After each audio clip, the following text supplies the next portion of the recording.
I'm going to turn on my recording as well, because I'm going to be recording these locally to actually like make a video out of the entire thing at some point. I haven't really set this up yet for a restream. I think there is a way for me to like embed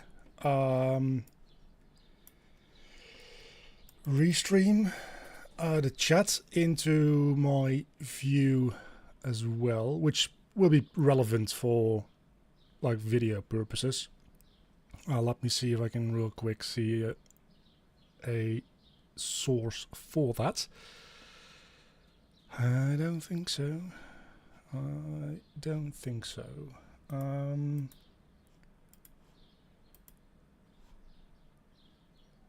Embed in stream. Let's see. Copy this URL into your OBS Studio or your favorite broadcast software. This is OBS Studio, so far so good. Alternatively, you can open it in a browser. Okay, so we can Twitch chat only or embed the entire chat. I think we'll embed the entire chat. Oh, and then we can just... Oh, that's actually kind of cool. Hold on. Because this just lets me add in a... Not a window capture. Is it a browser? Chat.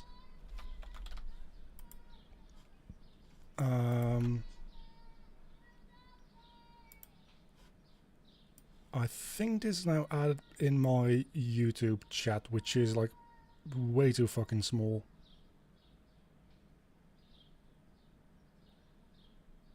Yeah, that's maybe a little too small. Is there anything we can do about that? I'm not going to stop using Unreal Engine. Don't worry. That's definitely not what is happening here.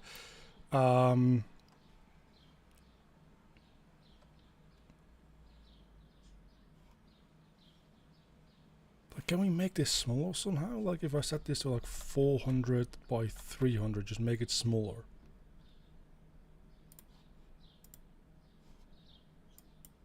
And then I can make it bigger, I suppose.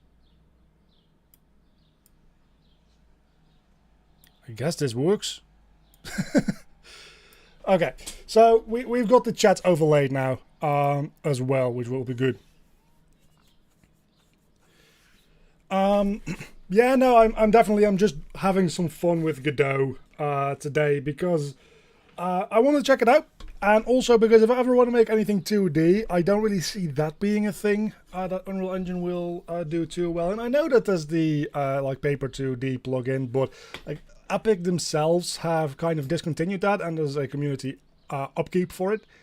But I don't know if that's necessarily something that I want to rely on. That said, of course, Godot being open source and like very community driven as well in that way, presumably. Maybe it's kind of the same thing. But this is more so aimed towards actually like being designed to have, like it has a 2D workspace, right? So if I want to make something 2D, I need something, and it sure as hell isn't going to be Unity. So that kind of leaves Godot and Game Maker, and Godot is just like fun and open source, always nice. So that's cool. Going to be making a survival horror game with your inventory series. It is one of the things that made me hard stuck on making inventory. Now I can continue. Yeah, inventory is really like... I think that inventories are kind of a pain to wrap your head around at first, but also they're a really good way to like move into like understanding coding a little bit better, I think. Which is part of the reason that I make that inventory series. Because you're really starting to think about like assets and instances and like programmatically going through arrays and stuff like that, instead of just like having an array with like 10 indexes and you just kind of remembering what's on each index. Like that's not how that works. Well, it can, but it's not great. Okay, so what are we going to be doing here today? Greetings from Thailand. That's far away. I'm streaming at a usual, different time than usual, so I'm curious to see how many other people are going to show up compared to usual. On both YouTube, YouTube seems to be doing quite well so far. It's also a Sunday, to be fair. Twitch seems to be entirely dead, though, so that's something. Okay, so the plan for today is not to finish the entire game that we're going to be making. We're going to make it small. We're going to make it small. We're not going to make it like very well balanced. It's not going to be a great game by the end of it. I want to be entirely upfront about that.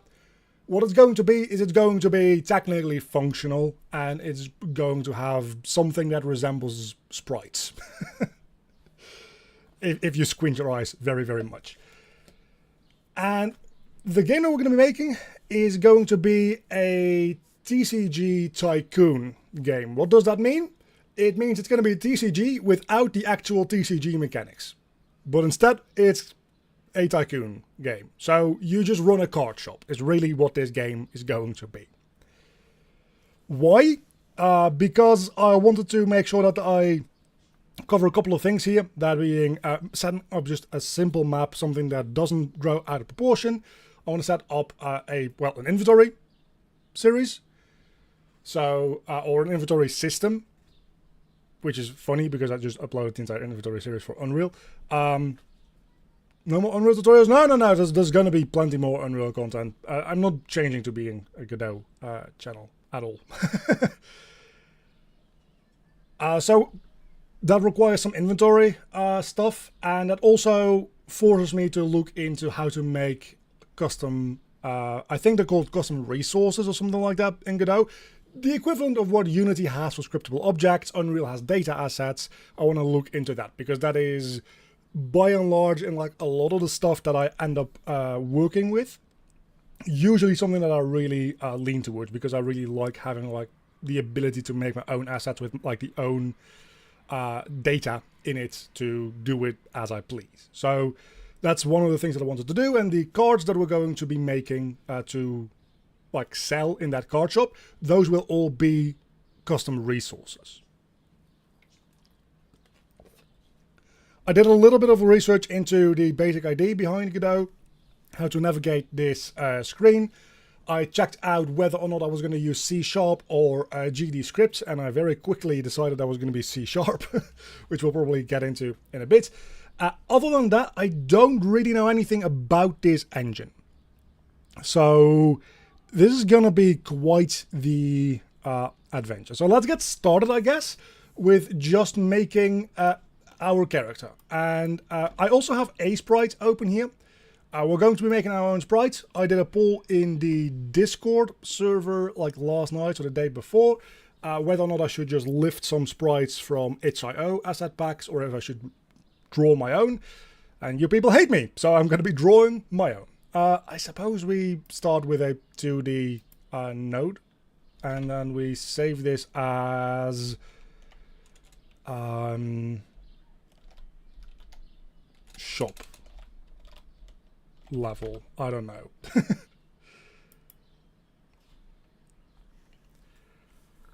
Okay, so the idea here, I believe, would then be I add in a new node, and nodes are kind of like game objects. From like a Unity user perspective, right? So I think we have a specific like character body for 2D and 3D. I might, if this is something that goes over well and you guys like me seeing me do this, I might at some point do something simple in 3D as well. For now we're going to go 2D because that's the entire reason I'm exploring this engine, for the 2D capability.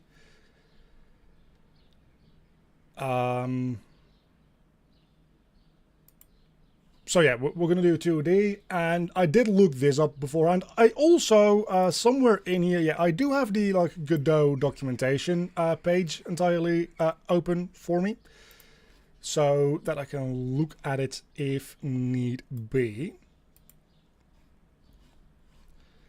But I did look this up before with a character body 2D. I think what we want to have is we want to have a sprite. And this is one of the things that I immediately figured out, right? I just added a sprite to it in. Maybe at some point I'm like, actually, I don't want that to be a sprite 2D.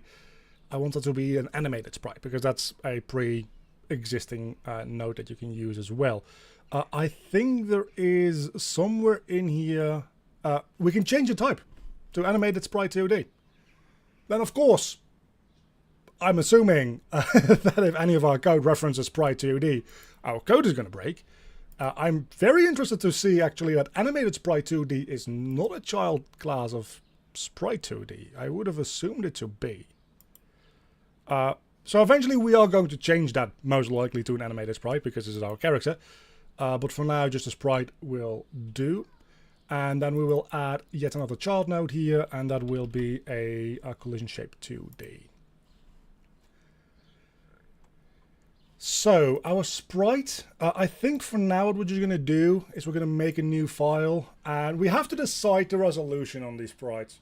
This is going to be a thing. It's going to be pixel art. And really what it comes down to is 8x8 is too difficult to make anything properly out of. Like 8x8 is literally just icon size. We might make some icons that are 8x8, but for the most part, that's not going to be a thing. 16x16 seems like a pretty good resolution, where I can get away with it looking kind of like shit because there's not a lot of detail to work with. But also, contrary to what a lot of people might think in pixel art, is low resolutions tend to be more difficult to actually do stuff with because you don't have a lot of room to work with. Like moving 1 pixel moves 1/16, like specifically for animation, it's really, really difficult. So the other option that we have is 32x32, but then we get into like enough detail to the point where it becomes obvious that I'm a horrible artist. So I think we're gonna for now stick with 16x16. If that ends up not working out, we can move to 32x32 at some point. A link to the Discord. Oh yeah, Restream overrides the... hold on, I will fix that up real quick. Restream overrides the description of my streams. So usually it is in the description of all my videos and streams, but I've been moving to using Restream for my live streaming lately. So I don't have that set up right this instant. Let me just real quick, yeah, grab my entire like default description, and then we can throw that in there. So now if you refresh the page, you should see the default description with the Discord link and everything in it.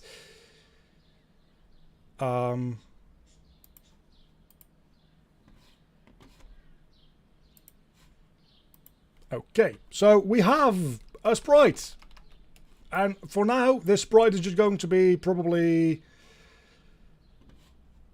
just a blank thing. We have a paint bucket tool somewhere in here, right? Rectangle tool, contour tool, blur tool, a blur tool in a sprite. That's kind of interesting. Do we not have an eyedropper or like a paint bucket tool? Let's just pick a color, like blue for the player. And then I suppose we can just do this. That's fine.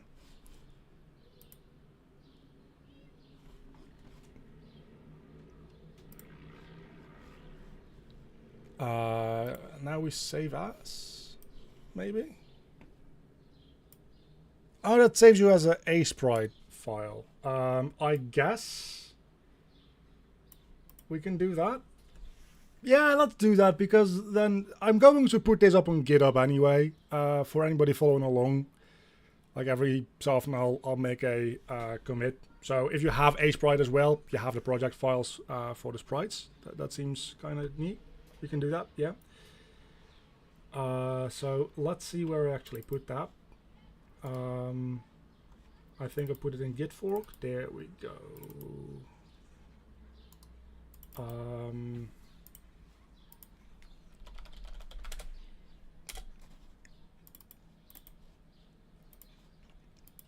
A sprites, and then we'll call this player. Now I didn't actually want to save it as, I wanted to export it. I want to export it as player.png. That works for me for now. Sure. Please tell me that exports to the directory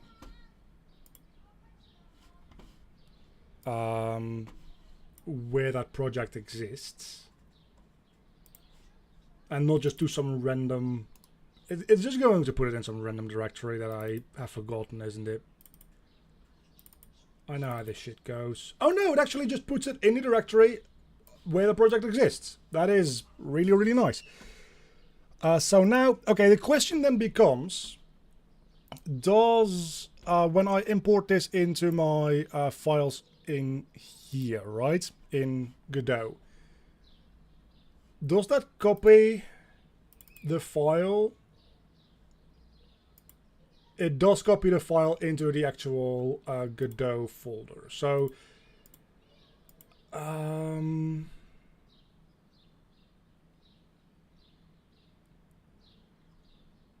okay, so what is happening here, I'll show you, is we have this player.png and the player.png.import, which I am guessing is just some like metadata. My project file is right here, and this is the exported file. So if I now overwrite this, I go, it's not going to update itself in Godot automatically, I don't think. So let's test that. Like just add a little dot to it. And if I now again go export as, we export it.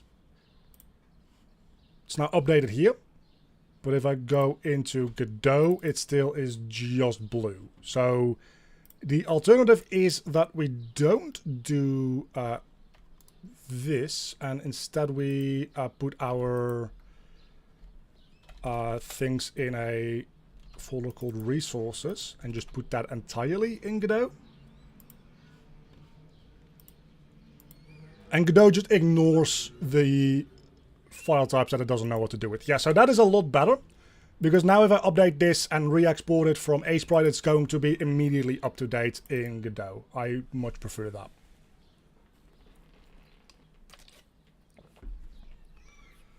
Okay, so point being is our sprite 2D is going to be for now just the this, which is like real ugly.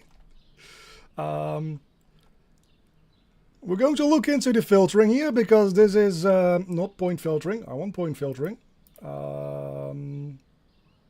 Texture.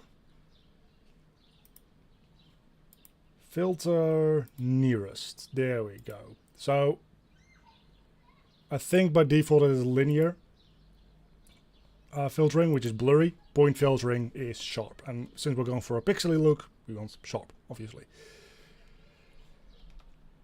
Okay, and then we have the collision shape, which is going to be, for now, just a rectangle. And that rectangle is going to be the size of our sprite.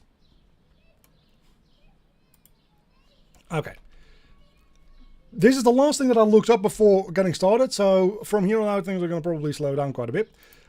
Now that we have this, we want to like prefab this, right? But we, not in Unity, we're in Godot. So here we actually make that a new scene, which is a real weird nomenclature to use in my opinion, but sure. Am I missing... Am I missing the thing? Save branch as scene, I think that's it. So we call this player. So yeah, now we have this like this player scene, which is just like the player, well, prefab, right? So we can now instantiate that a few times in this level if we really wanted to, I think.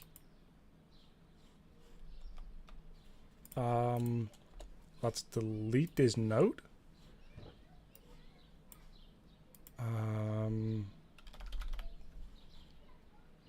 Maybe not. How does that work?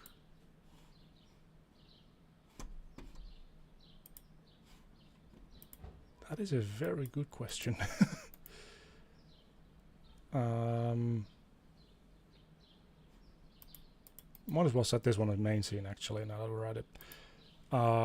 Let's take a look at the documentation. Instance scenes.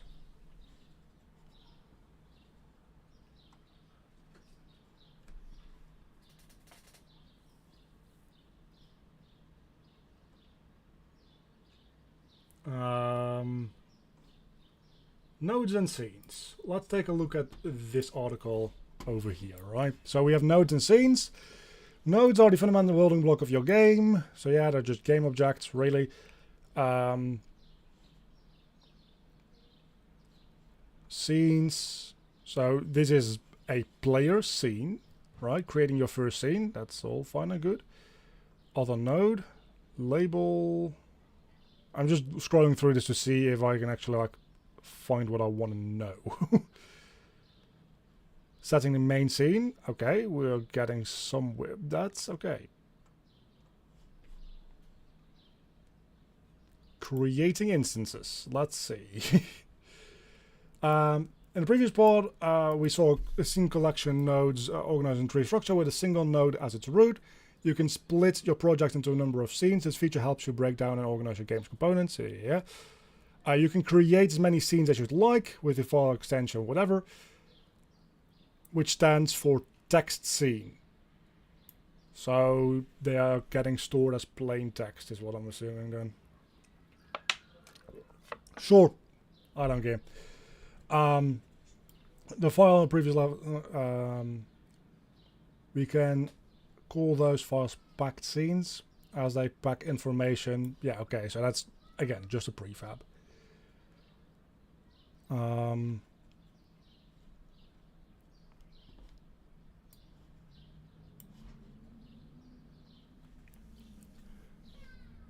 I've been having fun with making old slice puzzle 2x2 or 3x3. Those are kind of fun puzzle. Oh, that's actually a pretty good idea to keep in mind for my game. Well, I'm more leaning to mini games and puzzles now. Who cares? Which allows the balls to...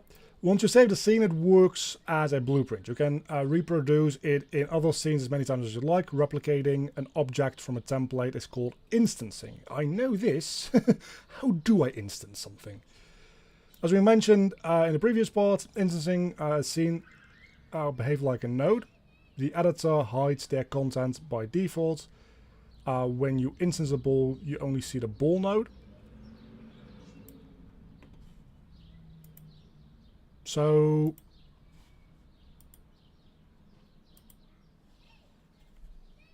I call this thing player.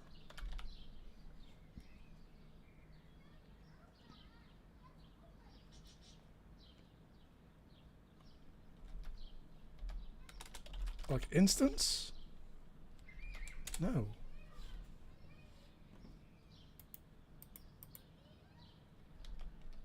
Do I need to make like a node out of this somehow? Create new.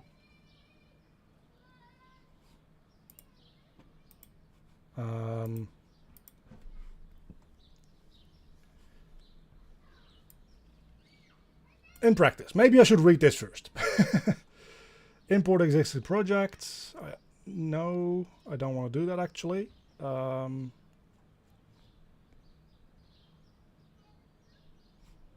Oh, hold on. It's this icon over here. Then we can instance. Okay, yeah, cool. I would very much prefer it if I could drag and drop my scenes into another scene. That would be ideal. I don't know why you wouldn't allow that, to be honest with you. That seems like it should be a pretty basic functionality. This is fine, but as we'll get to in a moment. Oh, you drop it onto the node. Oh, there we go. Okay, now that is... Okay, never mind. I will stop bitching about that. Still feels like this should just put it at the root of this scene by default. Then again, I suppose... No, it does have to have a root. So, I was going to say, I suppose you can have multiple, like, root objects in a scene, but it seems like that's not the case. Okay, going back into our player then. We should be able to add a script to this. And, okay, we have a GD script, and I'm using the C# stuff. I will show you both, and I will tell you why we're going to go with C#. And this is mostly just a me thing. But if I make this basic movement, which is just like the default movement class in GD script, we will see that we have this. And this is fine. Can I zoom this in actually? I can. This is fine, honestly, right? This is just like custom Python is really what it is. I don't like this for just a like overview organizational purpose. There's no semicolons here. There's no brackets here. That makes, for me, that makes it really more difficult to at a glance see where something ends and stops. Like this if statement, first and foremost, the fact that like it is not within these brackets kind of makes it less obvious where the condition starts and stops. I mean, once you actually look at it, it's still obvious where it starts and stops, right? That's definitely like not a big issue. But at a glance, when you're just like scanning over it, it doesn't convey the same amount of information to me. And moreover, the thing that bothers me is the fact that it's like not inside of a scope like this. For similar reasons, I don't like the fact that I can't at a glance see where like this if statement stops and starts. And also, I don't know, like if I, and this is something I could test, right? But does that mean if I make like a float here, does that still like get destroyed by the time we get here? Because we are not seeing like visibly that there's like any sort of scope that it's getting created in. And that might not matter that much, but it matters to me because we have that with this if statement. Then we also have that with this function, right? So for me, this is just a massive headache. I can see why this is cool, why this is really, really nice to work with. I'm not going to go with this. I'm going to go with a C# approach to all this instead. So what we're going to do is I'm going to find the player Godot script. We're going to immediately remove that again. And then open up this player again. We're going to... that's unfortunate. Can I like remove script from it? Also, it seems like you can only have one script on each like component. Is that the case? Like if I want to make a specific script that does specifically something, I need to put it on its own like node component. I can't have, again, making the comparison to Unity, where you can just like put as many C# scripts as you want on any given game object. It seems like those need to be their own separate components in this, which might lead to forcing you to work in a more structured way, to be fair. So I'm not saying that that's a bad thing, I'm just wondering.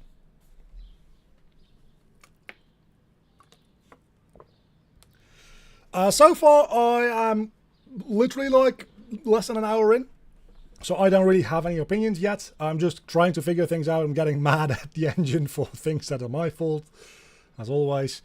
But one script per node. Okay, that's going to take a little bit of getting used to. But I think I like that, actually. I do think I like that. But I'm not sure yet. So let's make our movement script in C# this time. And we'll call this... I guess we don't call this player movement then, right? We just call this player because... like in Unity, what I would do is I would make a script specifically for the movement. And then I would make a different script for something else that could still be in the same game object. But here... we're just going to make that into its own node.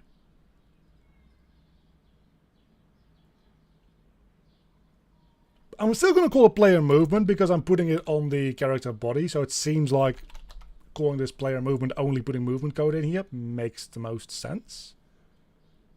But we'll figure it out. So now we have C# and we have like first and foremost semicolons, which is maybe not a positive, I'll admit that, but we've got the fucking scope brackets. My life is saved.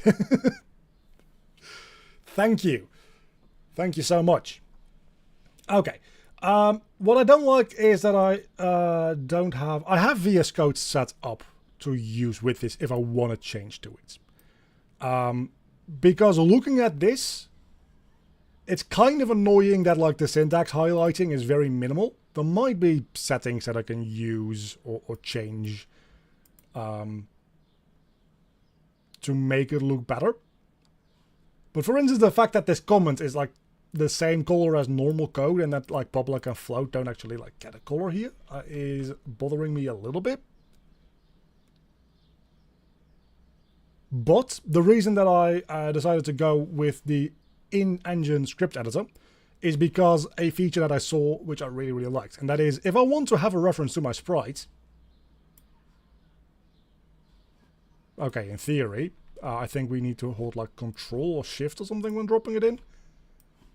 You're supposed to be able to drop stuff in.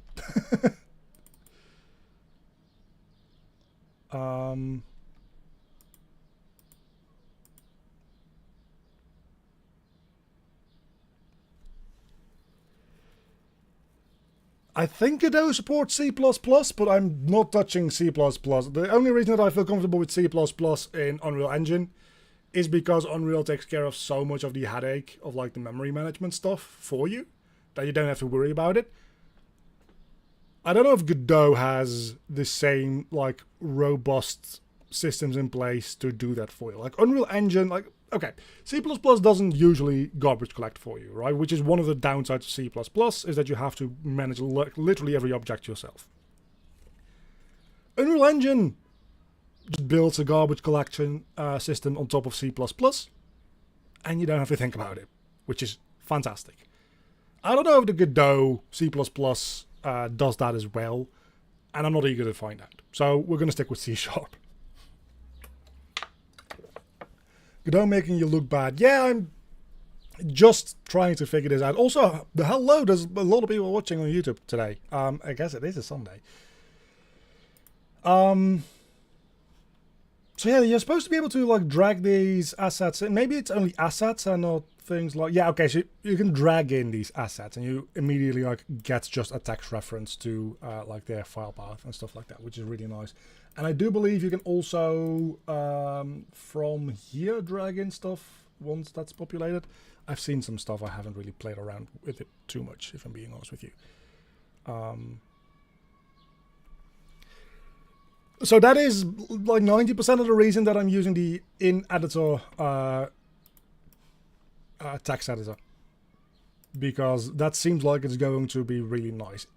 Is it worth not having Copilot? Is it worth having shitty-ass syntax highlighting? Which actually I am just going to straight up Google if I can fix that, because it's really bothering me. Godot, C#, syntax highlighting. It's like the top search results.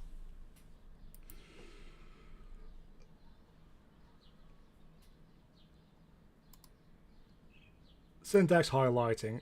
Godot docs. Do we have like... Please tell me we just have like a preset that we can enable.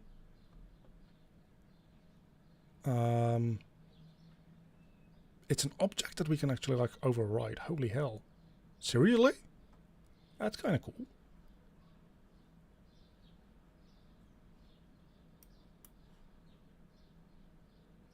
But that seems like a lot more work than I want it to be.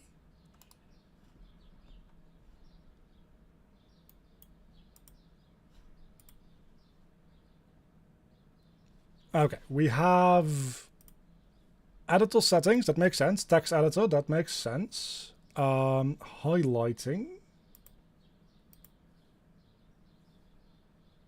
That's... I'm assuming that it's in a...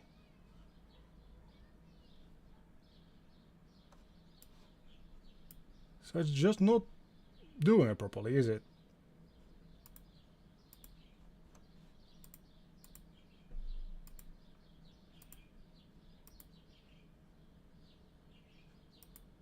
Oh, the background being the like off red is not good.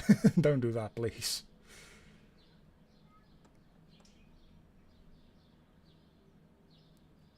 Yeah, so here base type color is supposed to be. Does it only do that for GD script and not for C#? Does anybody know?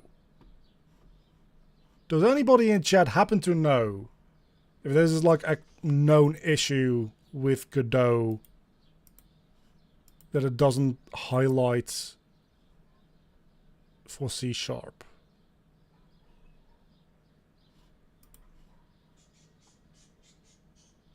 Because that would be kind of bullshit.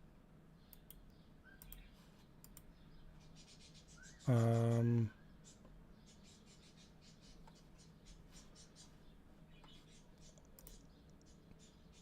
mean, I guess we can live with it.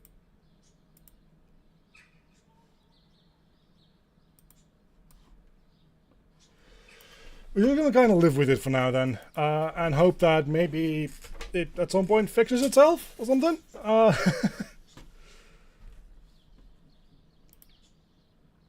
Or I could just move over to VS Code. It does not, as far as I know. So this is just kind of what I need to deal with. It's not that big a deal, but again, it does make it harder to read at a glance. Which is quite annoying.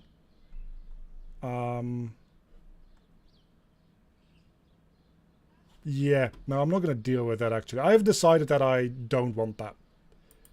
I have decided that if that is how we're going to do this, we're going to go to VS Code.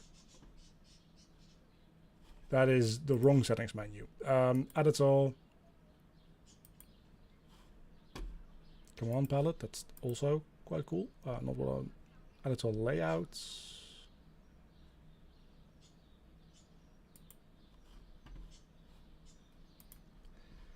We'll just do it like this then. And now if I open up this, it should open up, in theory, VS Code?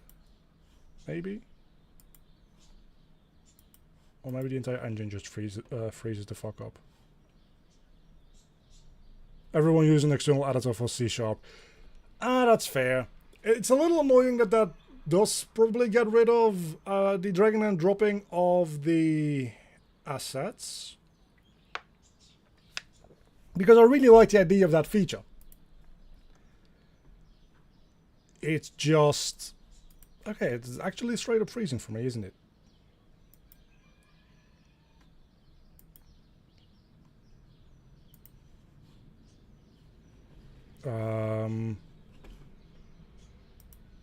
I suppose we VS Code.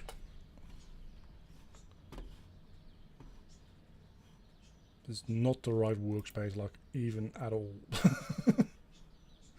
This is Unreal Engine. It's the one thing that we're not doing today. It's Unreal Engine.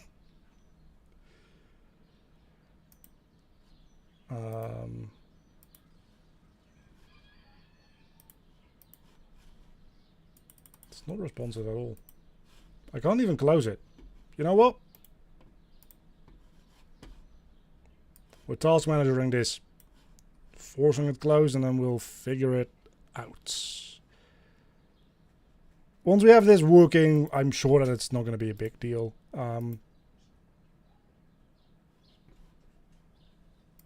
Surely.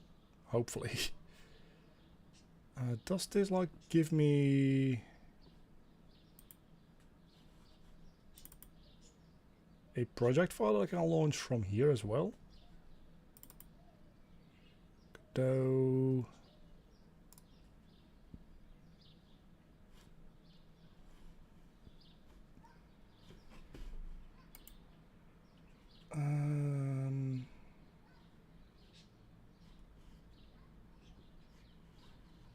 I don't think it does. Well, in that case, we will just... oh my god. Where did I put it? There.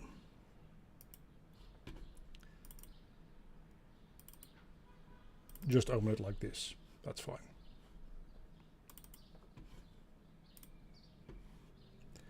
Yes, my desktop is a mess.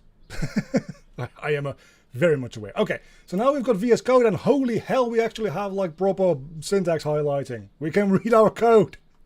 So we took our like 40 minutes, but we can read our code. Okay, so first things first. This is a like 2D side-scrolling character controller, and that's definitely not what we're going to be doing. So jump velocity, we're not going to be jumping. Get rid of that. Jump code in general doesn't matter. Gravity stuff actually straight up also does not matter. The gravity constant here that we're getting from the engine also does not matter. Then it creates a vector2 for velocity here, which gets its direction from UI left, up, right, and down. We probably should override that at some point, but I'm going to just stick with this for now. Then when that is not equal to 0, we set our velocity x and our velocity y, and immediately Copilot shows itself why I want to be in VS Code. And else we just move those values towards 0, add speed. So for this game, I think it's... Oh my god, sorry, I'm hitting my microphone. For this game, I think it is fine to move toward 0 at speed. But we could also put in a public const float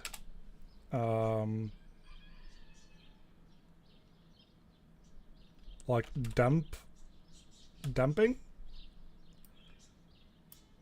which would then be like, I don't know,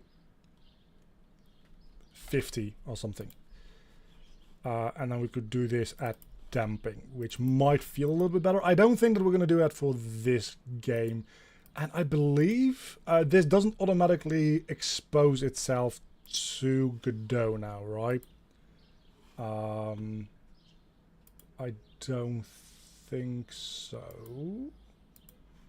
I believe you have to like export that or something like that, if I recall correctly. So let's try, yeah, export. So if we export both of these, and this should like update instantly from what I understand. Like this shouldn't need to recompile. Maybe it does.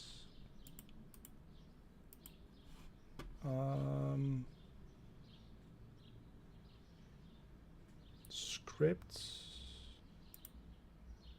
No, oh no, we definitely want that to have the player movement on it.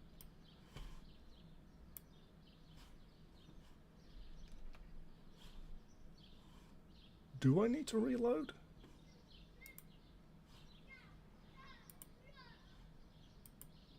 You're not telling me that I need to actually then manually add these as well, right? Like that's definitely not what's happening here.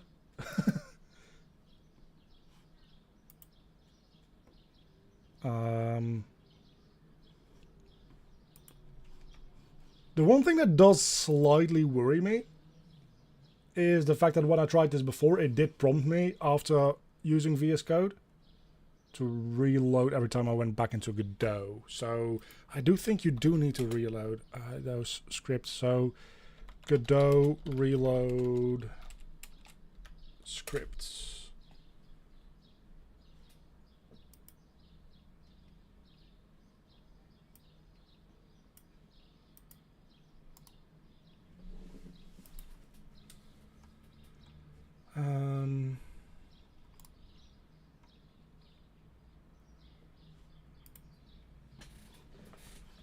We'll figure this out, surely, at some point. Is there any kind of...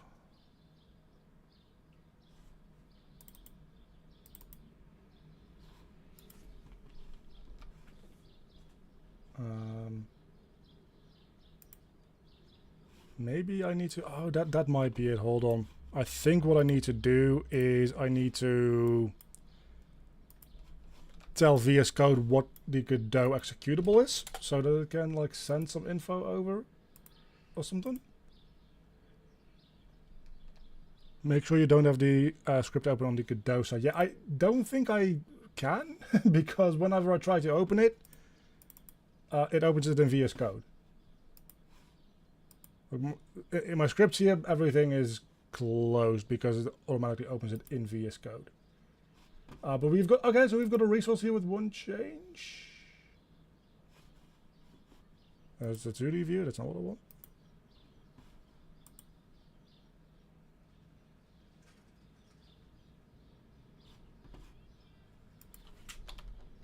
Speed. Nope. Is this a reload? No. History.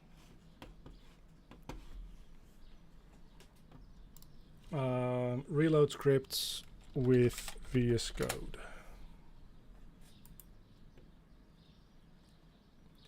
Whenever an external editor does VS Code and run the game, if an error occurs, Godot opens the script with its internal editor as well.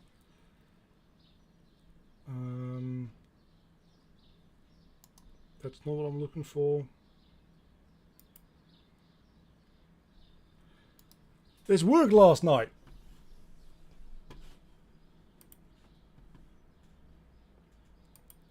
And now it doesn't, which is probably because I set it back to GD script at the beginning here, or back to being the internal editor. Yeah, no, that all adds up. That all adds up.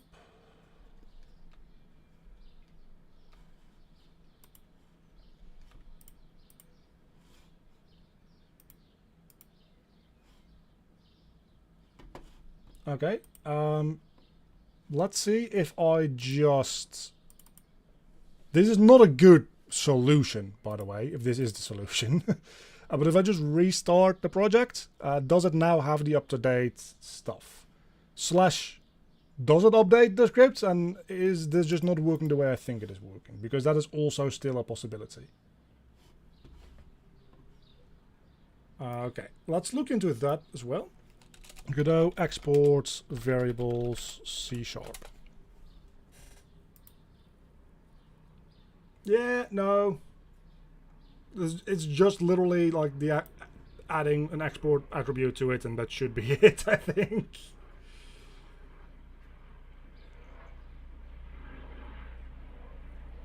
There's a very loud plane coming overhead.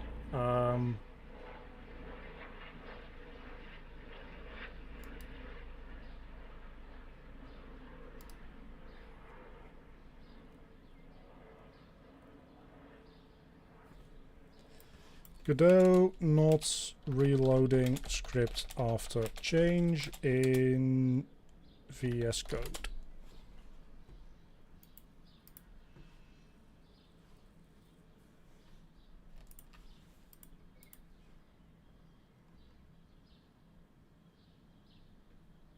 Let's see.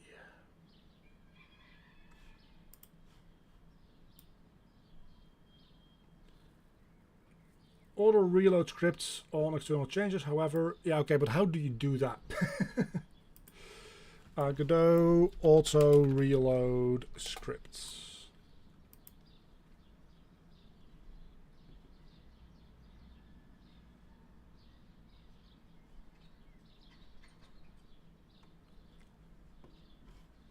Okay, there is editor settings. Hold on, editor settings, text editor. Behavior.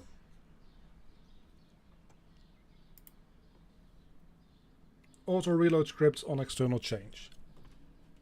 We're just gonna look for that actually. Auto should be on. Okay.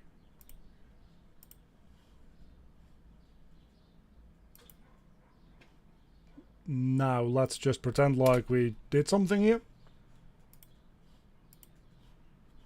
Reload. Do I need to like add actual code because it doesn't see white space? That would make a certain amount of sense. Reload VSK. Oh yeah, sure.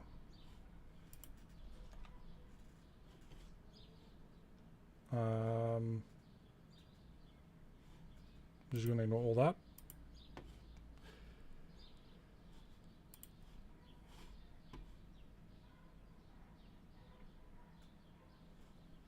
Doesn't seem like it does it.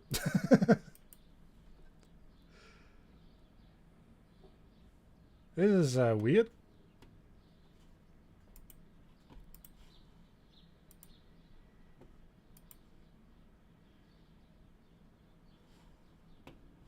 Open a scene to... I have a scene open.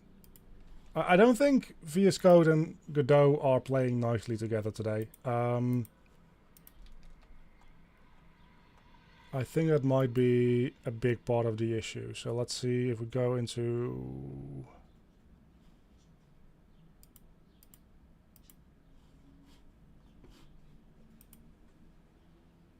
Oh, we don't need to do that actually.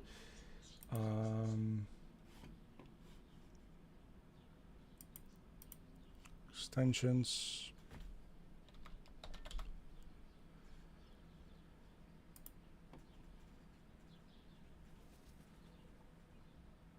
Extension settings.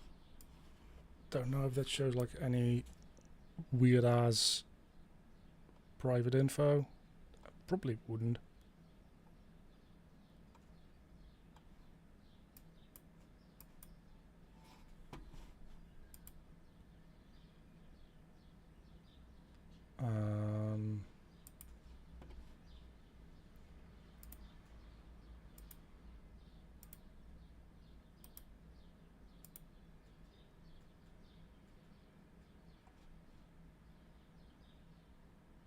Where did text editor external go? That was a thing a moment ago.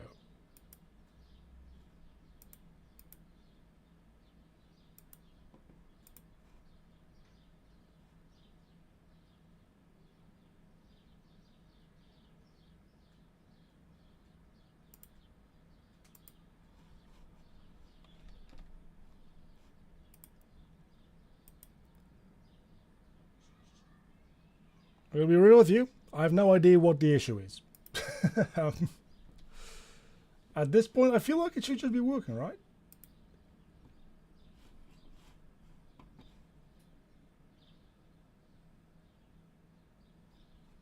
I don't really care about what VS Code is throwing at me at the moment.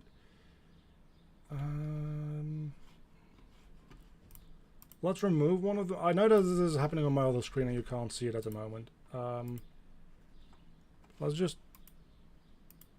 I did very much change something, and it is now screaming at me, so... That's a start.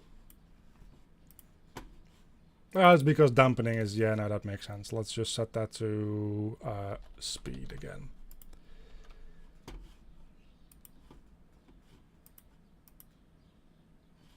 That for sure was a change.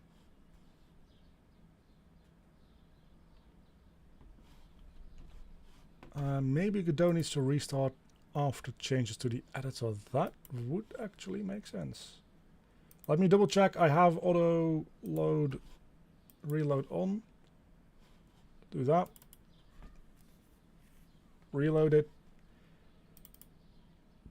And maybe now that will do a thing.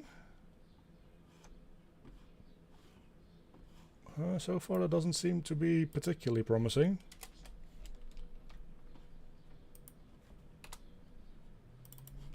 Let's put this code back there.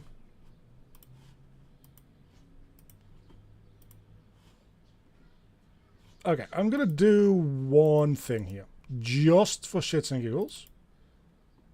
That's not what I wanted to do, actually. I'm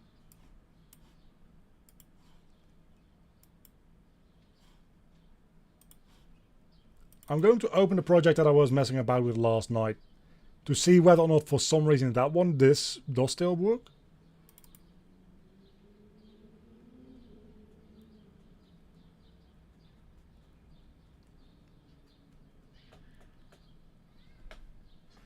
I don't think the issue is the exported properties at this point. I will look into that, but I do think that the issue is that Godot doesn't reload the scripts after I change them.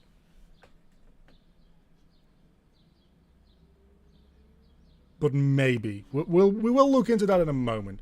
But first I want to check out if I go to like this player over here, right? And I say, hey, this script, open it up, and we're going to, because this should just work like that, and then we add in like another exported thing for public cons, like jump force. Sure, I don't care.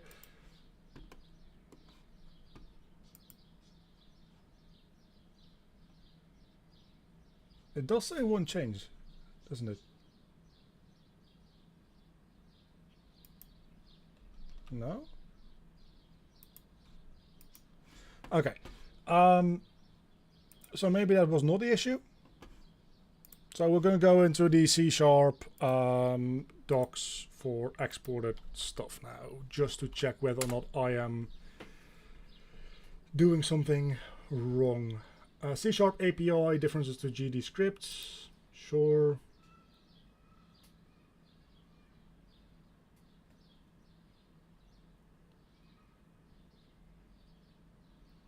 You need to build. Okay. As explained in the C# basics, maybe we should read that as well. C# generally uses a Pascal case instead of Snake's case. I don't care. Global scope, constants, math functions, random functions, other functions. We'll look at that later. Tips, full list of equivalents. Yeah, it's just a lot of math functions. Sure. Export annotation. Use the export attribute instead of the add exports. That makes sense. This attribute, I need to get into a better habit of what I'm reading should be on screen. So yeah, we need to use the brackets export instead of the add export. The attribute also provided with an optional property hint. I'm assuming that it's just like a tooltip. Sure. And hint string parameters. Hint string is just a tooltip. Default values can be assigned to a value. Example. See also C# exported properties. In Godot, class members can be exported. This means that the value gets saved alongside the resource, such as a scene that they are attached to. They will also be available for editing in the property editor. Exporting is done by using the export attribute.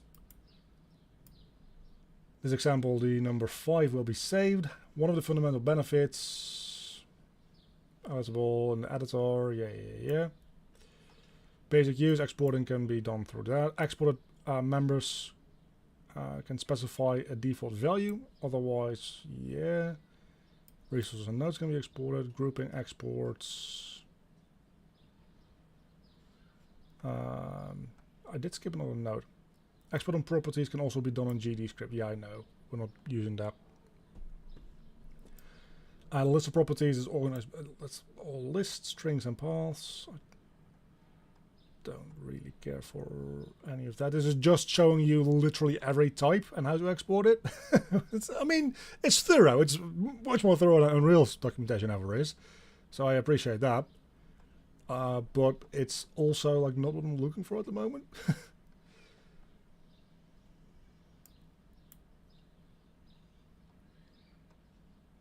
Setting exported variables from a tool script. I don't think that's what we're doing. Not every type of export can be provided on a level of language itself. Warning. The script must operate the tool mode. Yeah, so that doesn't really get me anywhere.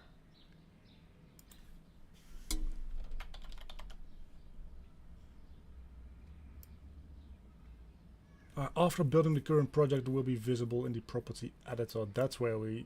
Okay.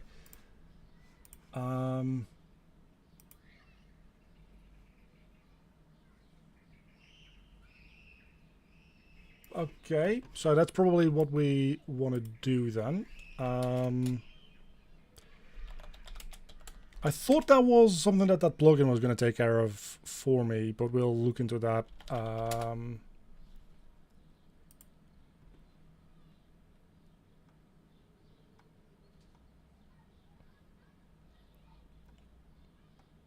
So anything that I need to, I just pulled up real quick a page on like building this stuff. Is there anything that I need to know? General differences, yeah. So literally just like that icon.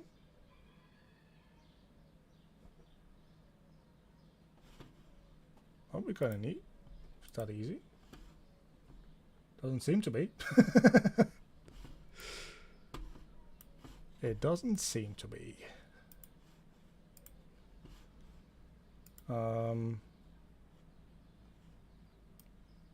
C# API, yeah. Current gotchas and known issues. Writing editor plugins is possible. Stay attach scripts, get set, common pitfalls.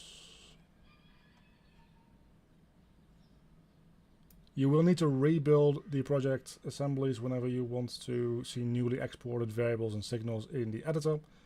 This build can be manually triggered by clicking the build button in the top right corner. You also need to rebuild the project assemblies to apply changes in tool scripts. Okay, but I've got bad news. Still don't have my fucking speed value, do I? No.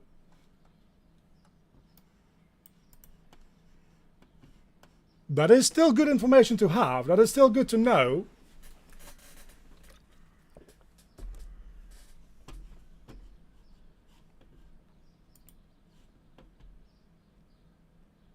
Just for shits and giggles, let's just run the game real quick. Maybe that'll force it to build as well. You never know.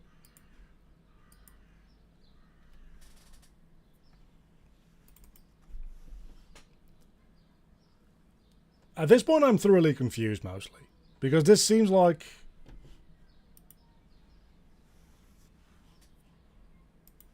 Let's see if there's any...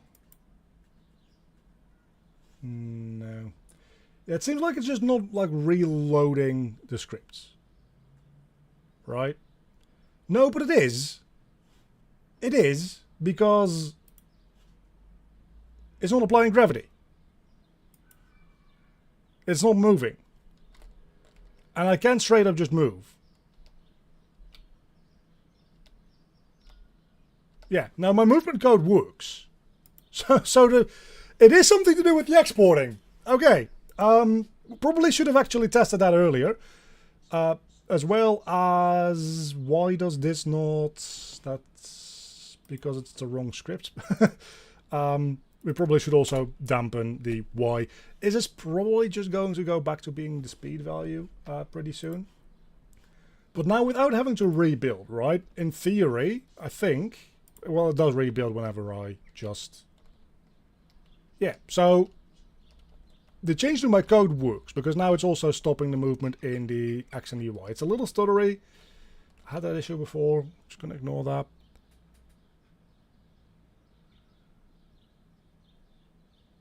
There's two versions of Godot, one for GD script and one for C#. Yeah, I'm using the C# version. How about building the VS scripts? Just a guess. I mean, can try that. No build task to run found. Configure build task.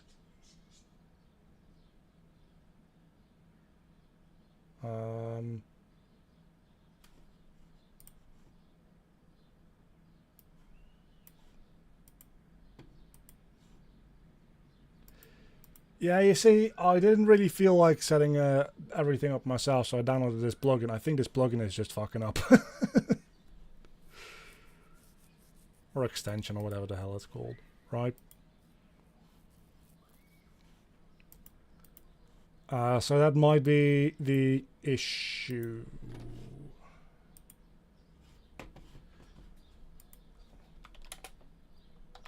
Godot, C#, exported.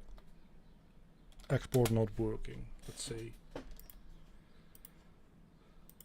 There's more people that are having issues with this, so at least it's not entirely a me issue.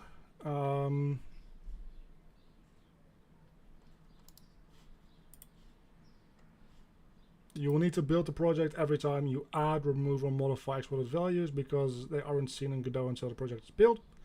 This is a C# only issue. Yes, but I did just, like, the Godot docs say that this should do. And they don't do. That doesn't do anything.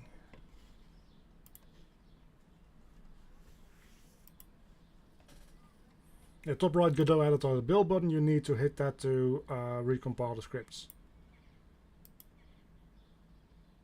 But I did do that.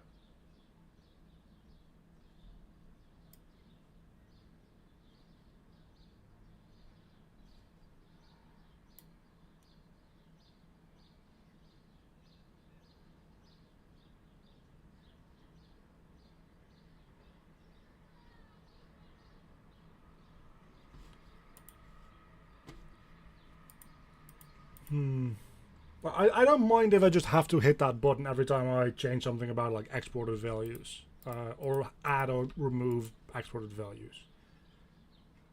That is honestly fine with me, as long as it actually works.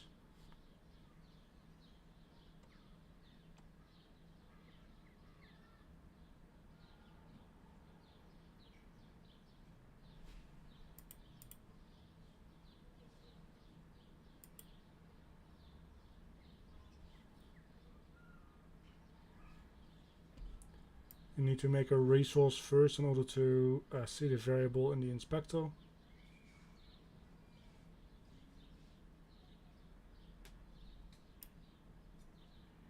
That doesn't make a lot of sense.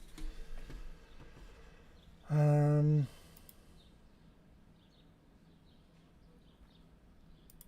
how about we just remove this real quick? And then we... that adds a new script. Can we drag and drop this as well? What if we just drag and drop a new one on? No, no, that doesn't do it.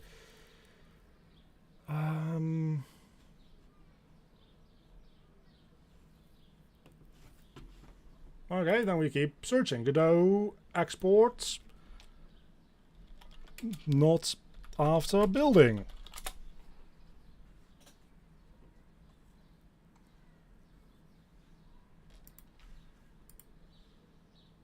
You see, this is the first thing that I didn't look up beforehand, and we're immediately running into issues.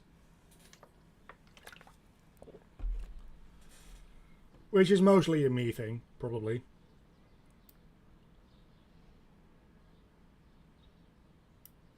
This is specifically to do with GitHub. Don't care about that.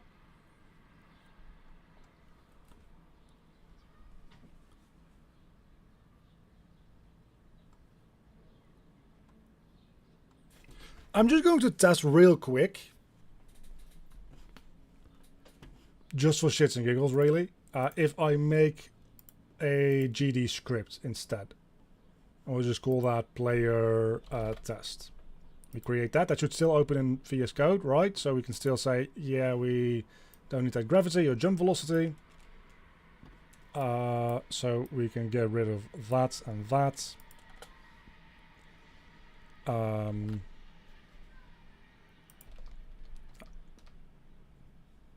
Don't get rid of the velocity variable, though. Wait, what?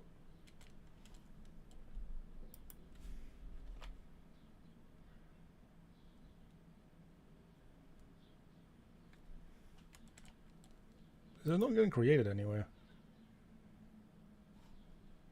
I guess that's just something that it inherently has. Sure.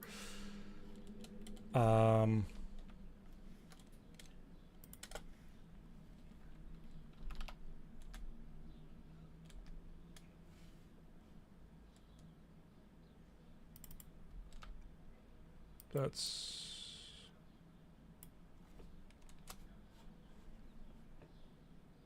only left and right. Well, let's just test it with left and right here first.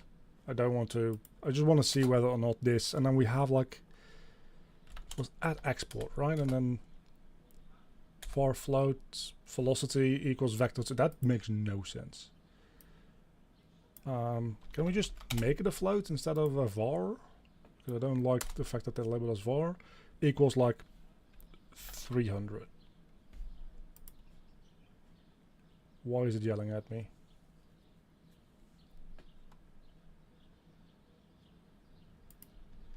Might just be a VS Code thing. No, no, no, it's not. Do I need to? label it as a var. Memory velocity. Oh, that's why. I want to call that speed. So can we still just tell that it's a float? No, we cannot. That's fine. So if we do this, we go back to Godot now.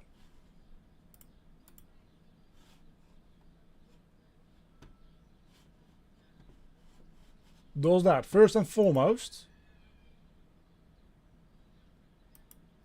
Let me move.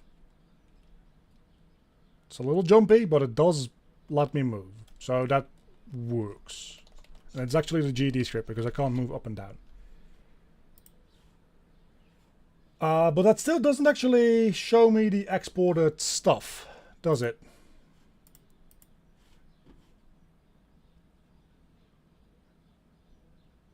So I must be missing something else.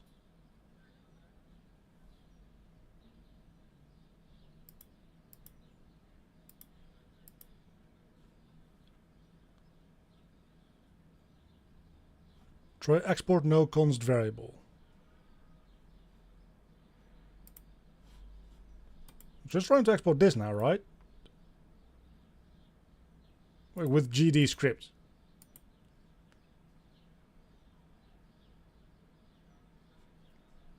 This and this is not the same.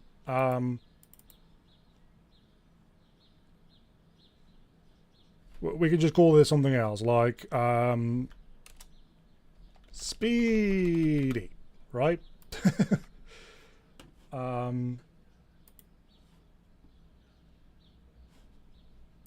But we can try to rebuild here as well, just to see if that does something.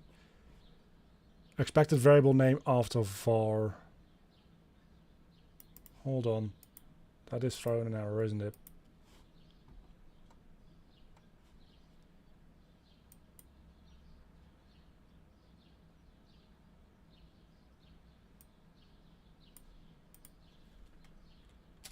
How do we set that up? Like float. Okay, let's look at... I don't want to do this in Godot script to begin with. So I don't know if I really should be looking too much into like getting this to work in Godot script, but at least then I'll know that that portion of it works.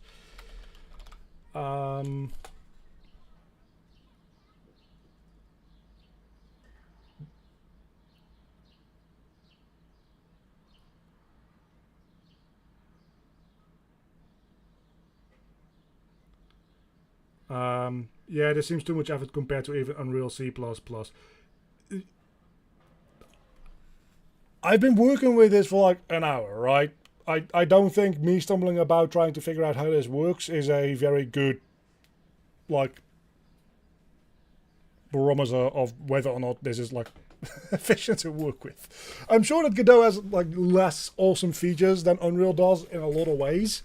But me fucking about with trying to like export this value, like essentially trying to make something a U property to get the Unreal equivalent as an example.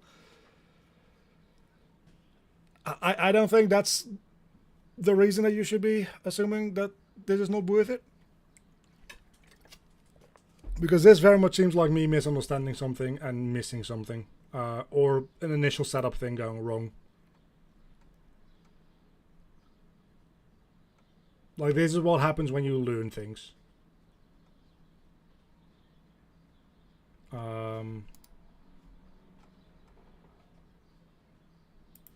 Okay, exports. That's not what I want.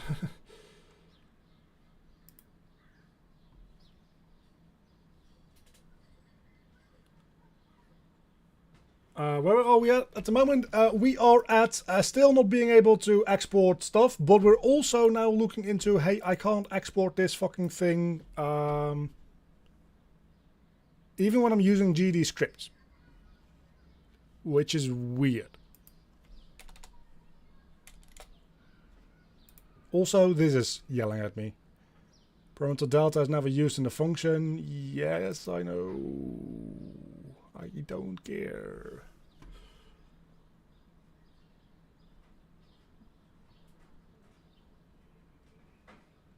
Oh, export in one line. Okay, let's take a look at that. That might still need to have like a rebuild there real quick.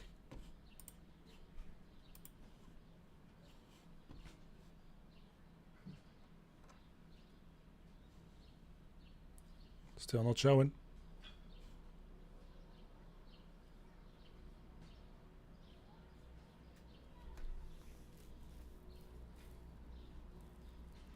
I mean, of course, Godot is not going to be competitive with Unreal Engine.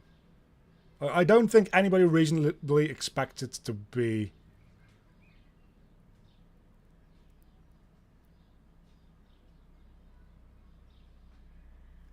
Your var is exported at the top of the inspector. Oh, it is! You are fucking right. Yeah, okay. No, I thought it was going to show up down here. Okay, no, it is. Fucking hell.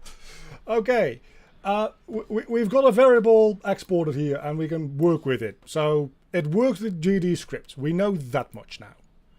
So let's get rid of the GD script again and put on our C# scripts back, because that is what we actually want to be working with. Matter of fact, I'm just going to yeet this because we're not going to be using it anymore. We're going to be removing it here as well. So, okay, now we get back to this.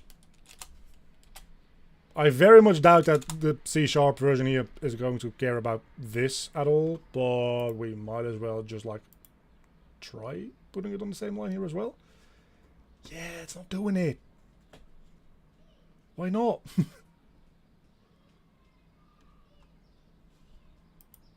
That's fucked.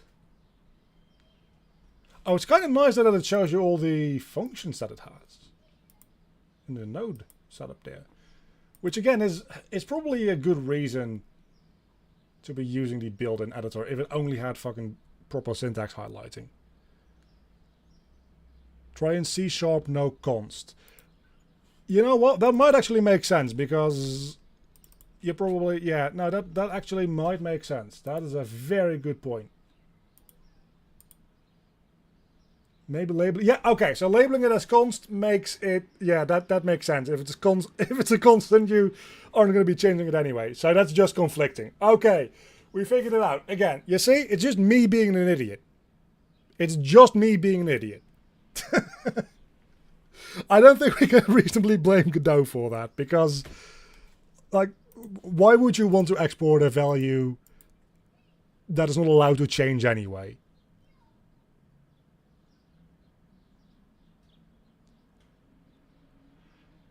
Yeah, no, I'm using the C# version. You can't even make C# scripts if you're not using the Mono Godot version. Okay, I've both downloaded. Because initially I just downloaded Godot. And I'm like, wait, there's no C# stuff in here. What's wrong? So then I downloaded the version that I actually want. So, okay, now that we have that working, okay, we're getting somewhere.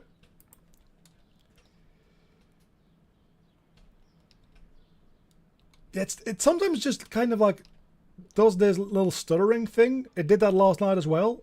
It kind of fixed itself after. Okay, and in theory, I think we should be able, from what I heard, if we now update this, it should like even on runtime live. And that's like that's kind of cool, isn't it? That's kind of cool that it does that. I mean. It's not like if you change a U property in Unreal, it doesn't do this as well. But I think, and I don't know if it will work with VS Code here, but I think it even like live reflects updates in the code. So if I, instead of setting this to the speed variable, I just set this to like a value of 10, both of these, right? I think. Oh no, that probably only works with GE scripts. Maybe if I rebuild, it's probably not going to. Yeah, no, that doesn't quite work that way. But now if I run it again, it will have, right? Yeah, so now it moves very slowly. Yeah, so I do think that probably only works with either the built-in editor or only with GD scripts, which is fair. Anyway, we've got our movement now. Let's just set the damping to 500 as well. Actually, 500 is way too much anyway. I think I liked the 300 range. And go back to our shop level. What I don't understand is what was happening there with the... Am I just like that small? I'm just that small. Okay. I think it's time to set up a camera.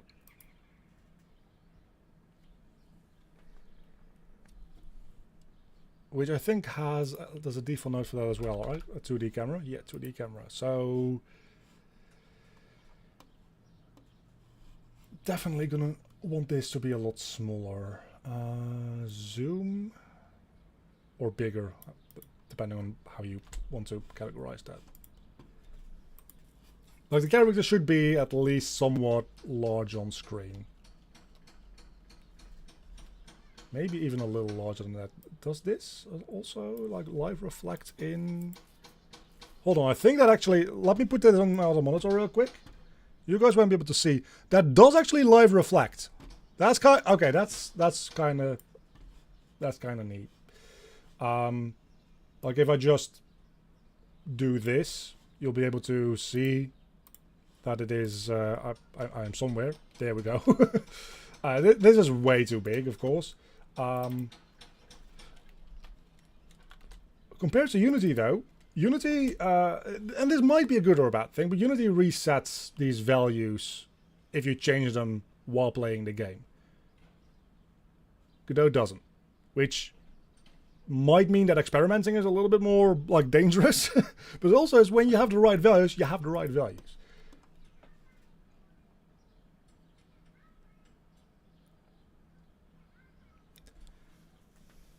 This is a weak Unity interface. Yeah, I know, right? I'm trying to make my game project in Godot. It's a really underrated engine.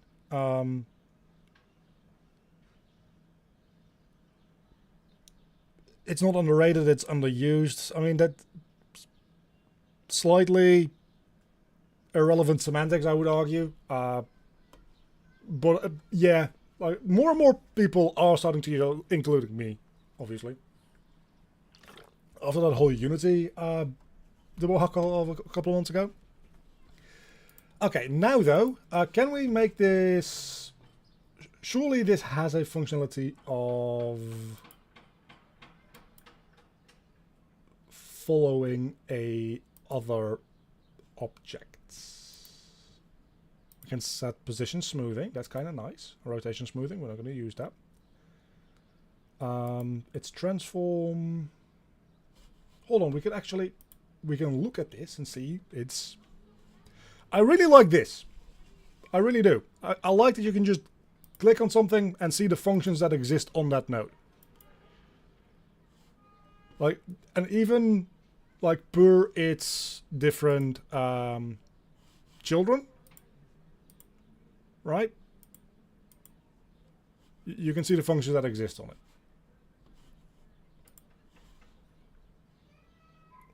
So that makes me very easily say, okay, draw or hidden, item rect, visibility changed. But this doesn't really seem like anything too relevant is happening here, I'm going to be honest with you.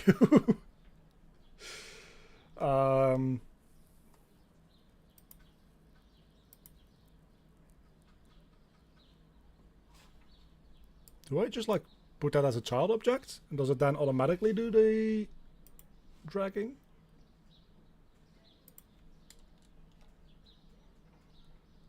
Well, that certainly fucking needs some work. I think we also could do with a background, if I'm being honest with you.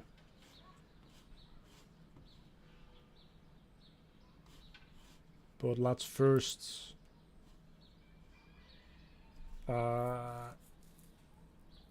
disable the smoothing again.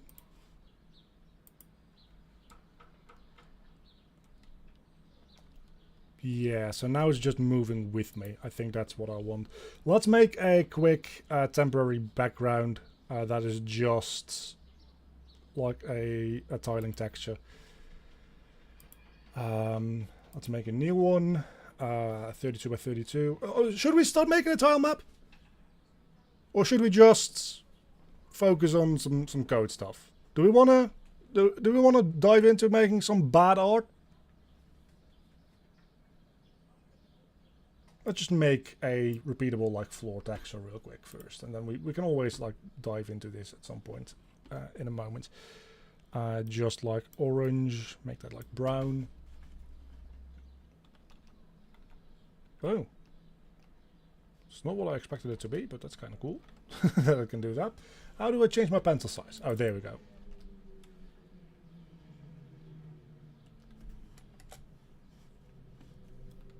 So this just shifts your hue. Oh no, it moves you through your color palette. That's what it does. Fair enough. Can we make something that...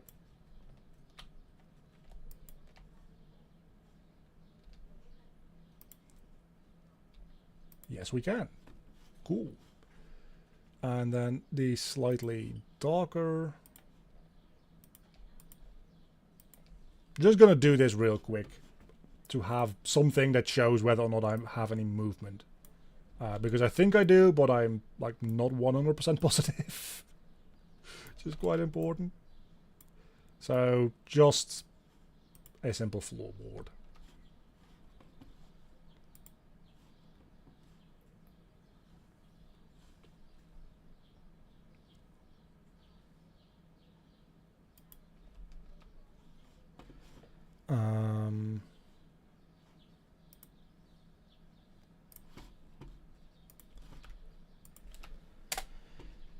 So resources, sprite for floor tests,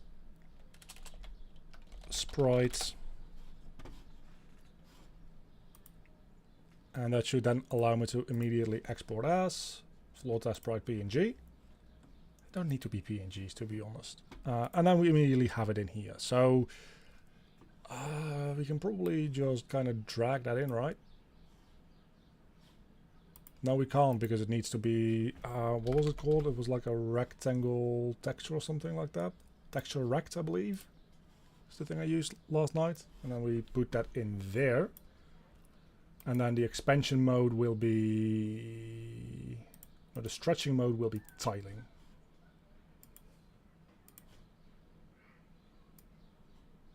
Yeah, so now it tiles. It still very much also needs to be rendered in nearest neighbor though.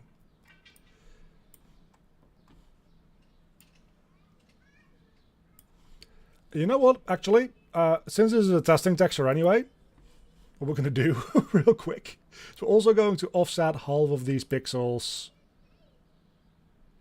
like one down, so that we can see whether or not we're moving in two directions. And this is the wonderful thing about having this all within the Godot project directory. In theory, now if I export this and overwrite what I had a moment ago, it immediately updates in Godot. There we go. That's what I like. Kind of feels like we're in Pokemon and Cinema Mansion at the moment.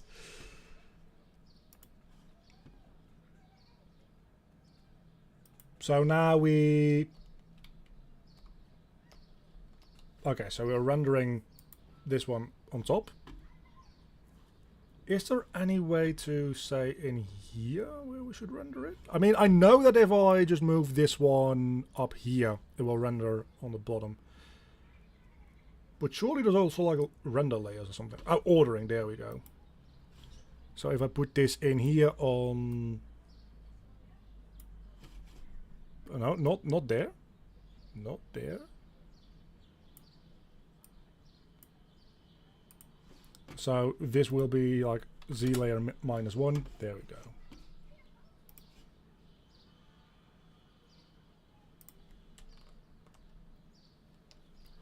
Yeah, the stuttering is really annoying. It sometimes just kind of does that.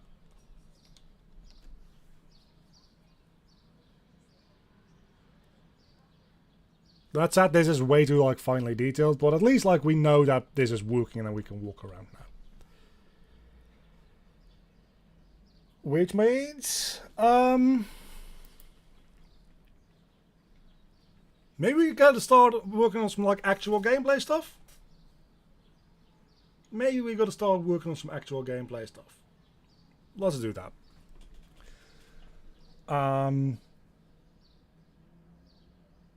No, let's make a tile map. Let's make a tile map. I've changed my mind. I'm gonna first make a tile map. And the reason for that, we also want to center this on the player. And the reason for that is because I just want to like set up the basic map so that we can test things out in the context that are eventually going to be used in anyway. That makes most sense to me at the moment. So let's make a new... How big is this one going to be? That's a good question. We need like floor tiles. We probably need like a carpet tile. We need a... like a case, a stand, which is probably going to be 2 tiles high. And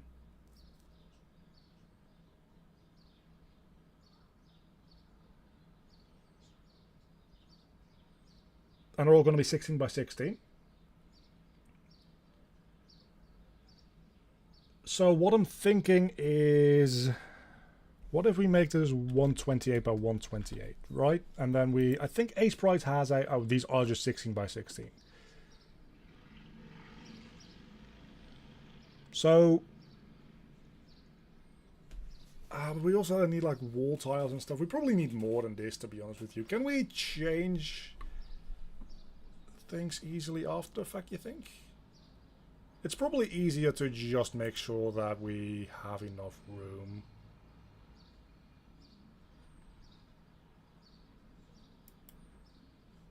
So can we...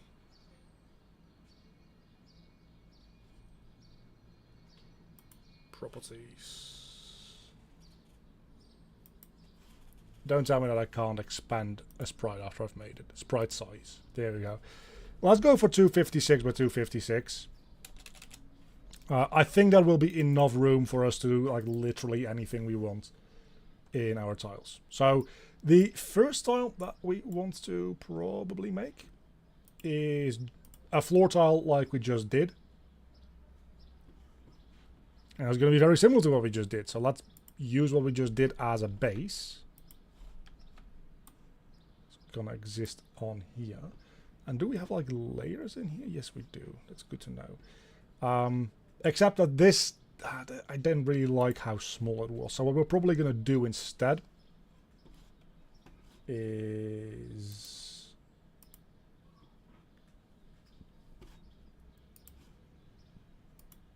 let's see, can we fucking draw? Maybe no.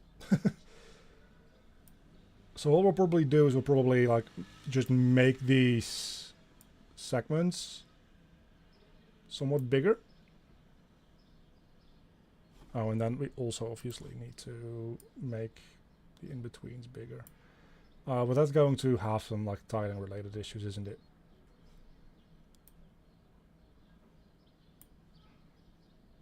Let's do one side first and then we'll worry about the other side. It's been a while since I've used sprite, can you tell? Oh, that was supposed to... Oh, that does have a fill. Never mind.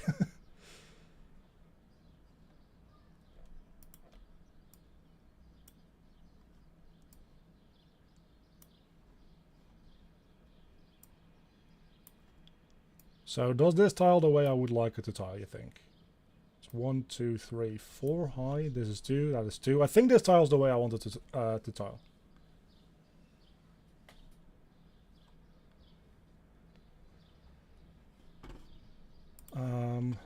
I also think there's like a way to display these cells, but we'll look into that in a moment. So if we just copy this over and go over here with it.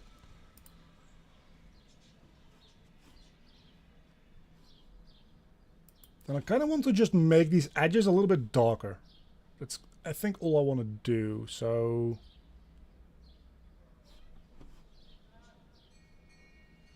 Does a sprite have something like an additive brush? One way to find out. Well, more than one way, but the way I'm going to do is Google a sprite's additive brush.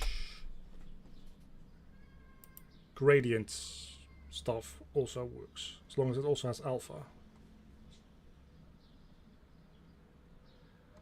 Okay, that's definitely not what I'm looking for.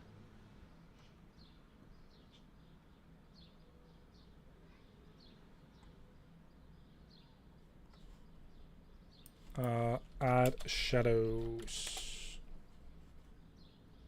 Shading.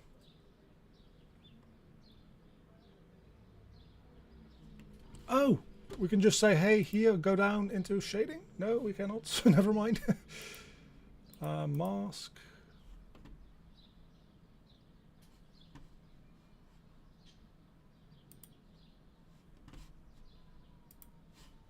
Oh, here we go. So if we go down, oh, it is already in shading. So if I now do, no?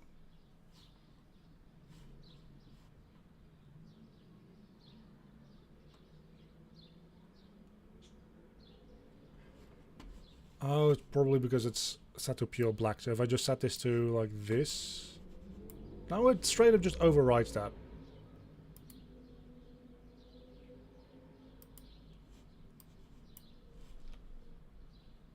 That's presumably not what shading is supposed to do, right? It's overriding that. Supposed to add to it?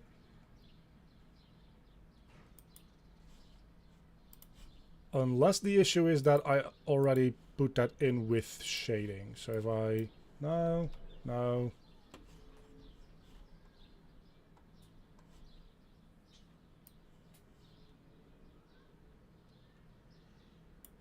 You can use left click to move colors. Yeah, right click to move colors. So if we just, for argument's sake, okay, I think we need to right click and drag in order for this to do what I wanted to do. So again, let's go with some of this and then we'll figure this out.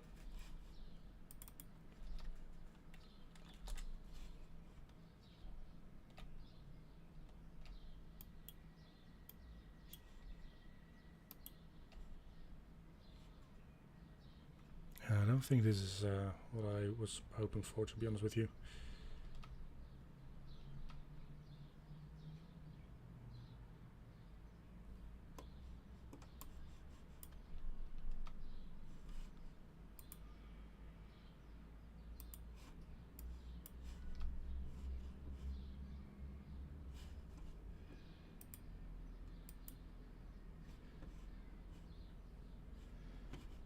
Okay, let's maybe copy this over real quick. Delete it, paste it back. And now maybe it is being pasted as simple ink. And if we go over it now, no, it still doesn't do it. Okay, I'm going to quickly look up a video because Sprite's own website is just lying to me. A sprite shading. In details, love that guy. So here in A Sprite, we have the brush tool. It's the pencil over here. This is a shape that I have. It's a color that I've got. There. You can watch with me. One of the most underutilized features in A Sprite is its shading tool under pencil tool. So if you go here on the pencil, except that YouTube is absolutely shitting itself. I don't know what is with my PC today. One of the most underutilized features in A Sprite. That's definitely not what I was watching. I was watching like just this 1 minute short. So here in A Sprite, we have the brush tool. Yeah. It's the pencil over here. This is a shape that I have. It's a color that I've got. There are other colors adjacent to it. If I take those colors and drag over them, I can go to this ink. Oh, so I can say, hey, take this. Oh.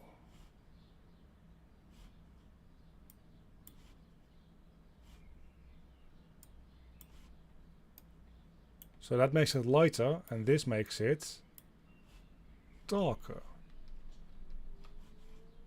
But the reason that that didn't work is because... why? Like, it's got to do with the color palette, surely.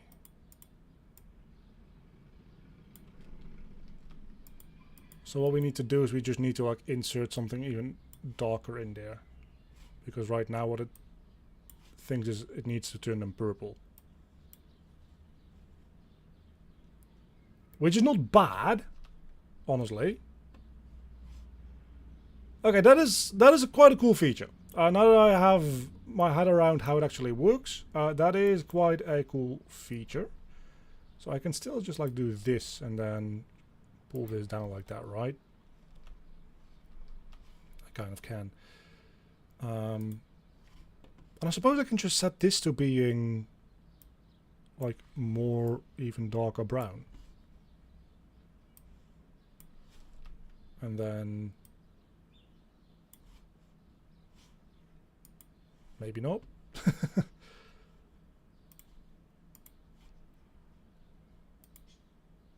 And with more saturation. And then how do I override?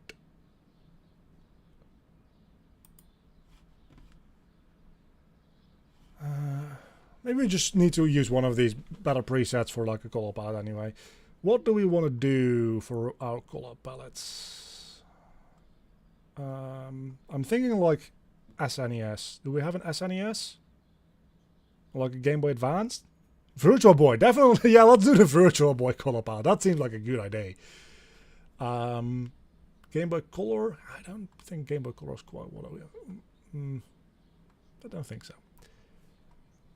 Do we have... we only have the NES, which I think is just a little too limited.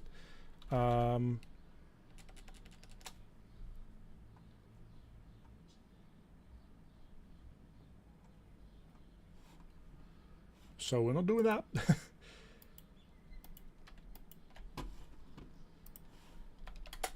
A sprite, add color to palettes. All you have to do is to grab the color you want. So I'm and just drag and drop it. That makes sense. So you can just drag and drop this in here now, right? No, maybe I should actually finish watching the 30-second video. Foreground color here, and I'm gonna grab a color like this one. And as soon as I did that, you'll notice that we got this red exclamation mark down here. Add. Did we? Oh, that way we can add it. That's kind of cool.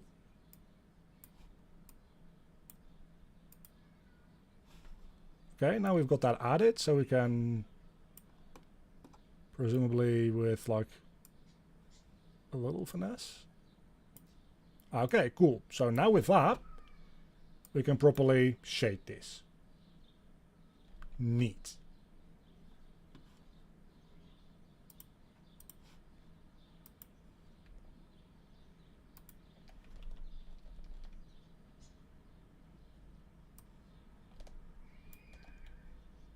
Cool. So now we have a tile with one side of it shaded. That's kind of the entire point of what we were doing here. And we can just mirror that, right? Please tell me that I have a mirroring function. Flipping something, right? I guess I can just actually scale it manually like that. That's fine. Oh, except that it's not really, is it? Oh, but that's potentially an issue. Oh, that's potentially not great.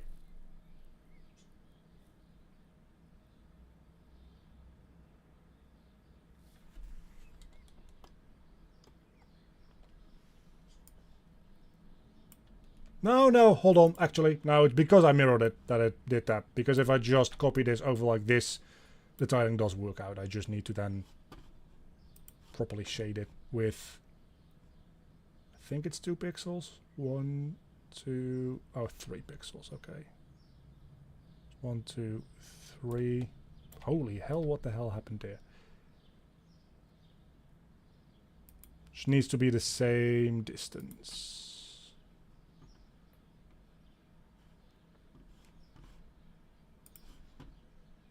Okay, that's the basic ID. If we then copy that over there and there as well,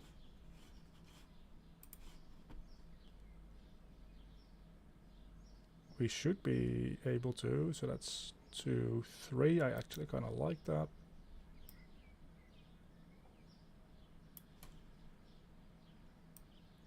That's like a point of reference. We can also just make this brush 3 pixels big.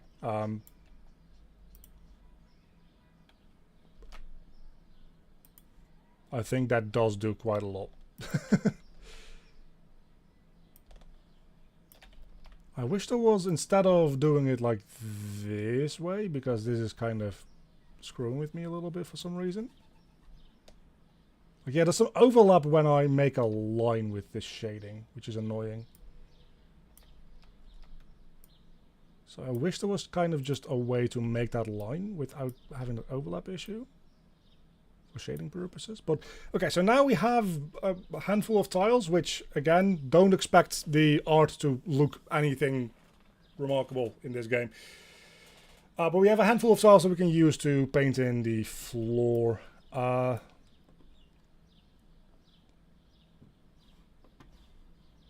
Let's make a carpet as well, maybe. Look at an image of a carpet.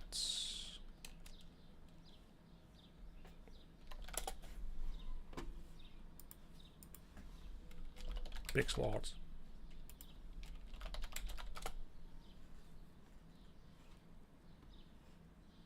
Yeah, so probably want to go with something, I don't know, dark bluish for the base.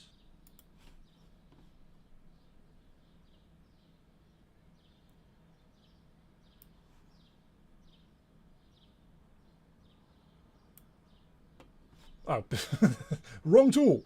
Wrong tool. That's the line tool. Where did my... Oh, there we go.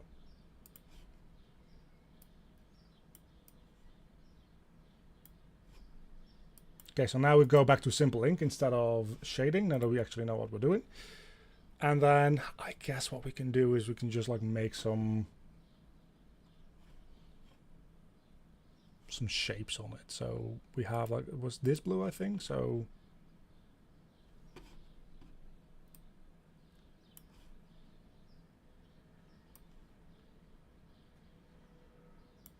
just make like a little bit of a square. I'm just doing things at the moment, if I'm being real with you.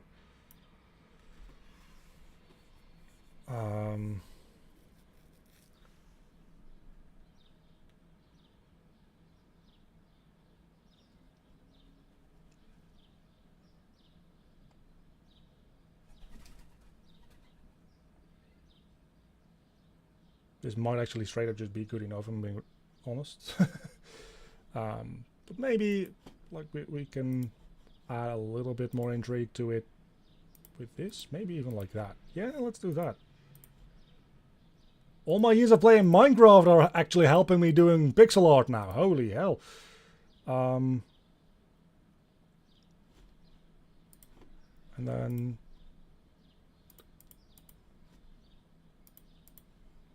look at how round this is. It's the roundest thing you've ever seen. It does make it look a little bit neater though. A matter of fact, we might actually want to also then do something similar here.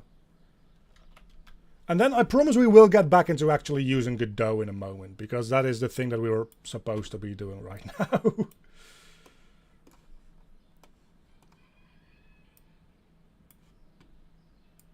But this way things look a little bit more rounded. I think that looks better.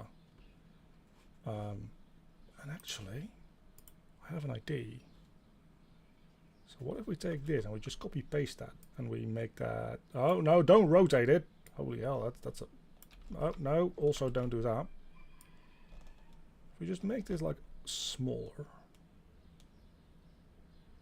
I was gonna say maybe we can put it in the middle like that.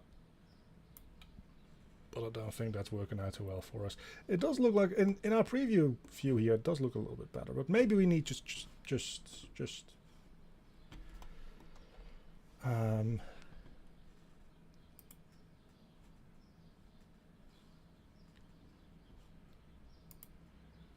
can we, yeah.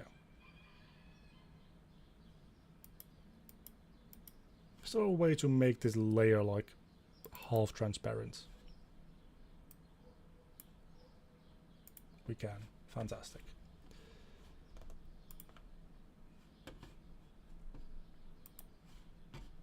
Oh, what I just did was actually not even necessary. You can just make this too big and do it like this. Okay, cool.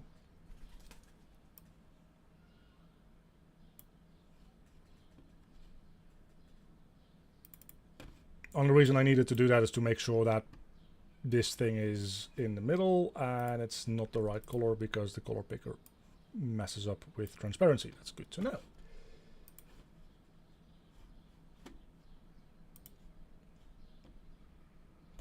That makes sense. We don't want to erase, we want to fill in with the proper color.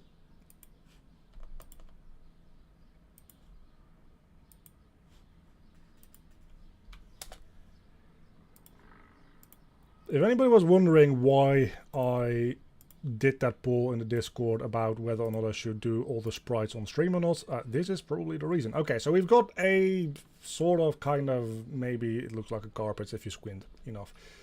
Let's just tile map, save this and move on. I also do need to like actually grab a bite to eat at some points because I'm starting to get hungry. It's like, it's about 5:30, so it's getting close to a reasonable dinner time anyway. Back in Godot.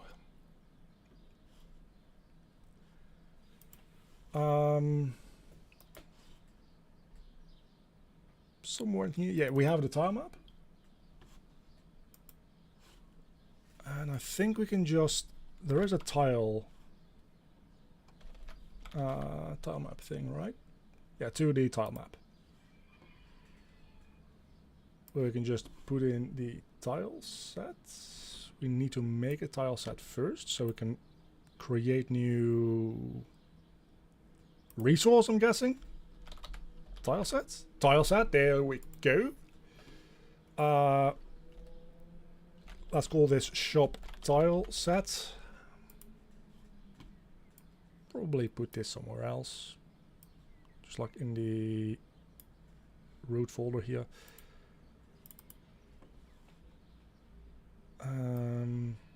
The edited tile map node has no... Oh, so we put that in there. Tile map style set is now source configured, so I need to open that up, I'm assuming. And then resource, no. Tile sets.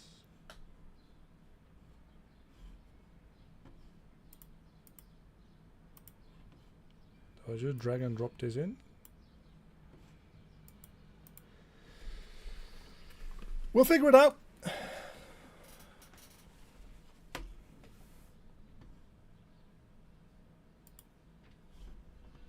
At some point, I'm sure.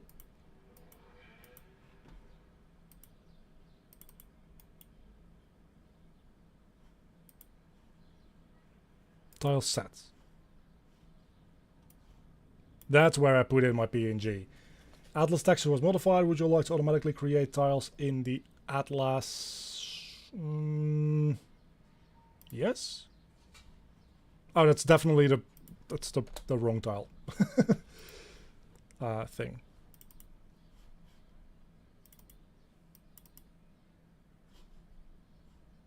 Wait, what did I just delete? I think I just deleted the wrong thing. Just want to delete. My dude, can I?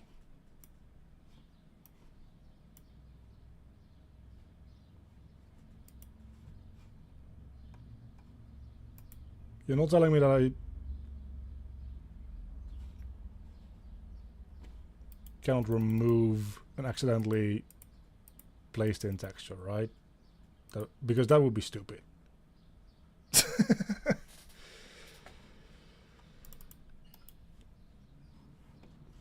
Surely that's not the case.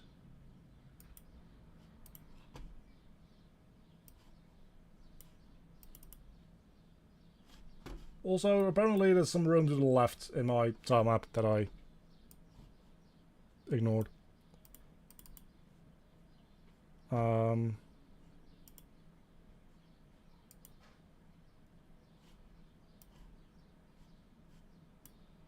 Okay, there we go. You can import it like that. Creates the tiles perfectly. So now I should be able to maybe use this to paint with. No, I'm not. Not quite yet.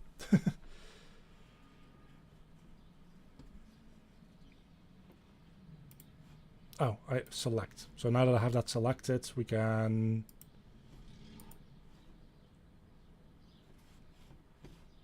maybe do a thing.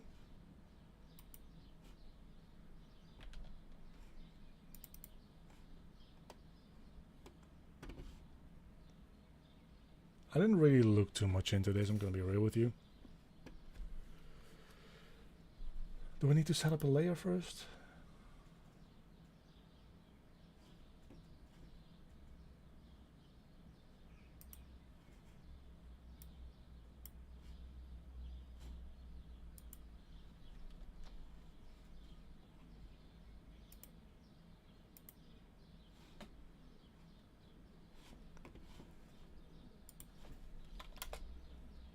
We're gonna look this up. Godot tilemap. Using tilemaps. There we go. So first you make a new tile set.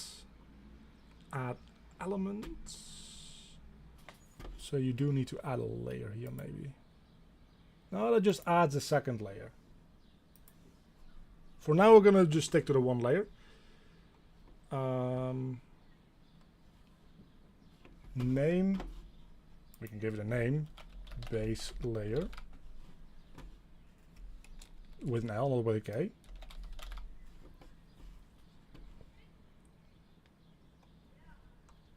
Opening a tile map editor. We have something here, right? Select the tile map node, we have that. Then open a tile map panel on the bottom of the editor, we have that. Selecting tiles for painting. We have that.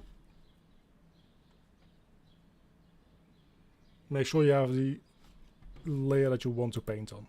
Base layer. We have that as well. In the 2D editor, the layers you aren't currently editing from the same tile map will be grayed out. I know that makes sense. Before you can place the tiles in the 2D editor, you must select one or more tiles in the tile map panel. Located in the bottom of the editor. I do have that. To do so, click on the tile map panel, hold down the mouse and select multiple tiles. Actually, good point. I only want to paint with this one tile for now.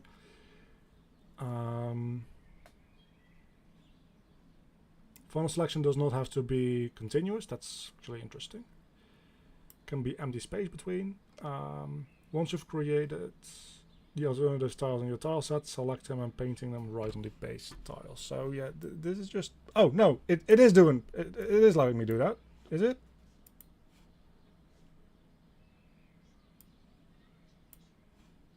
No. Do I need to move to tile set to do that? Oh, I need to go to paint. Is that it? No.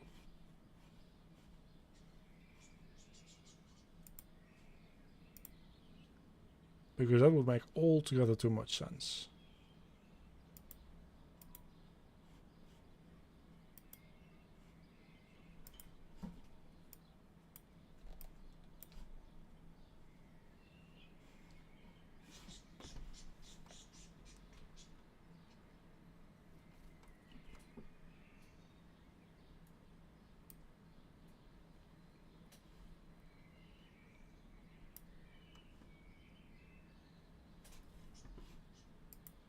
I can't help but feel like this is the thing that's fucking with me. The fact that I have this in there. But it doesn't seem to be. Do I need to like hold down Control or Shift or something while painting? Because that would be dumb. That's not the case, clearly.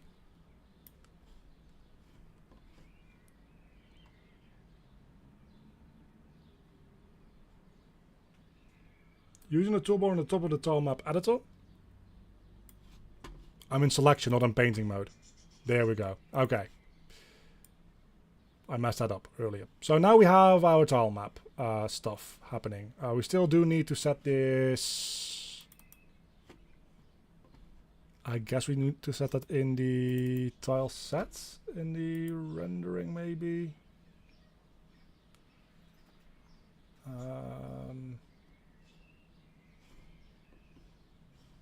The tilemap itself, the transform. In texture, that's where I need to be nearest. There we go. So that allows me to paint like this, and I'm sure you can like set up automatic, like the edges use these styles, right? And the corners automatically get put to these styles. I'm sure there's an automatic way to set that up. I don't think I care too much for it right now because we're only going to be painting in this one map. So for now, I think this is fine. Doing it this way. And then we can make a new layer here, which we will call like carpet. And we can just like place in a carpet. Except that that seems like it is making gray background. Doesn't seem like it's using the alpha. Yeah, definitely is. And this, again, the stuttering thing is actually like bothering me a lot. So this overrides. It's not gray. It is actually alpha, but it does. Oh no, that is my bad. I need to start painting on the carpet layer. So if we put this on like there, and then the entire thing should be in Z like -1. Potentially more in the future. But for now, I'm sorry, what? I need to click off it for it to take effect. That's fair. Okay. That's a good start. I think that's a good enough start for us to start doing some more coding stuff in a moment.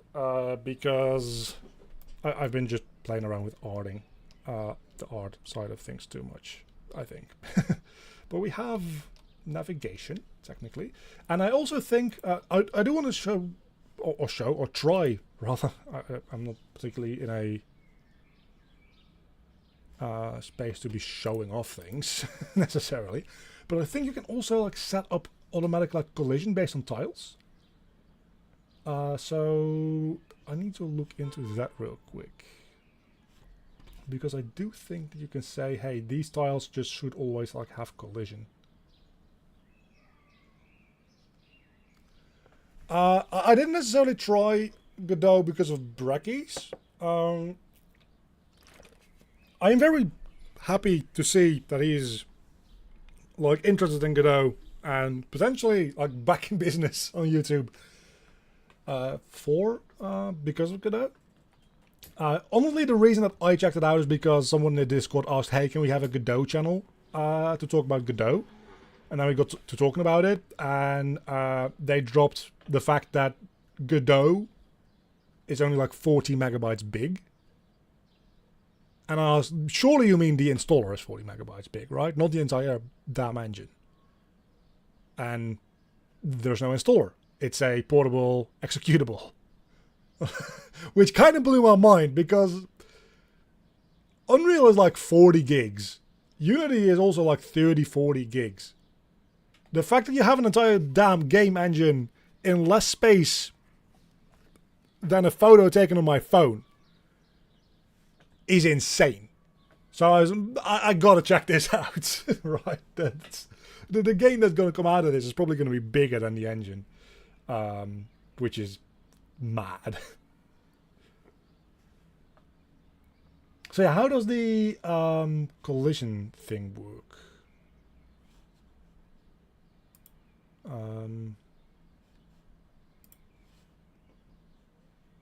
I'm assuming that's in tile sets. I should just look this up. Tile sets collision.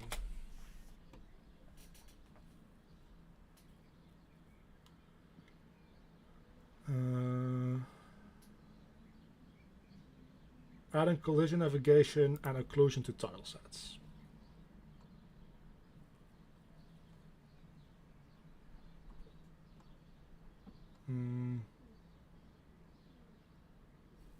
Okay, so that's a physics layer we can add somehow. Terrains, miscellaneous.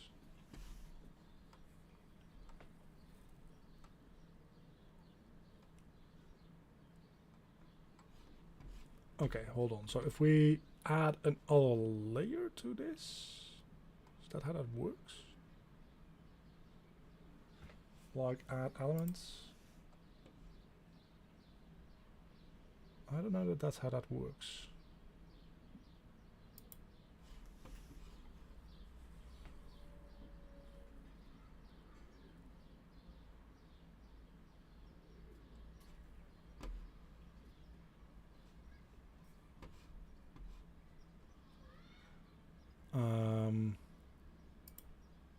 Let's collapse this real quick. We have a tile map. The thing that it's showing here is different than what I'm seeing in the documentation, which is worrying. Collision visibility mode.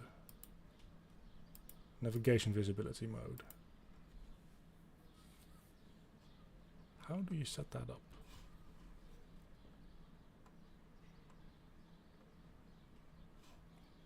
Okay, so this actually now does go back into here, and then we go into like select mode in the tile set editor. I just want to like make this one collide, for instance. So from there we can say in the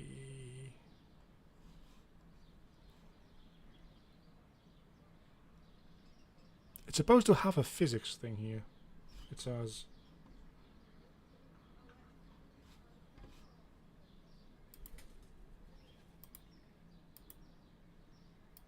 clearly it does not.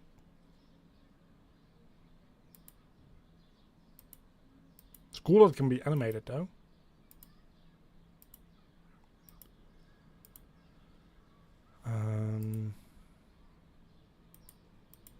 Property editor. No physics layers. Okay, so we do need to add a layer for that, and we can call that just like physics. Navigation enabled. Yeah. Except that this is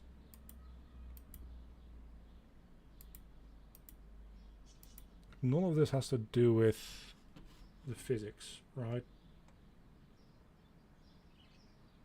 Let's just read through this a little bit more before actually jumping into stuff.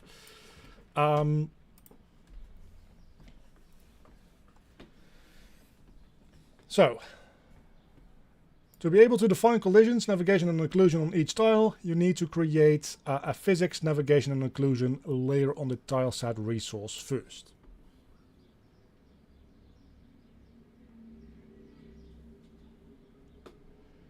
Maybe we should try the setup button.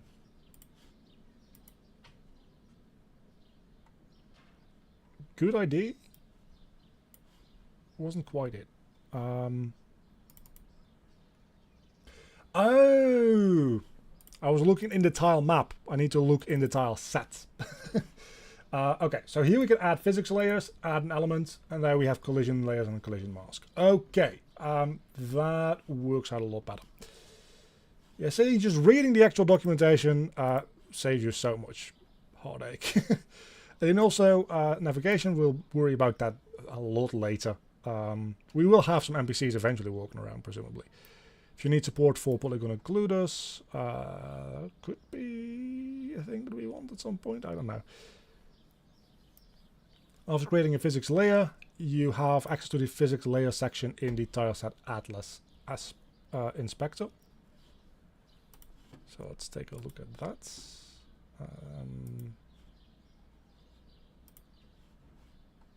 So physics layer 0.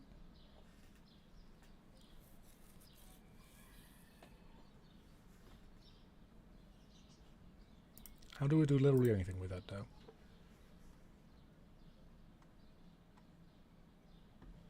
You can quickly create a rectangle shape by pressing F. And that just then creates like a... Okay, so the ID then being... So this is going to fuck me up because I spawn inside of something that has collision. Yeah, that just gives that tile collision. So whenever I paint in this tile specifically, that tile is automatically going to have collision, which is going to be great because we're going to have like those little like showcase pedestals where we're going to actually put the stuff. Now that I say that, actually, is that going to be just a sprite? Because that's probably just going to be in an actor or a like object of its own, right? Because we need to be able to interact with it. So that's actually probably, yeah, that's a good point. Well, it's still good to experiment with this kind of stuff. So now we can go back here and we can say, nah, actually, I don't think I want that. And then we can delete these, maybe? Yeah, we can delete these. Can I just delete this entire thing as a whole? That would be ideal.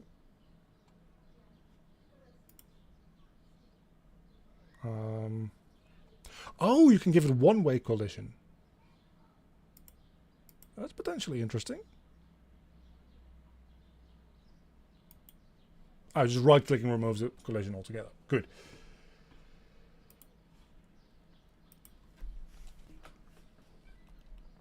I think what I'm going to do is I'm going to take a quick little break to stuff some food into my mouth. We're not going to end the stream. We're just getting started, really. Like, we're 2 hours in, but this is going to be a long stream. I'm going to be streaming for a while because I've got the time today. And then after I've had some food, I'm probably going to like stay on stream. I'll just like mute myself while I'm eating. And this is maybe a good like Q&A 20 to 30 minutes time. So if anybody's got like questions or things for me to talk about, probably a good moment to throw them into the chat. And I'll be back in like a minute. I'll probably just like make myself a quick sandwich. I'm not going to do anything like too fancy for food. Doesn't seem like today is the day that I should be cooking a lot. So, and after that, I think what we'll do is we will start making the data assets or the custom resources for the cards. Yeah. So I'll be back in a moment.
So when I say quick, I mean quick. I haven't finished my sandwich yet. I just made it, and I also got myself a glass of iced tea. It's like real cold right now.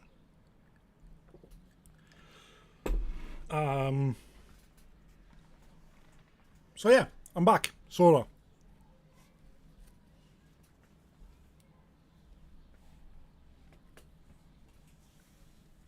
Making a sandwich turns out real fast process. That's the entire point of like me doing that for dinner today.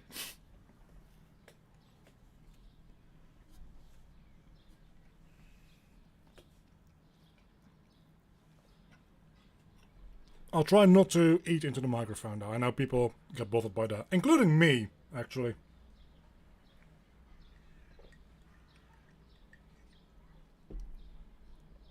I really hate it when people fucking go full mouth into the microphone while they're eating. Can't fucking stand it. So I'm gonna try to avoid bothering people in that same way. Okay, custom resources is I think what we're going to be working on, right? So I think how we do that, that's a good question. Let's look at the documentation. Custom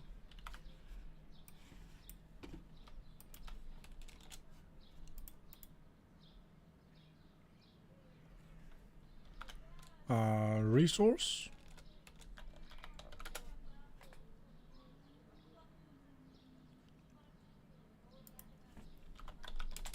Something like that. I don't remember what it's called.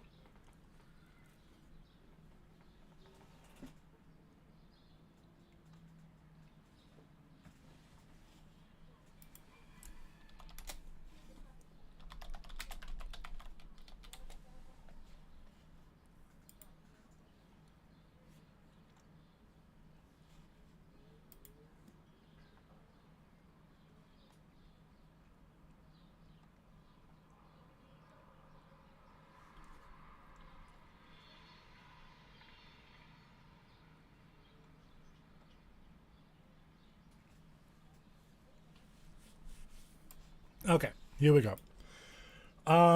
Creating your own resources. That's what we want to do here.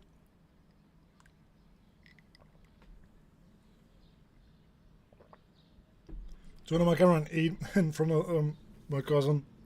We haven't ordered KFC. That is just evil. So they can define constants. They can define methods. It's quite neat.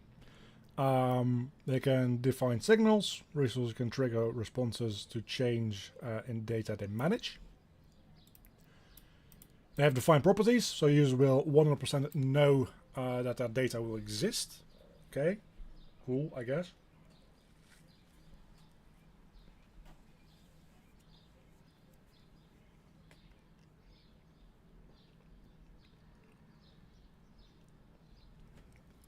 It gets serialized for you. That is neat. Thank you very much.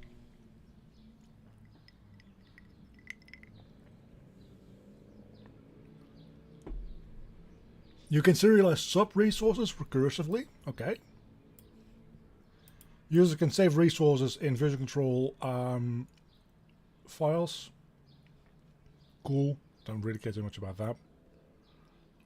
But it's still cool. Godot's engine inspector. Okay, cool. Godot makes it easy to create custom resources in the inspector. Create a plain resource object in the inspector. This can be done by a type that's derived from resource, so long as your script extends that type. Okay, let's get started with that. I'm going to put this over on other monitor again. So I guess we want to do a new script, and then we can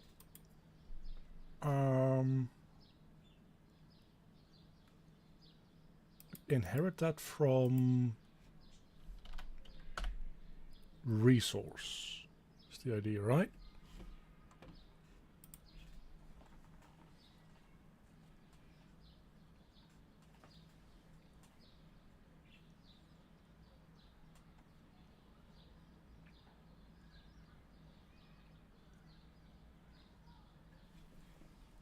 Yeah, I think so.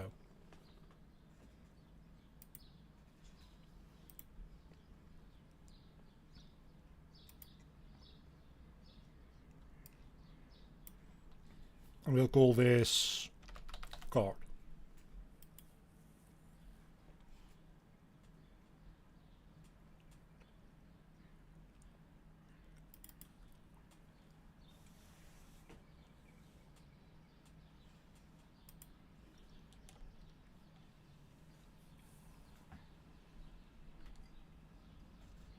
Holy hell!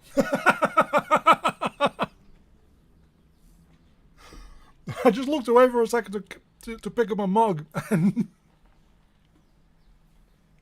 Copilot is just going fucking wild.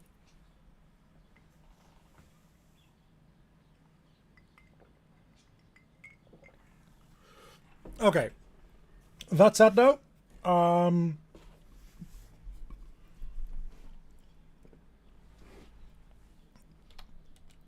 let's export a public string name. That makes sense.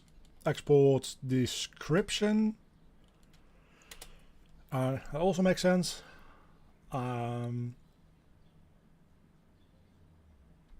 Public texture. Let's call that image instead.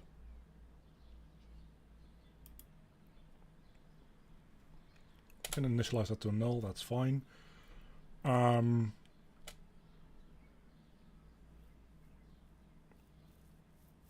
Yeah, Copilot just makes the game all by itself. That's kind of what it does. What other stuff do we need here in order for this to work?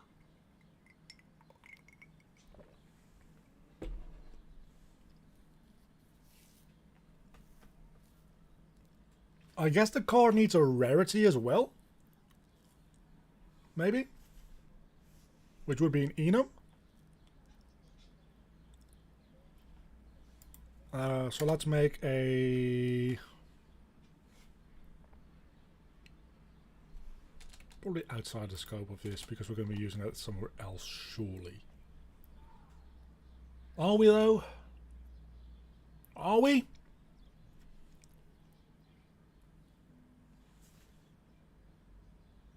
I don't know that we are. Let's just keep it at that for now. But it will also probably need...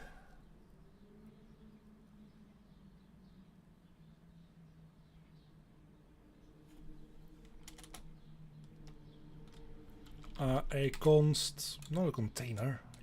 What the fuck? Const...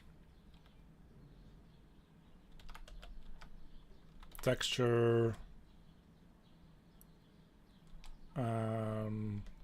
border equals, for now we'll do that null.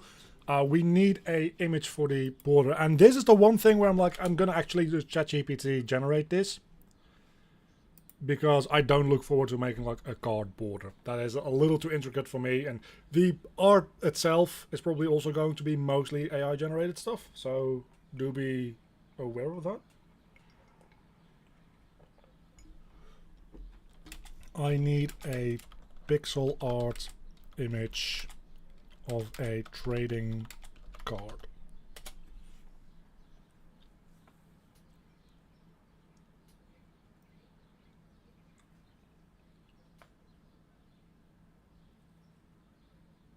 Oh, also I probably should remove the overlay text here.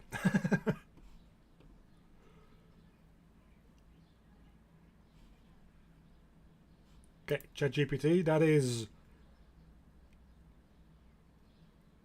I am always blown away by people say like, I can tell when something is AI generated, and like, yeah, when it's like this very specific like anime art style, it's very easy to tell. When it is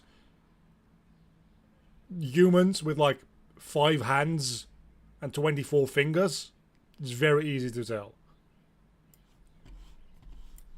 This looks amazing. This is a great piece of pixel art. It's also definitely not what I'm looking for, but it looks great. I was hoping for something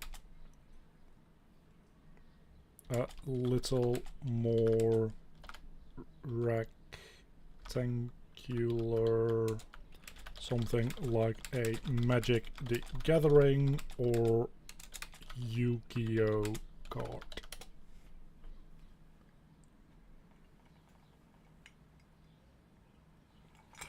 Or a Pokemon card, or literally any fucking trading card game in existence.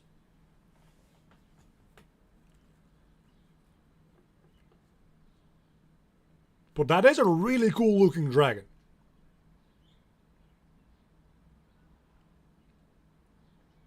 Okay, this looks a lot more like what I want. We can work with this, right?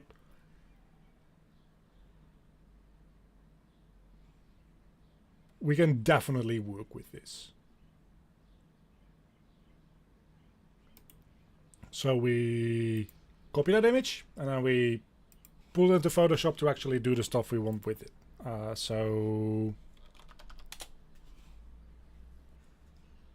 Well, I already had Photoshop open for the thumbnail. That makes sense.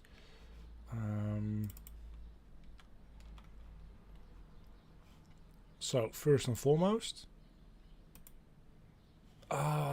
this is the issue, right? It looks like it is one big color, but it isn't.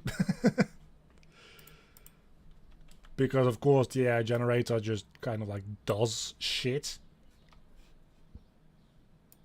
So this is going to be pretty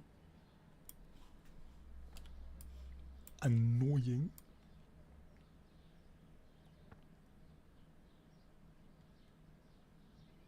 To deal with. Like, this is not even the bothersome part. It is the corners then that are going to be... Hold on. No. We're going to do this a different way. Photoshop has a wonderful select subject. Are you going to be able to recognize the card in the middle of the screen? Not really. Okay. Worth a try. I guess we just gotta do it the good old-fashioned way, which means a little bit more work. But I do really like this card border. I really do.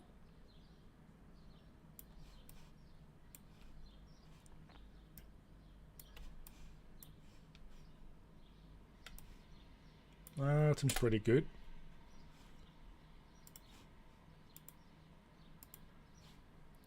Maybe we can, instead of the wand, we can use the quick selection tool still to... it's got a real hard time differentiating between the black stroke that it has and the like dark purple background here. So maybe one with a lighter background behind the card. Because this is kind of an issue. Because in defense of Photoshop, I also have a hard time telling where the border ends and where the background starts.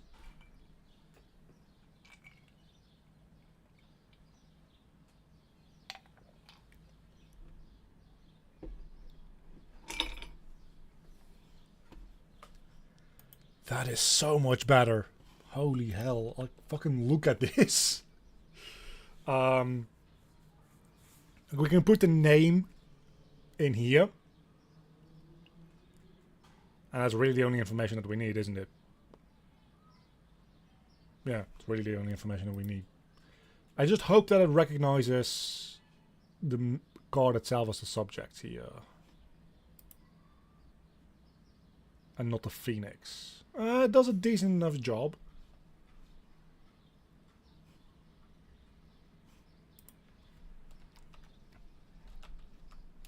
Not good enough, rather bad, but you can definitely tell that when you zoom in on this, right,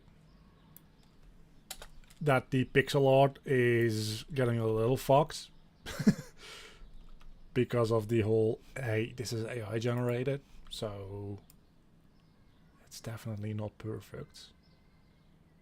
But I think for our purposes, it'll be fine. Like Photoshop, when you zoom in, just uses nearest neighbor filtering, right? It's just, it took pixel art and then the AI generator itself applied linear filtering to it.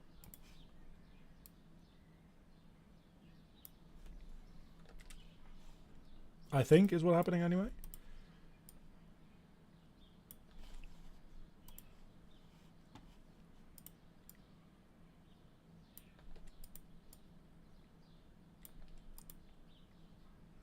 No more pixels selected. Yes, I am aware. I am aware.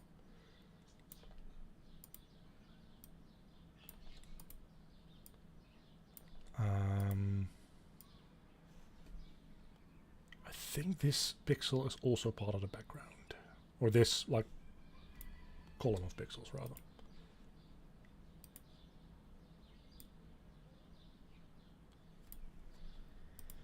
And this is the tedious kind of stuff that you sometimes just kind of gotta do. But you know what? This is less tedious and less time consuming than actually making these card borders myself. And they actually will look better. And the majority of this game is going to look like shit because I am the one making the art. But at least the cards are going to look decent. So that's cool. And that's the thing that hopefully the players, like all 2.5 people who are actually going to install this and play this after we're done with it, hopefully sometime next week. Like hopefully the majority of the time will be spent looking at these cards. I don't know how many cards we'll make. I'll probably throughout the next week just spend a bunch of time with ChatGPT, just generating a bunch of pixel art to make into cards. Because ChatGPT has a limit on its image generation of like, I don't know, what is it? Like 10 images every 4 hours or something like that. So it's not a big deal even if I want to get like 100 images. It's going to take a couple of days. Just kind of passively on the side while things are rendering and stuff like that. While I'm working. But it's not something that I can like entirely do on stream. I don't think. Anyway, this is the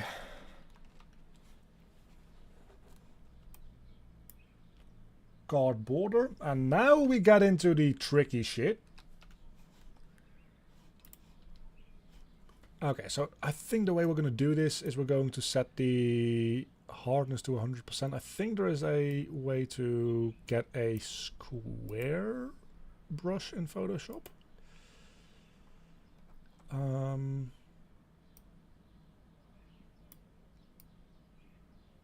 Right, something like that.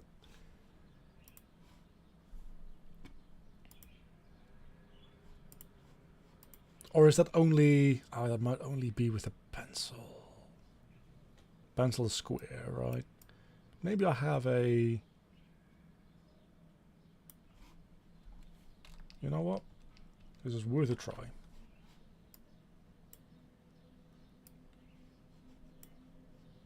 You know, this magic erasing thing is actually working quite well. But we just do all that. Okay, that's... Nah, that ain't doing it, I don't think. It's mostly the border here that's going to take a bit of time to do. We're trying to make... honestly, I'm just trying to find an excuse to use Godot. And I'm making a pretty small little tycoon game. So... we're gonna make a TCG tycoon. You're just like the owner of a card shop. Is the idea. I guess we can just kind of delete them like this. Here we get into the issue where, because these pixel art pixels aren't actually real pixels, they're like 4 pixels a piece, this gets a little tedious to do.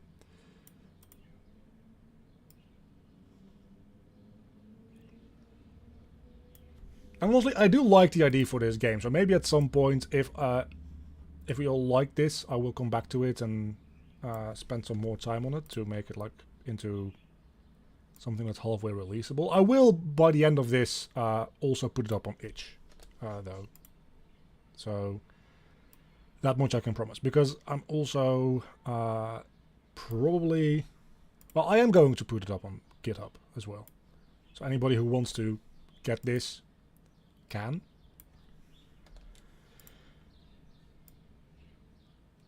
And they can play around with all the code, but also the resources and stuff like that.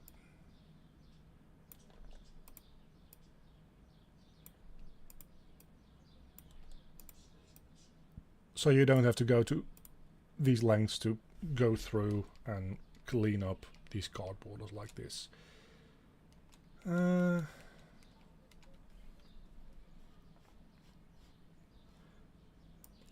I think what we're gonna do, actually I have an ID. I have an ID. What if I do pick the... Oh no, that's not gonna work too well, is it?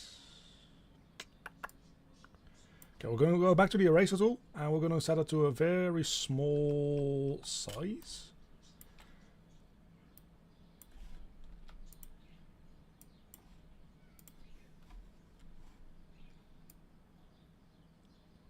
And I'm going to try to like erase things like this maybe. This feels like a cleanup thing that I should be doing at the end and not right now. Also kind of fucks up the whole pixel art aesthetic. Yeah, so let's not do that.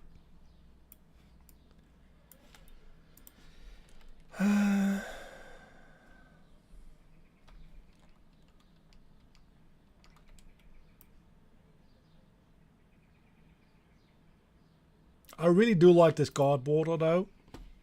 So I don't really want to generate a new one again on ChatGPT, but I'm going to ask it for one with the art for the monster just in a simple square, please.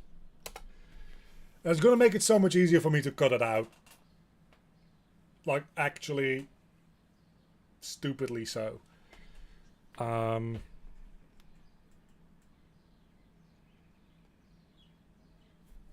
it actually gives me two of them. That's not what I'm... No, the card border should still be like a Yu-Gi-Oh cards. I just want the art image of the monster to be a smaller square. It just gave me two very low resolution pixel art things that are square. It's not what I'm looking for. Although those could function as being card art eventually.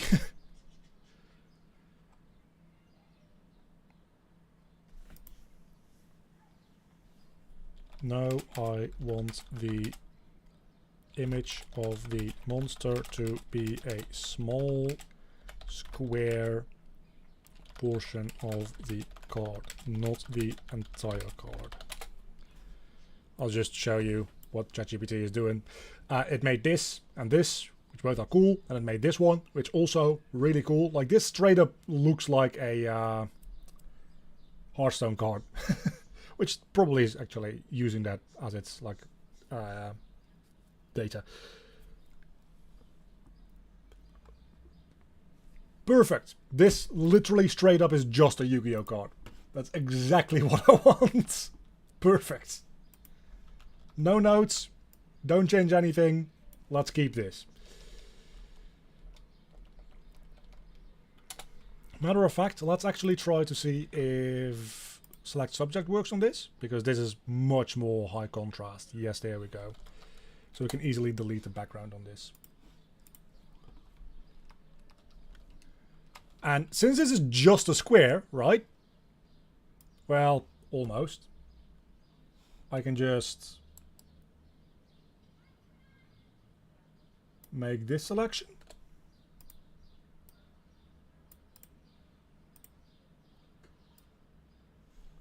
Like, it finally did actually straight up make a Yu-Gi-Oh card. This feels like it is a image taken from one of the Yu-Gi-Oh like Game Boy Advance games or something like that. Which again, wouldn't surprise me if that is what the dataset sampled in order to make this.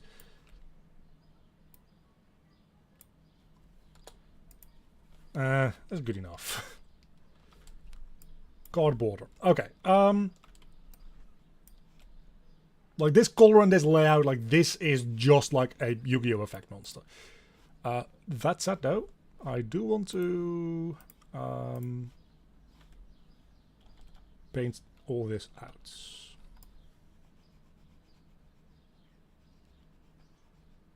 Because we're going to be putting our own text in here, which is going to, my god, that's gonna take an entire like couple of hours in and of itself. Making all the names. We can crowdsource that, actually. I have decided we can. It's not all one color. That is really annoying. Okay.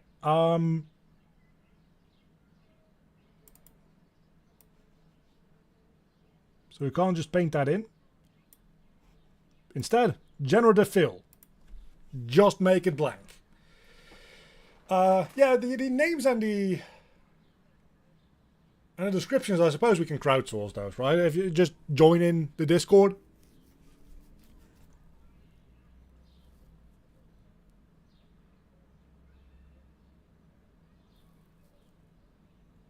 Okay, that's not exactly what I had in mind. Neither is this, to be honest, but this is an improvement.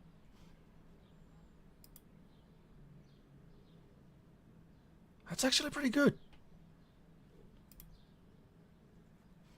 Let's generate a couple more. Just to see what it comes up with.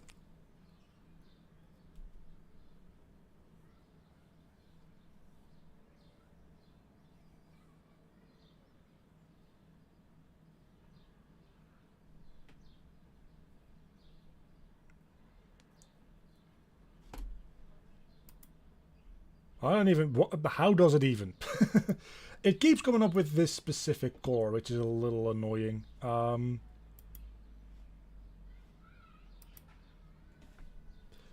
actually think that instead of using generative fill, maybe just using like smart replace or whatever it's called in Photoshop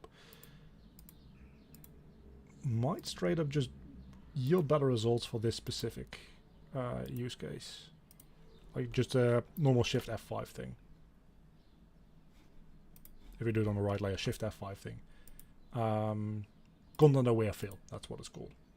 Yeah, no, definitely not. Okay, option number whatever. We're just gonna like copy this and then do that a couple of times.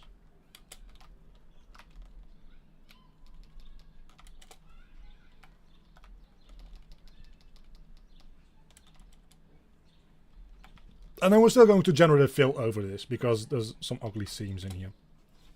But we can at least like merge this all together. And then if we take generative fill, it should now recognize the main color a little bit better. Matter of fact, let's actually just generative fill this entire area.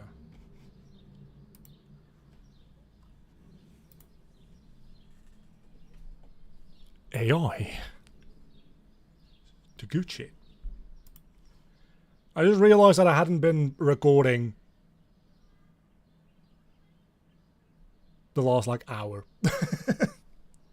Oh no, that's actually worse. Oh no, that's much worse.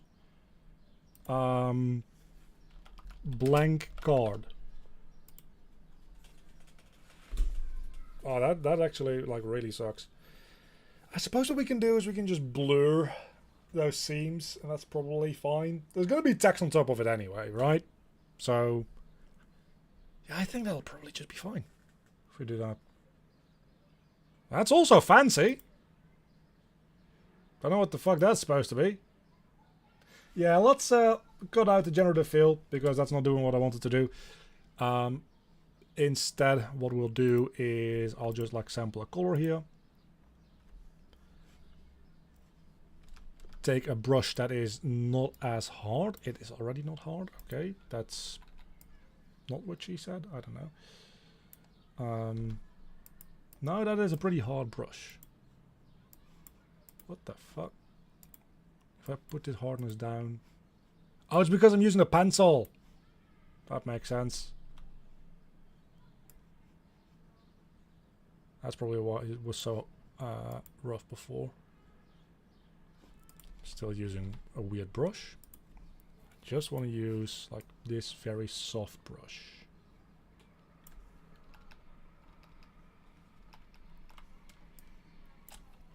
Trying Godot, spending like half your time in Photoshop and a sprite. That makes sense. I mean, it does if you're making like your own assets, which I'm not because AI. But I still have to like edit those assets to fit what I want them to be. And now we can finally crop this into what it's supposed to be, which is just the card border. There we go.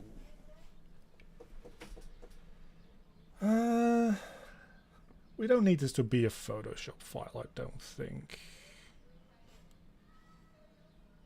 We can just kind of like export this as a PNG to this folder.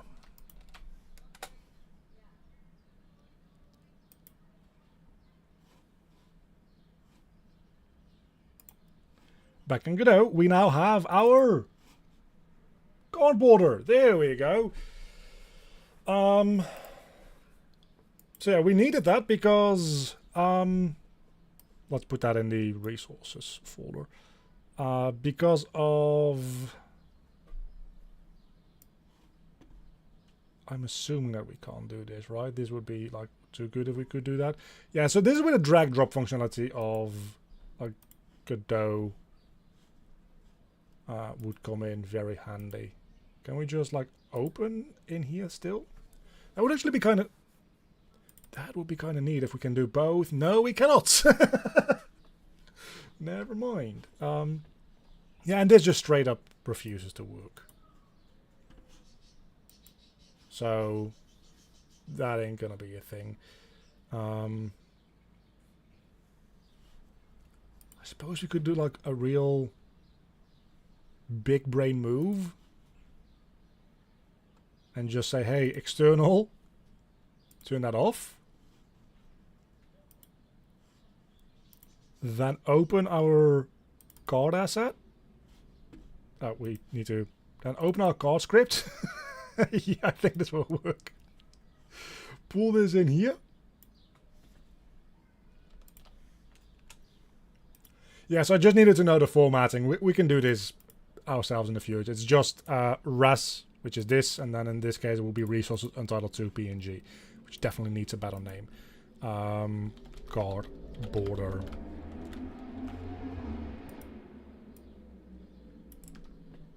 .png. Okay. So that is one of the things that I really like about that drag and drop feature, is that you can just like drag and drop resources in here. And since this has to be like a constant value anyway, we don't need to like make it a variable, whatever. We can just drag and drop it in there. Okay. That was a real big brain move. Hopefully it didn't break anything. Close all. And now if we want to open this up again, it'll open up in VS Code with a proper string. Big brain move. Mega brain. Now the question is whether or not this works. First and foremost, this is cannot implicitly. Yeah, so that is an issue. Well, let's look at that. Because what it's probably doing is, with the drag and dropping thing, it's probably just doing it, assuming that you're using Godot script, which I'm not. So, Godot. Resources.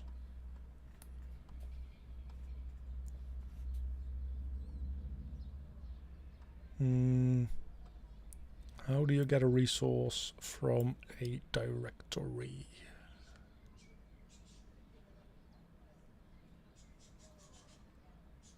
That's resource saving. That's not what I want to do.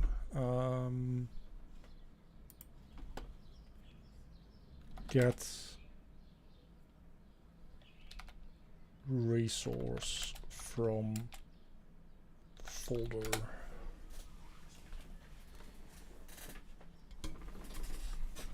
File path in Godot projects. Accessing files in projects. That's probably what I want in C#.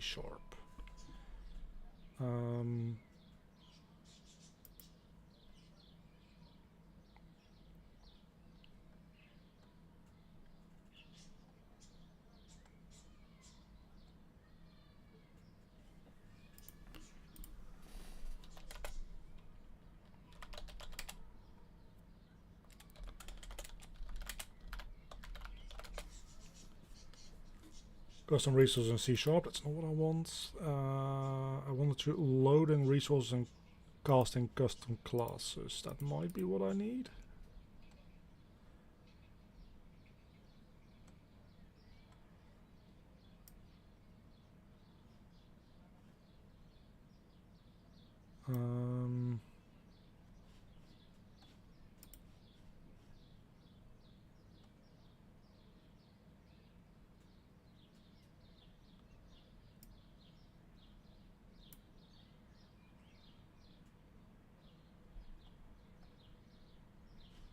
Surely I can just set this to reference that specific image.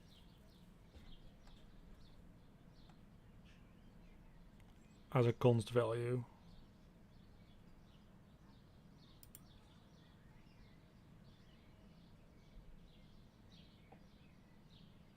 Okay, I can get node.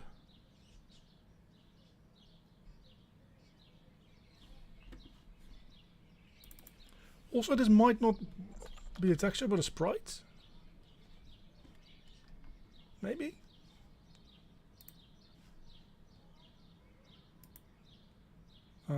Card border.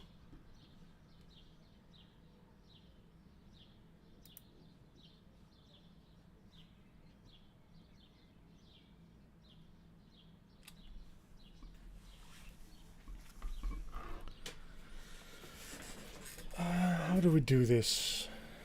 Okay, well, let's worry about that in a second. First, I want to check whether or not, like, making this new resource, like, if I want to make a card, can I do that now? No.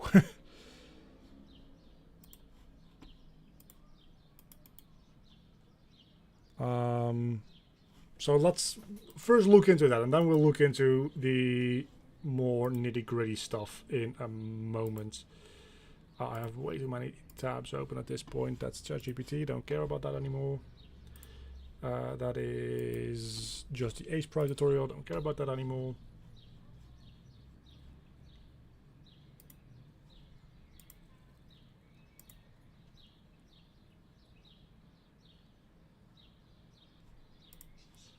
I think I might have nuked the folder or the page we were just on. Resources, okay. So yeah, you can make a, in this case, they say make a boss table, right? Oh, maybe we need to rebuild, hold on. That would make sense. Failed to build project, why? Because, okay. For now, you're leaving. It would make sense that you can only add those new resources once you've built.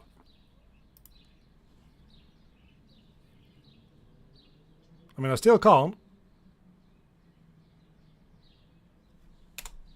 So that's a thing.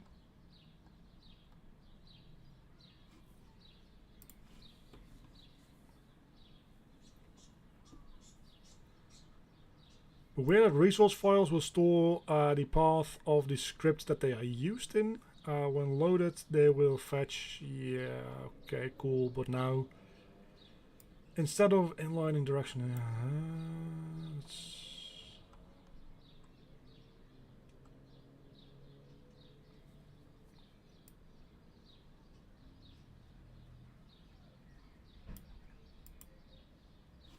do I just make a new?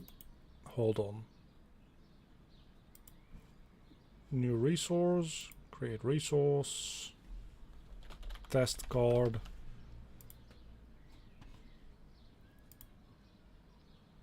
And then the path. Oh, and then the script that we put in there can be our card script.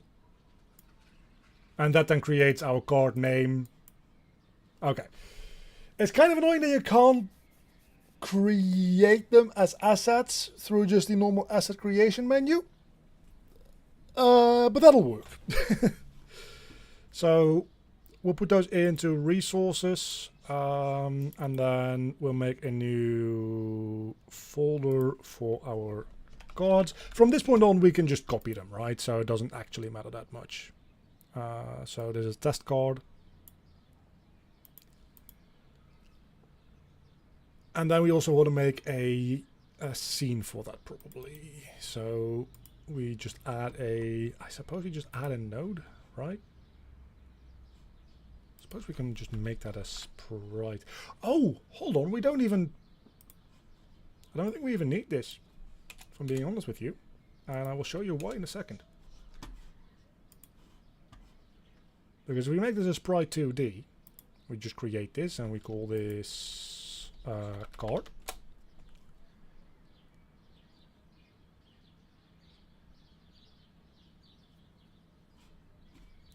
That is going to be holding our border.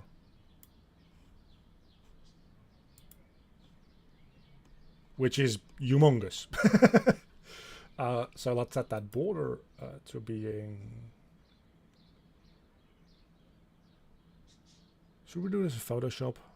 I don't think, maybe not. I don't. Let's add to like about a third of the size for now. Maybe even less, honestly, like 10% of the size. Seems a little bit better. Because what we can do now is...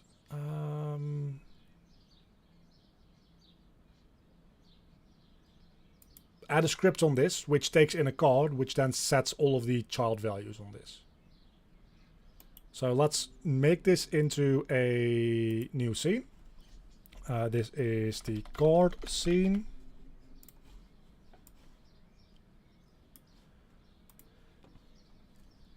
See, now I'm getting a little bit more into it. We're getting into like more just general game dev stuff instead of, hey, how does this engine let me communicate with things? And things are going a lot smoother already, very, very easily. So it's actually fine. So if we now open this card scene, we have our card in here. And from there, we can just easily add another sprite 2D.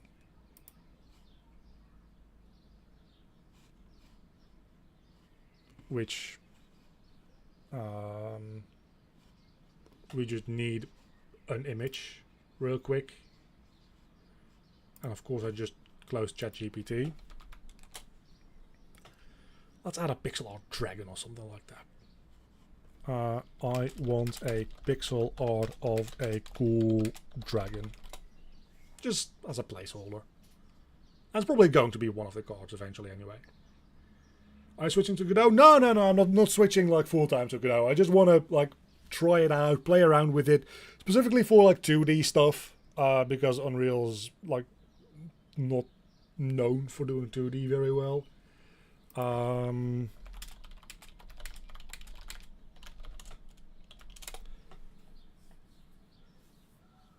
So I just want to play around with it a little bit. For my own game, I'm sticking with Unreal, and very likely, depending on what project I pursue after my current game, which is going to be a while from now anyway, if that ends up going the direction that I think it will, with the ID that I have right now, which I won't expound on too much, that's going to need to be Unreal as well, because that's going to be like an open world game, which, yes, I know open world games are fucking everywhere, but I don't think Godot is going to be particularly good for that. As well as whatever is coming, like if I'm doing that project, that'll also make heavy use of the game playability system, most likely.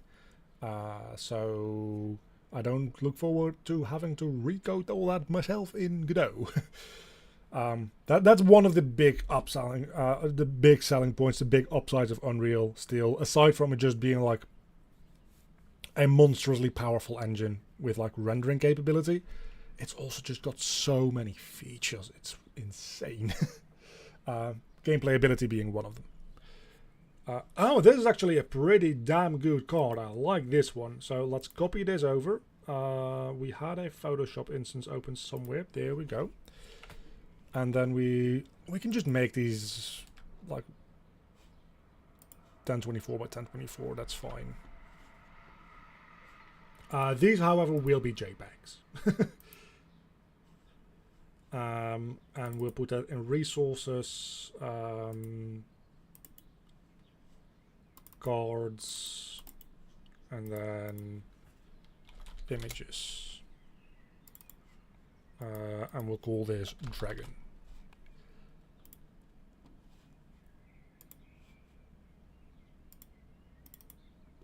Quite cool looking dragon, I think. So that's going to be our dragon, which needs to be obviously a bunch smaller. Also stick to its aspect ratio properly.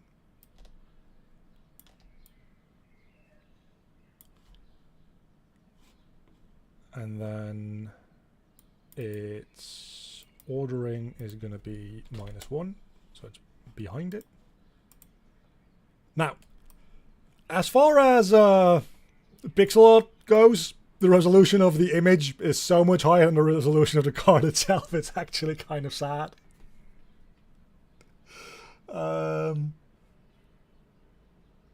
We'll look into that maybe at some point. I don't really care. This is just placeholder stuff anyway. I'm assuming that you have like a text edit, rich text label, a control for displaying text that contains different font styles, images, and basic formatting. And then we've got text edit, multi-line text editor. No, we just want rich text label. And presumably this just also gives you the like maximum size for it. So if I just start like typing away, if I were to now like do this, it automatically formats it. That's nice. That's nice. So name.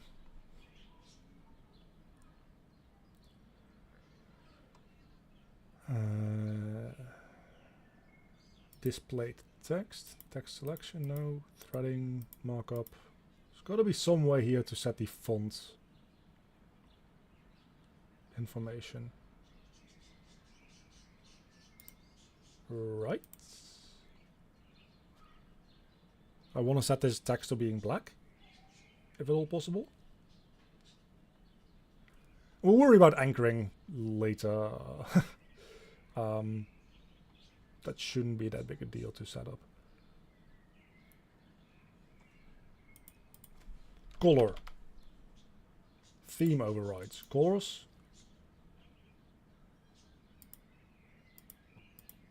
There we go.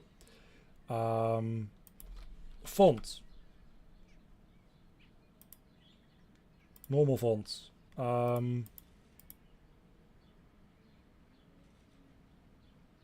New system fonts.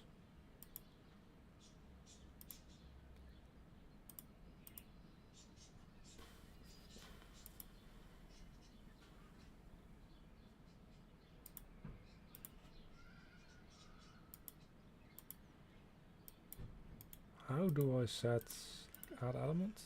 Oh, there we go. Yeah, which font are we gonna do? That's a good question. Probably something like pixely, right? Alarm clock? Nah, that doesn't seem good. That seems very bad, actually. I think I have a font here somewhere called like Pixel something. Pixeloid. Pixeloid is pretty good.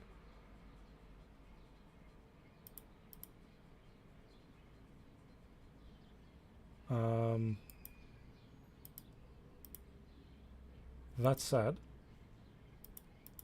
I think we also have like a bold version of that. Can I just type? Yes, I can.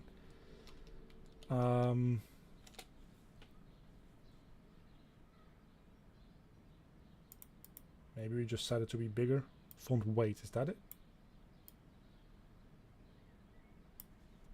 That's it. Huh, so this blends between different thicknesses of the font then. If I set this to 0 or 100, so if I set it to 500. Oh, no, this is just a toggle. Okay. That's fair. Card name. Then let's...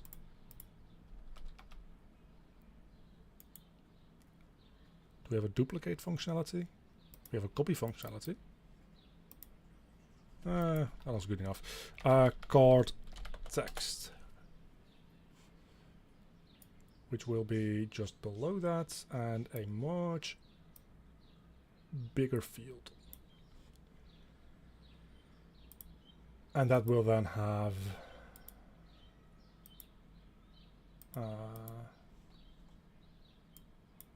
that'll lower field. Oh, yeah, now that makes sense actually. That does make sense. So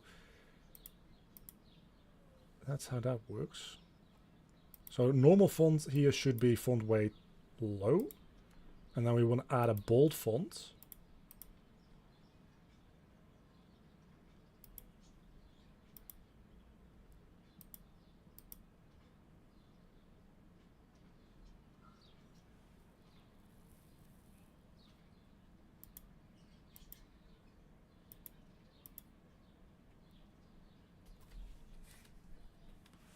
Then how do we set it to bold then? I don't know. We'll worry about that in a moment.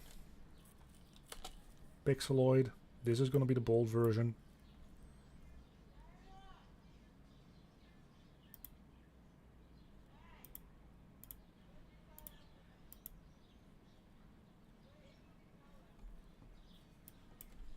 Bold.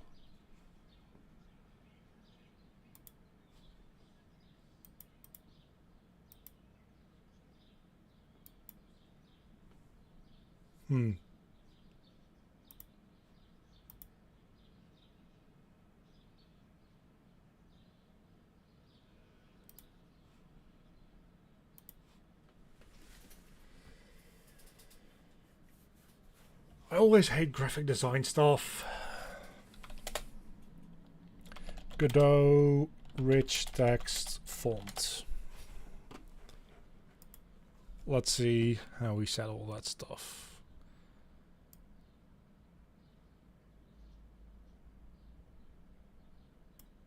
Oh, so hold on. Do we need to...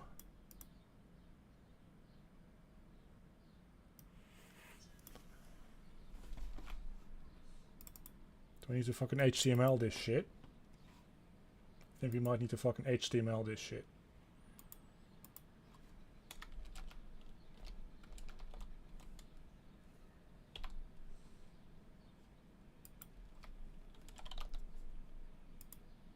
We need to HTML this shit. Okay. Point taken. Okay, so that's how we set it bold. That's a start. But that's not the proper font anymore. So that's not ideal.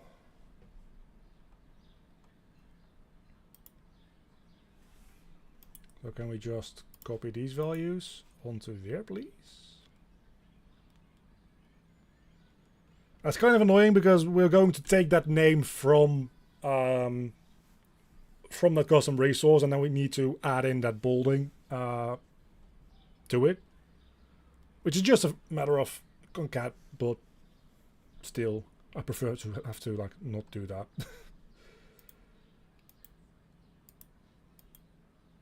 Paste value. Cool. So now we've got a name and a. Let's just set this properly. Card text. The quick brown fox jumped over the lazy dog.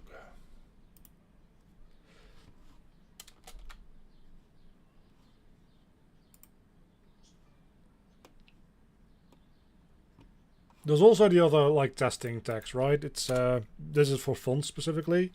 What is the usual like testing text thing? Yeah, lorem ipsum.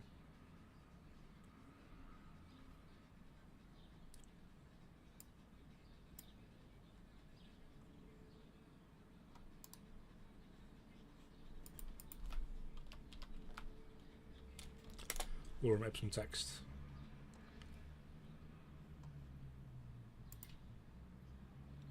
It's more than just literally lorem ipsum. Yeah, it's this.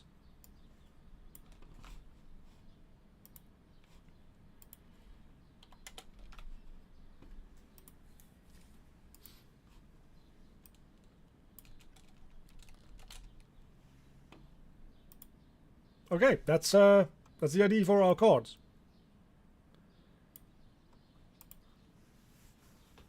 That does look pretty good. Like with this font, I actually quite like that. Now, okay, we do need to make sure that this is anchored properly. And I think we're just going to go full aspect on all this. And then we need to place them back in the proper positions afterward, but we'll worry about that in a moment. Because these always need to scale in the exact same way. So this card, maybe not actually. Maybe that's not how we do that. Hold on. Maybe what we do is we...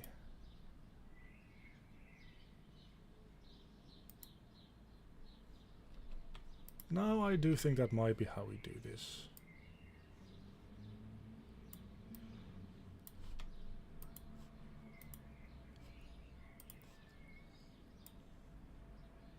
Like just like this instead.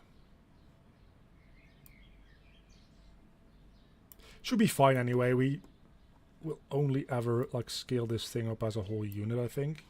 So I don't think this really matters.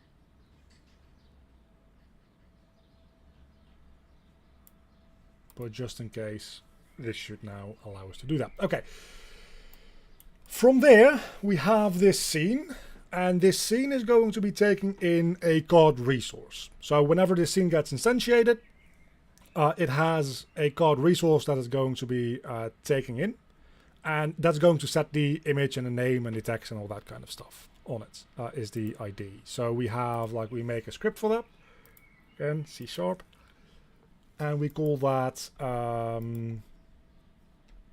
set card details. Which has a ready and a process, which I think this is just start, begin, play, whatever, and this is just update, tick, whatever. So let's put in a export for our card. And that should pretty much be it, honestly.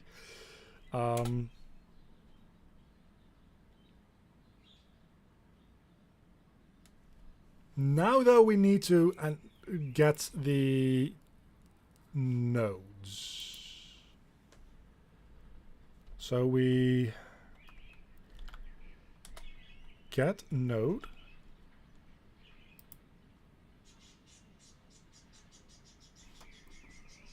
I'm going to look into this real quick to make sure that I'm doing this properly. Godot get node.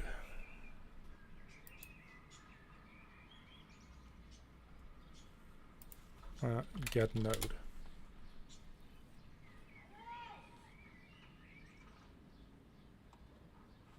I misspelled node. That's not going to help me.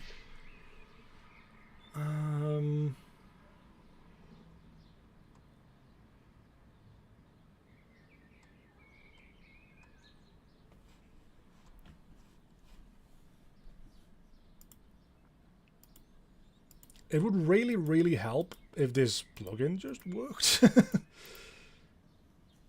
know what I'm actually going to do? I'm going to close VS Code real quick. And then we're going to open the set card details scripts again. I've got my stuff now. There we go. Oh, wait a sec. Oh, That's just in the Explorer. So in theory, if I can... okay, no, that's not how that works. Yeah, this plugin just simply doesn't...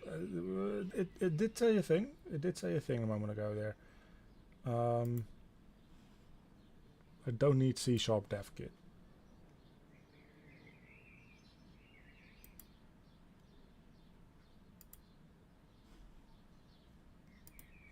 Yeah, that plugin just doesn't work properly. That's too bad.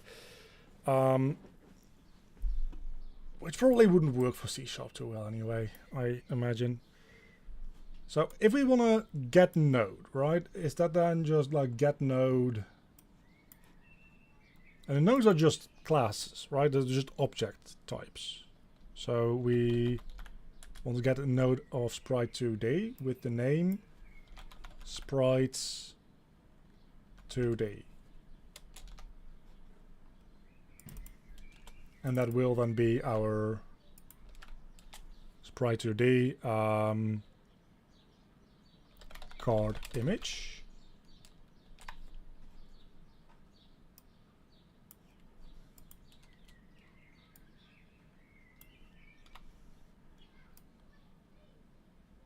Does that work?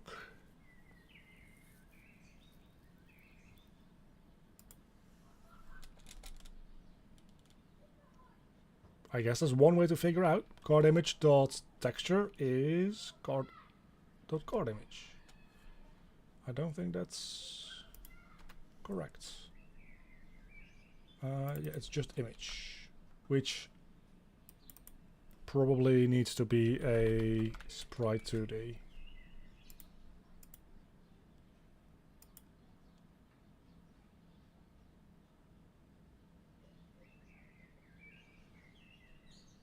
Types not derived from node should not export node fields. Okay. So card image dots texture. Is that how we do it? First and foremost, it's just image, actually. But this doesn't match the type. Cannot convert texture to texture 2D as an explicit already exists. So yeah, we need to cast that. Do we need to cast that? Can we cast that rather? Because this is sprite 2D, which takes in... Okay, that takes in a texture. So the sprite 2D is a node, the texture is a resource. That makes sense. So we have the card image.texture, and then we have our image, which is just a texture, but this is a texture 2D. But we can probably fix that by just making this a texture 2D. And then that stops yelling at us. Okay, so let's check whether or not this works first. So now we have something that when it gets instantiated, it should look at the card that it has and take the image out of that. So we're going to set this to be null again for testing purposes. And then on here we have our texture. Oh, we need to build. We need to build. Sometimes I remember shit. There we go. Card, and there we have, holy hell, our test card. Right, so now we have our test card, and if we now go back into our shop level real quick, that has test card. So now when we start the game, hopefully it'll load in that image into that card. It does not. Okay. That is a bummer. Why does it not do that? Probably because it's just trying to, like, what does this even, like, do, right? Get node with text like sprite 2D. This line doesn't fully make sense to me. I wrote it. But still.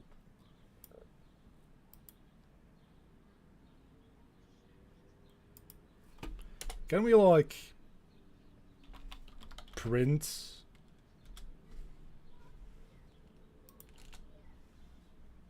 or something. Print image name. Godot print card image dot name.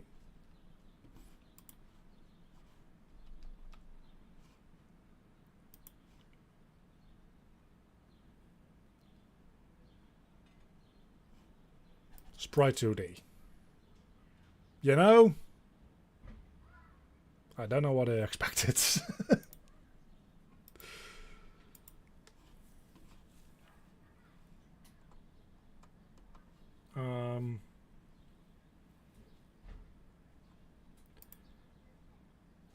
I just want to see an example of get node.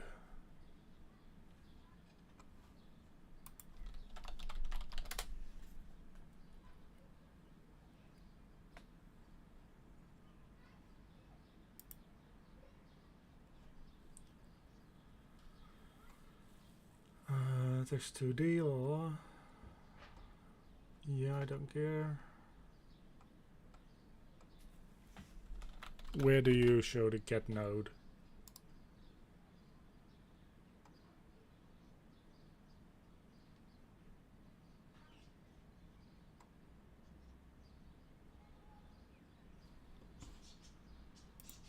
So let's just card. Let's call this card art instead. So that way we can be sure that it's not like freaking with anything else. Card art.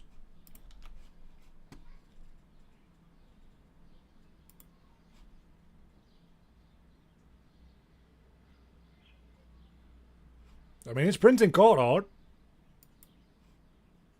So that's a thing that it is doing.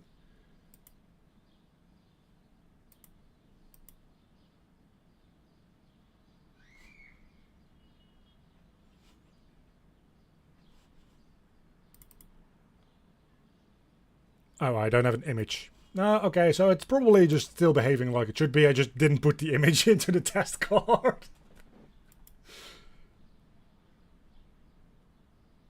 Yeah, no, that straight up just works. It works like it should. Works perfectly fine, as a matter of fact. Okay, that's good. That's real good. So we have a card that we can now functionally do stuff with. We can like make this a little bit bigger so that we can. Okay. That is worth noting. That is worth noting, the fact that if we make our screen bigger, it doesn't seem to scale up the game. Instead, it just makes our view larger. That is not good. That's probably something in the camera settings here that I can change. I would hope.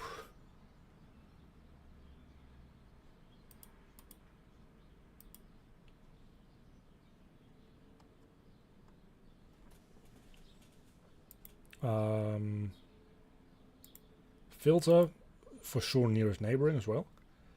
Repeat.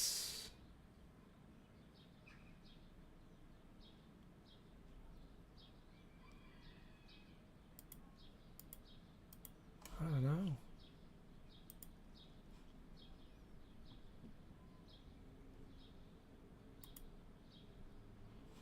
We'll look at that later.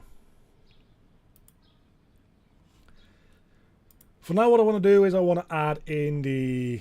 We don't need this line anymore. For now, I want to add in the card name. So we get node.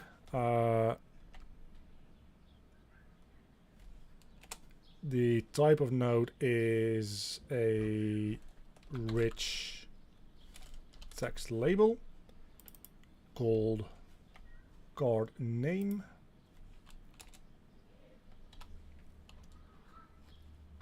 And that will be well, our rich text label, actually. make this full screen.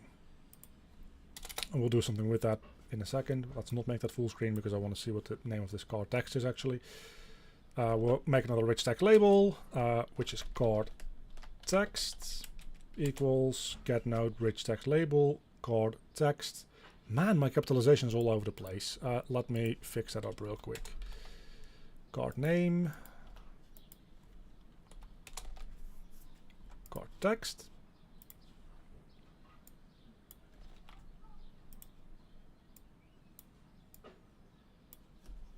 And there we set the card name.text.card.name. And then here we also set our text to card.description. So now with that, it should have no description and text anymore. Or no description and name anymore. It has the default stuff. Okay, so we can automatically now, we can properly set our instantiated card scene, our prefab, to display the values from the texture or the custom resource that we've made for that. So that is really, really quite good. Making some progress here.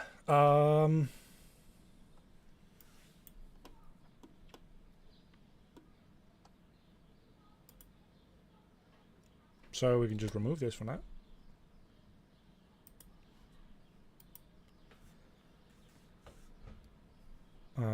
Add this one to there, sure. I don't need the floor test sprite anymore, I don't think. So what do we do now? What I will do now is get myself a new mug of tea.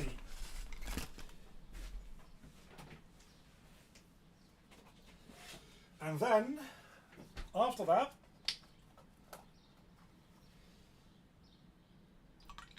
I'm not quite sure.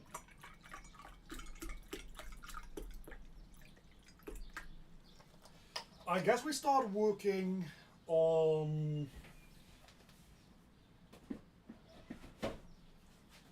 something.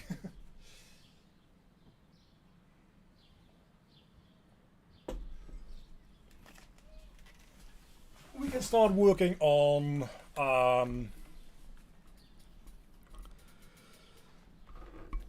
the display cases.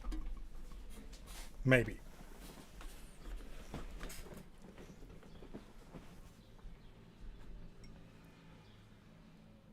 Or a card inventory.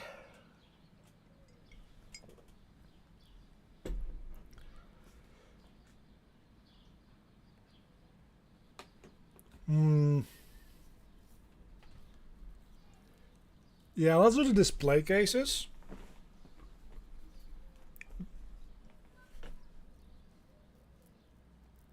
Now let's do the card inventory, because that way we can have like a container with a bunch of cards in it.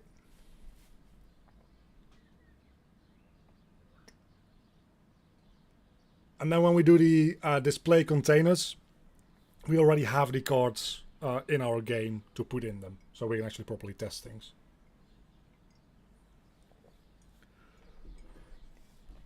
Okay, that means...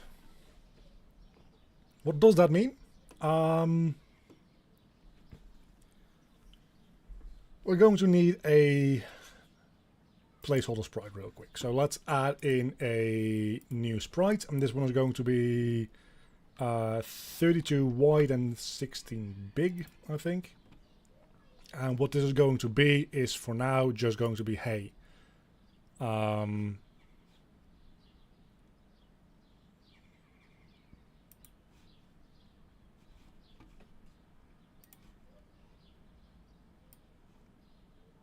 Chest. Oh, that should be... that was supposed to be filled. That's actually a call that we've used before. Let's use this one maybe instead. That's okay. No, maybe not.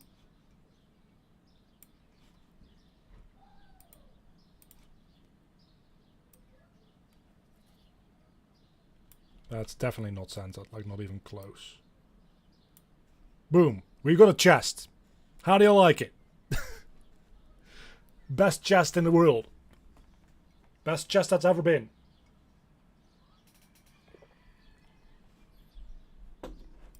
It'll do for now. Oh my god, I keep hitting my microphone. I'm so sorry about that. File save, chest.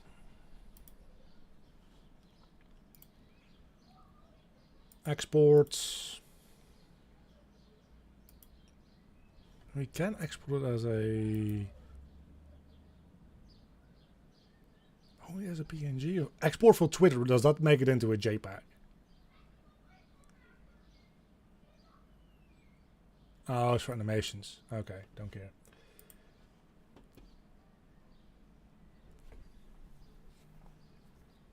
So let's make ourselves that chest first and foremost. So first thing we're going to do is probably just a sprite 2D. Sprite 2D is going to not show the tile set. That would no. Show the chest. There we go. And then in the texture we set that to nearest neighbor so that it's sharp. And then I suppose we just simply add a collision shape to it. Which probably needs a rigid body or something, right? Collision shape 2D only serves to provide collision for a collision object to the derived node. Let's take a look at that. Like, do we have a rigid body or like static body or whatever?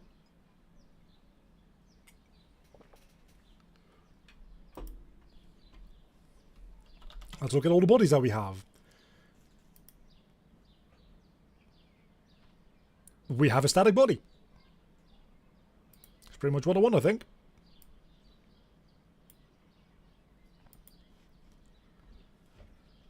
Now it's just going to complain about me not having a shape, right? Yeah, so we simply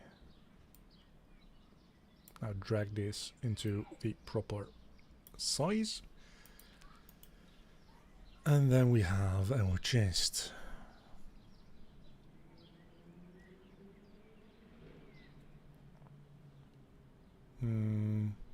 Yeah, so chest.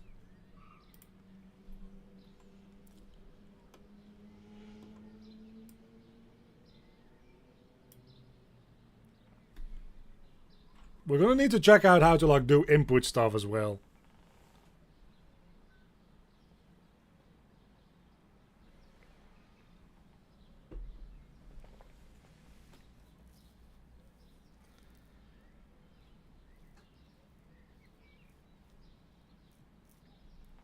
And like proximity related stuff, which is probably just gonna be like a collision thing, I imagine.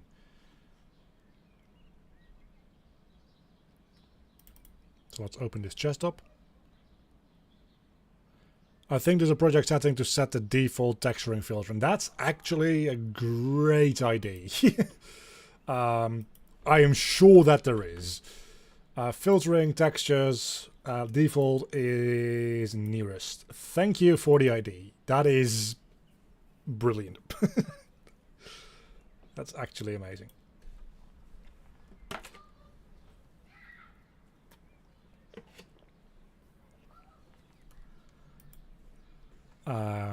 Now though, opening the chest, or the chest scene, not the chest itself. That'd be weird, opening the chest. That's not what chests are for opening. Who do you think I am? Somebody who's opened fucking chests? I swear to God, I'm drinking iced tea, nothing alcoholic, as far as I know.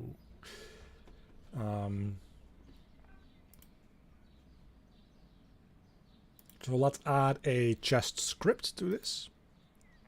And I guess this chest script is going to hold export public card, but it's going to have a card array. Well, we're done. We can hold cards.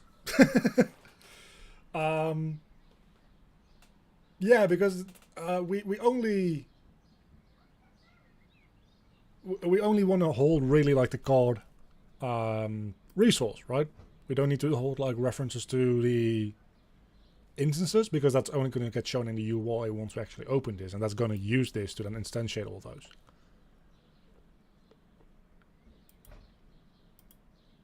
Which gives me actually a good question. We have like the card details here.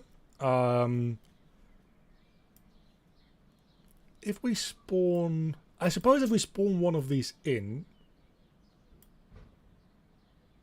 maybe we don't do this on like begin play. Maybe we move this into its own function. Hold on.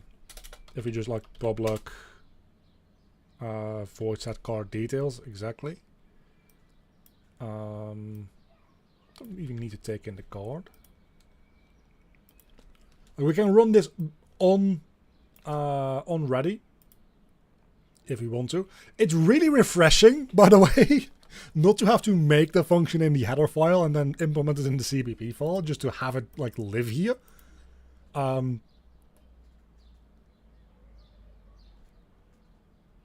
Oh, you can't make it. Yeah, that would be a constructor. That makes sense. That said, though, does Godot have like its own instantiating system, or do I just like need to create these as like new objects where I can use their constructor?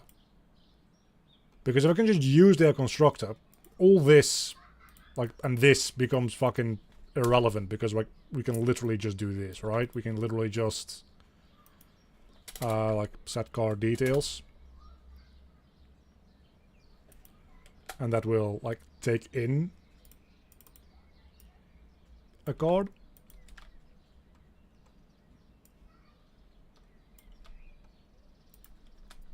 And we just do that.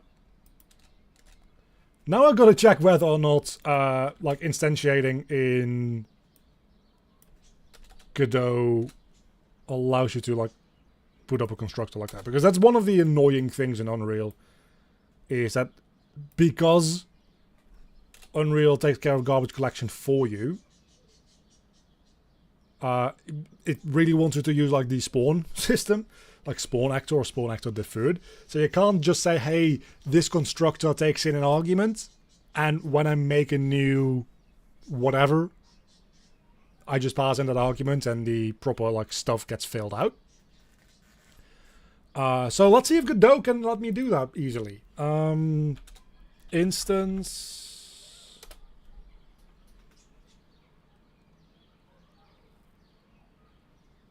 There's no difference between functions and events. Events are just functions with a code of paint.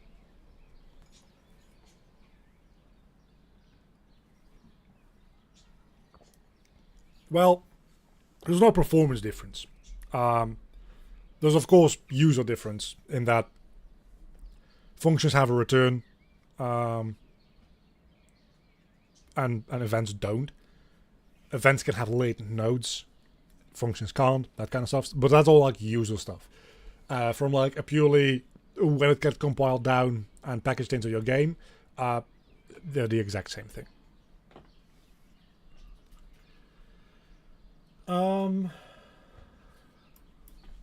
Like how do we like spawn?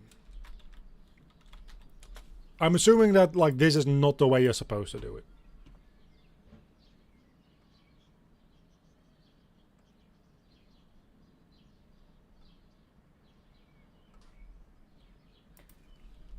Instantiate.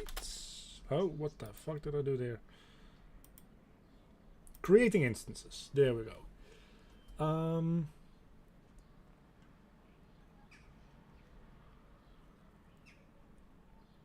I just want you to show me the line of code that spawns in a new instance. Can you please do that?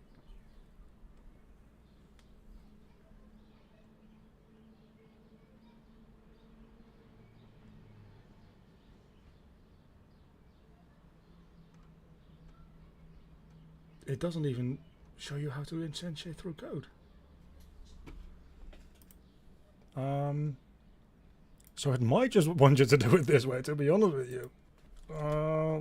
Let's see instant. Do we have like instantiate or something like that?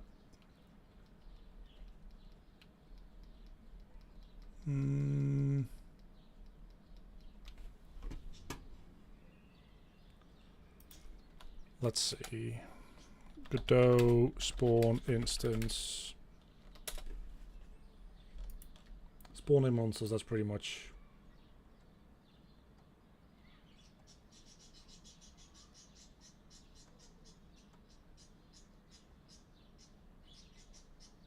What I want to do.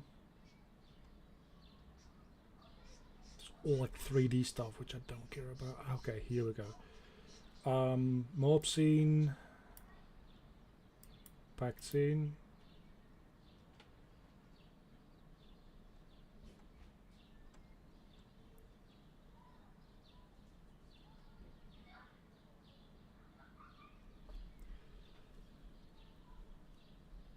Okay, so instantiate the mob scene. Great. Would you care to give me the function that does that? Okay, so what you do is you do, if you want to instantiate something, it is actually pretty similar. So you would do, for example, with the chest, you would do card. Let's call it card. Like, okay, so this is the way that you just like do it vanilla, right? But I'm assuming that Godot is not going to pick up on this. No, actually, it might. It should.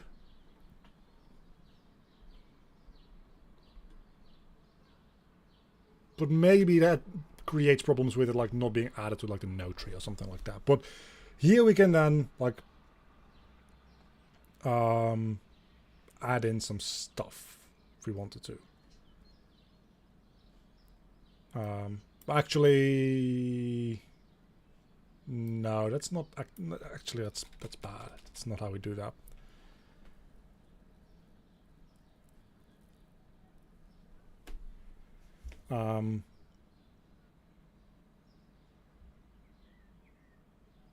Okay, so long story short is we're not going to be using the constructor for this, I don't think.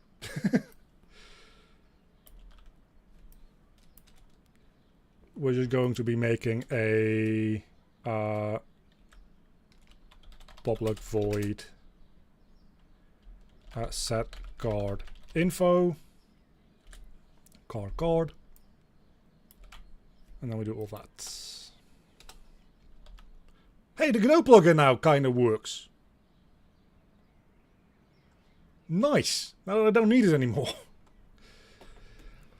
If you call a function, then the same thread that you used to call it will execute the instructions inside the function. If you call a custom event, then UI will decide will generate another thread to execute. I've read that too. I don't think that is true. Because that implies that events would not be blocking and run on their own separate background thread. And I don't think that's true. The way to test this, I don't think I've done this yet. The way to test this is to make a custom event that goes through a for loop with like a billion iterations or something like that. And if when you call that event the game doesn't stutter, it probably runs on a separate thread. If the game does stutter, which it probably will, for a good moment, when you call that event, it still runs on the same thread. And I'm pretty sure that it does. I'm pretty sure that that information isn't accurate, but I'm not 100% sure, so do test it out yourself. So yeah, now we can just set card info. So whenever we spawn in a card, we can easily set card info.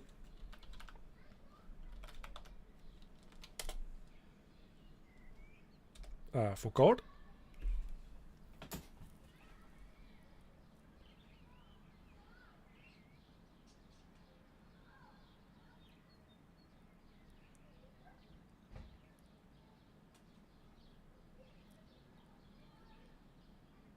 Hold on. I'm kind of losing the plot here because I'm doing three things at once. So our card scene has the set card info, set card details, right? So whenever this gets instantiated, that will run right away.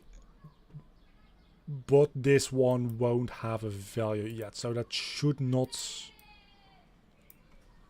run yet. So this doesn't actually need like a ready function probably. Because what we will do is for now in our chest,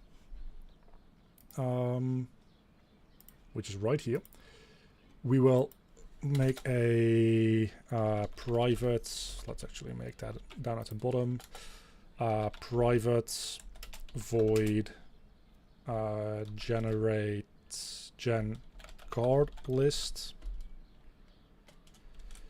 which is that's definitely not what I want.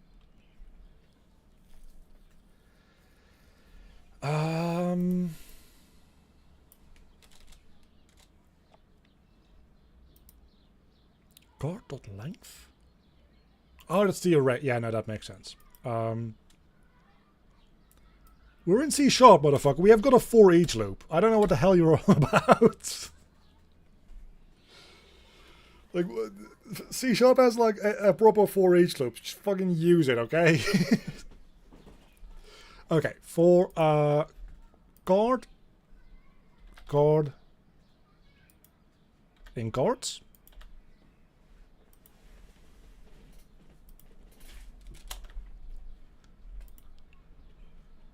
We now try to do the whole instantiation thing. So we do a... So what is it called again?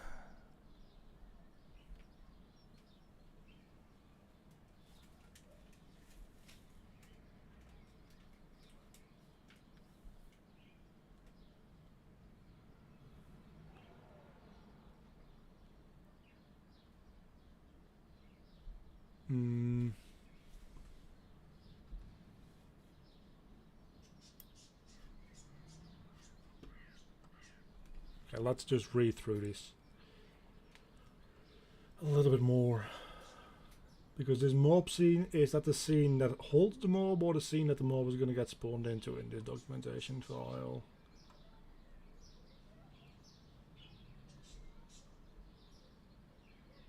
Let's see first 2D game. Contents, setting up the project, creating player scene, coding player, creating an enemy.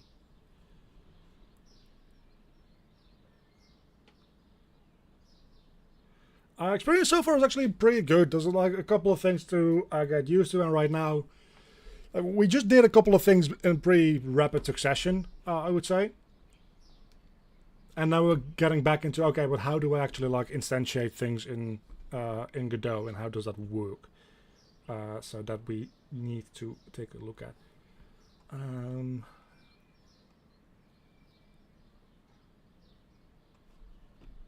And I'm looking at the documentation side by side, by the way. So we have that going on. So it uses a scene here, which has an enemy script, which is like called mob for them, which inherits from rigid body 2D, which is a node, right?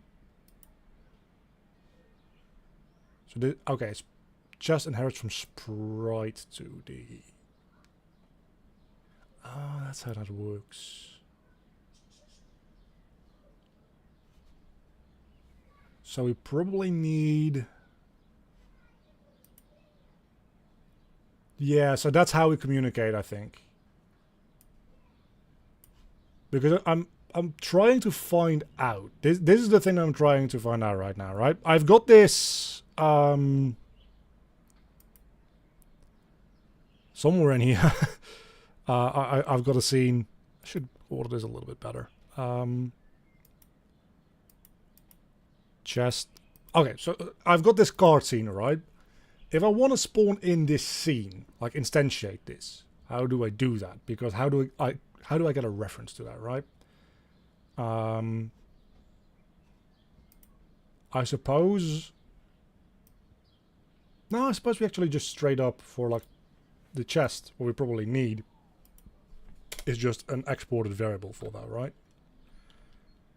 So that's like exports.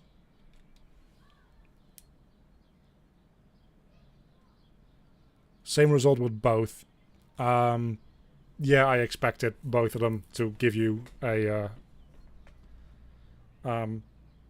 like, in that for loop, you do need to also, like, put in some stuff. Like, divide the index by pi or something like that. Specifically division, because computers suck at division.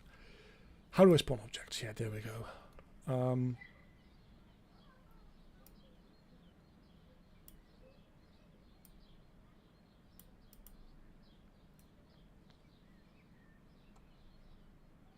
Okay, getting nodes, I understand now. Still a little bit iffy, but I understand how it works now.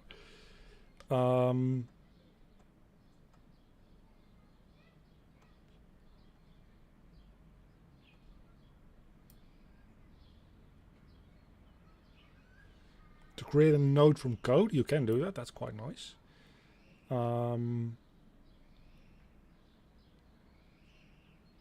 Instancing scenes. This is what I added one to a float 9 billion times and set it.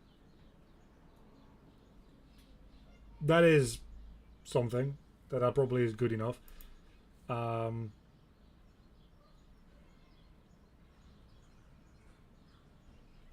Okay.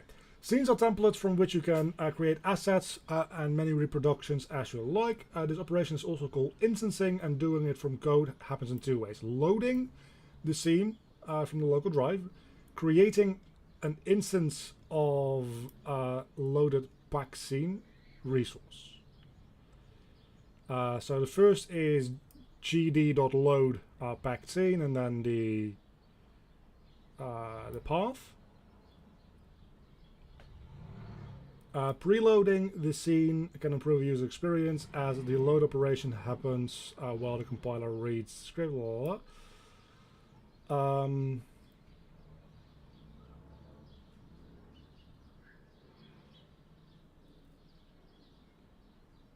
At that point, scene is packed as a resource, not a node.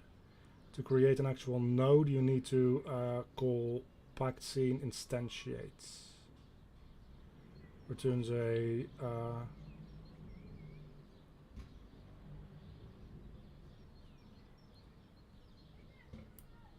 yeah, for the purposes of testing whether or not the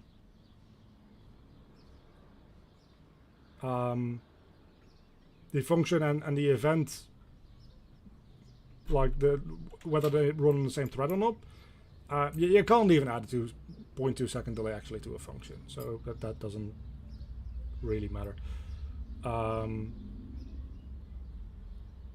You can in the you can in the event though, which does maybe imply that indeed it should run on a separate thread, but I don't fucking know. I don't think it does. I've only found like one forum post claiming that, and then like nothing else. So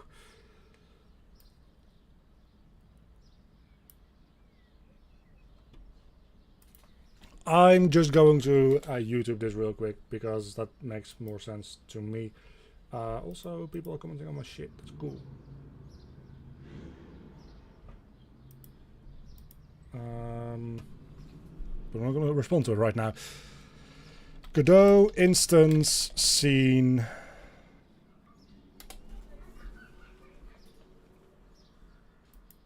Let's see. Godot is centered around the concept of... Yes, I know that it's centered around the concept of scene. scene. Then we can build the ball in its own separate... Yeah. Cool. I'm gonna mute you and I'm just gonna look at the screen. Swear to God, if you don't give me a line of code, I'm gonna lose my fucking cool.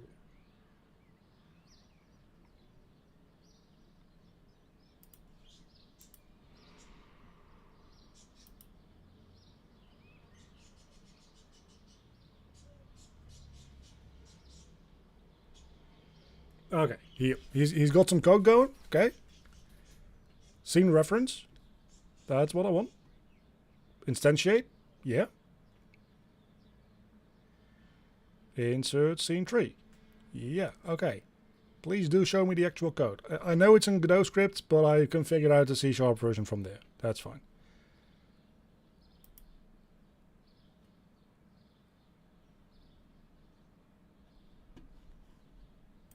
Okay, let's look into export like packed scene, card scene.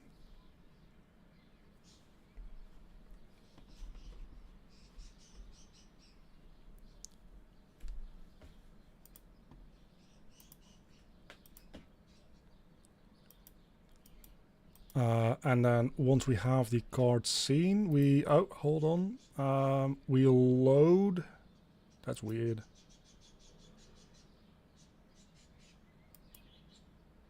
Okay, and then we can just call instantiate on that.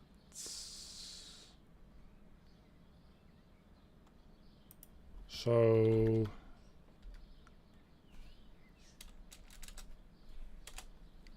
we have our card scene, and we can just instance. No, it's supposed to be instantiate.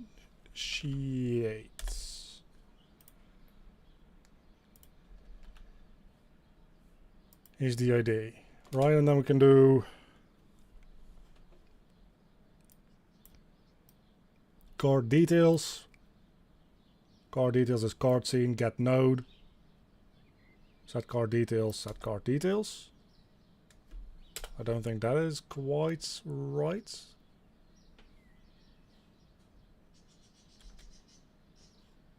But we can try it out. Screaming at me on something. Packed scene does not contain... Oh, we need to cast that. That makes sense. Because this is just a packed scene right now, right? Yes. Okay, now I gotta remember how to cast in C#. Is it just the same?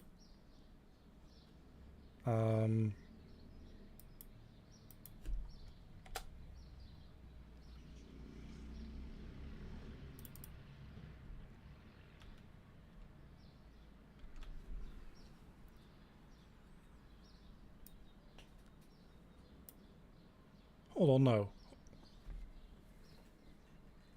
Packed scene does not contain a definition for get node.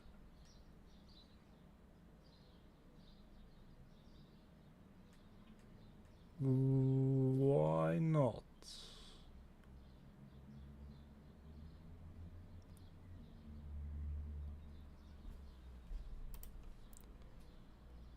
I guess it needs to be... Let's see what card scene does contain.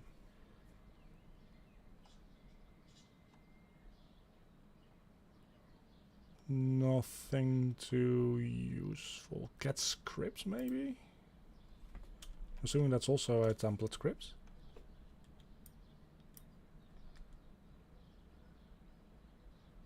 Non-generic method cannot be used with type arguments. Surely get script is a template function, right? Okay, can I just... it's not. Oh, because I fucking think I only have one script, right? Yeah, so you don't need to give in like a name or a type. It just returns the script that's on it. So this returns the script on the root of the scene?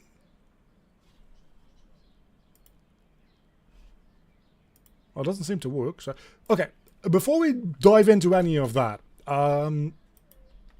let's instantiate this, see if that works. That's, at this point in time, I think the most important thing. So let's go into the chest. Actually, let's just save a couple of things as well.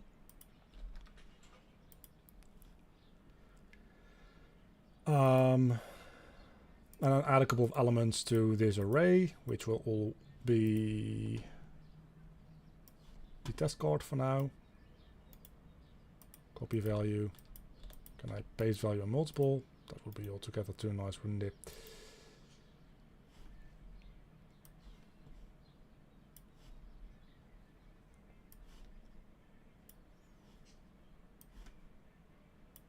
Okay, and then the card scene will be the scene that we instantiate.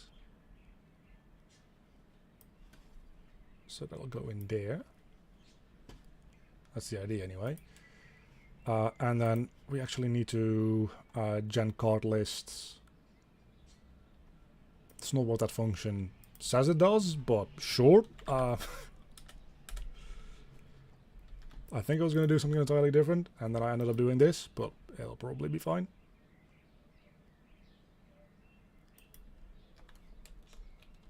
Okay, this is very interesting, because for some reason we don't have our background anymore. What? Why? What happened to our background? What happened to our tile map?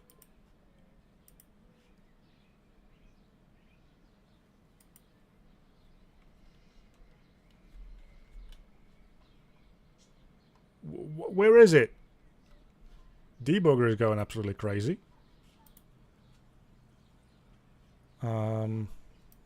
Resource not found. Floor test sprite .png. Oh, that's why. That is why. We have our shop tile sets, and this thing. How do we? Oh, we just remove it there. So the entire tile set doesn't work because it misses one file, which is fair. Okay. Anyway, it doesn't seem to be instantiating stuff too much, is it? So I don't think that's working. For instancing a node, you want to do something like item slot node is... Okay, so, okay.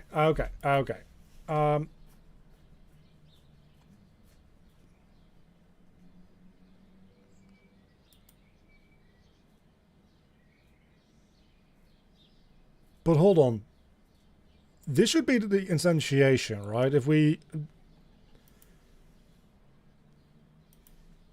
I'm entirely cool with saying, hey, we want to have like a...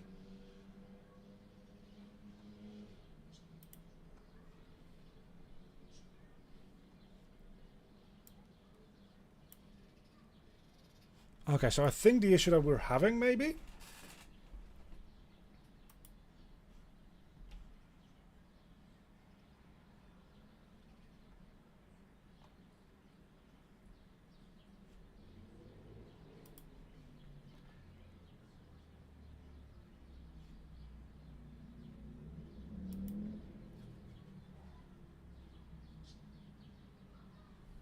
is that I'm just not quite getting like what is a node and like what is a scene and all that stuff. Because we've got this card scene, right? If I want to add this to like the root of this thing, it is like, what is this? This is a type. This is sprite 2D type. So what it should be is I should be making a separate node for this instead that inherits from sprite 2D instead of just making it a sprite 2D. Is that what we're getting at? Because I'm fine with that.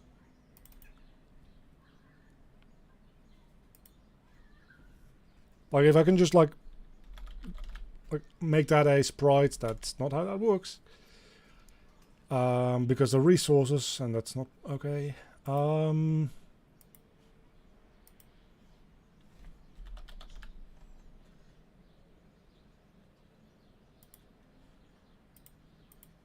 But this doesn't make a new type of node that I can reference in my code. It just adds in a sprite 2D, right?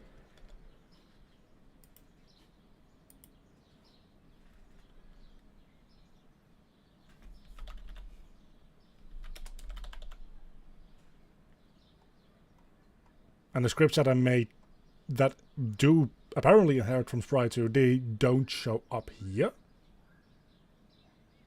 as a node. So I don't think I'm quite getting the whole like node stuff and the whole scene thing.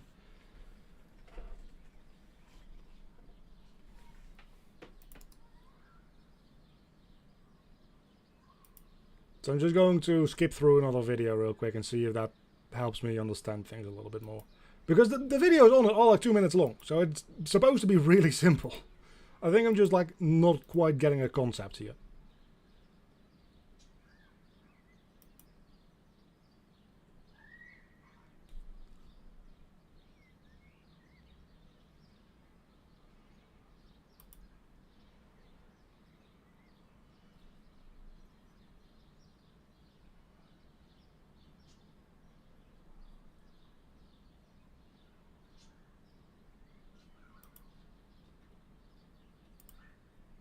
Okay. Yeah, okay, so that is what... Okay, so what is happening, I think, is in order to instantiate a scene, is you need to load that from disk. Either load it in the moment or preload it.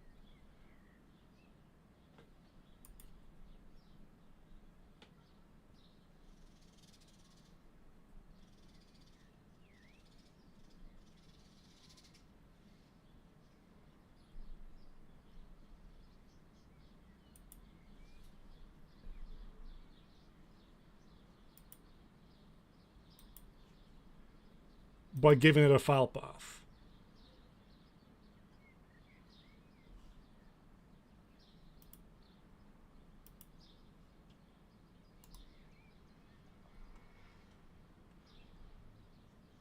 Look, if that's the way it works, that's fine, but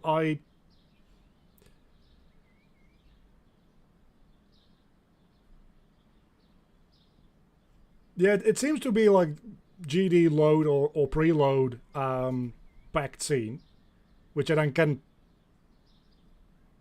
But that is the question that I keep coming back to, is then I just have a packed scene, but I want to have a reference to specifically a card scene, because I need to get information in and out of specifically a card scene. So how do I get... Like, is card scene a type that I can do something with? Because I don't think it is. Because card scene is just an asset. So it's a resource. So how do I get a script of...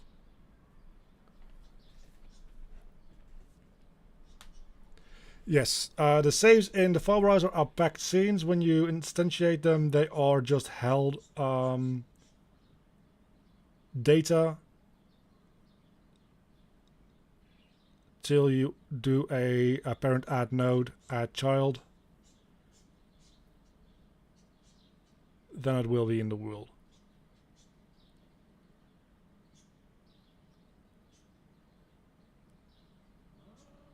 Yeah, so I'm not a huge fan, I must admit, of the idea that in order to like load one of these packed scenes, which is the only way to like combine a couple of nodes and make a prefab, apparently you need to like load them in through their file path, which means that if I change my file path, like the entire code just breaks. Like if that's the way I have to do it, I'll do it. But I'm not going to be happy about it.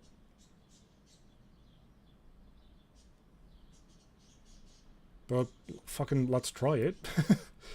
But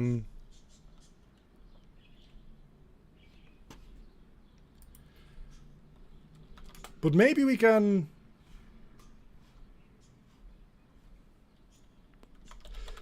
What I want, preferably, is this, right? Just have a packed scene exposed variable that I can then instantiate and load into the world. With export packed scene, you can... So, yeah, this should work. That is... Okay, that is a lot better. I don't know why the fucking hell people are using file paths. Because that is actually psychotic. I guess it's like because with the GD script, you can just drag and drop things in. That makes sense, actually. That does make sense. But it also seems insane. Okay, so instance packed scene. I'm just gonna Google this real quick. Packed scene.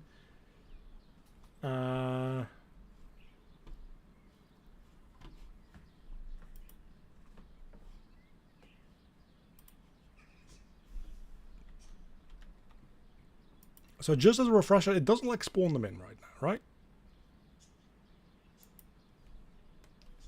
Yeah, no, that one I placed, I think.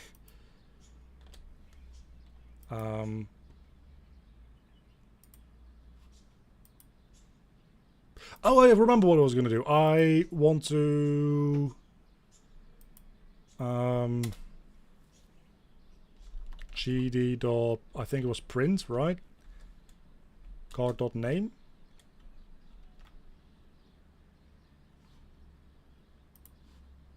So that I can see whether or not it goes through that loop the correct number of times at least.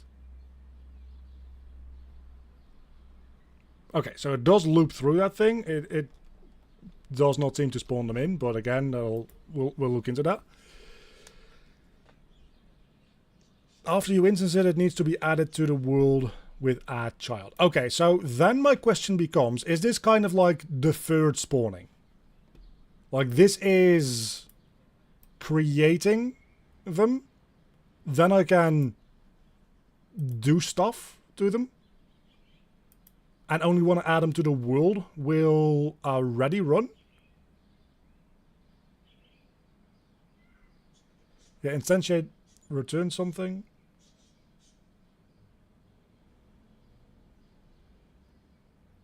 But it just returns a packed scene, right? Like node packed scene. Oh, it's a node, not a class. Oh.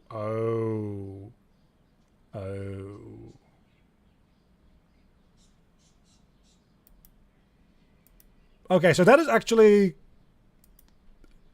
quite nice then. Is that it just like the way you instance things in general allows you for like effectively deferred spawning? That's quite nice. Instead of splitting that up into just normal spawn and deferred spawn, which is kind of confusing. That's quite nice. Okay, so then, but what type do I make this? Like, what type does this return? Just a packed scene again? Because at that point, like, I'm making a packed scene, like, scene to spawn. No? Cannot implement a Godot node? Okay, so I just node.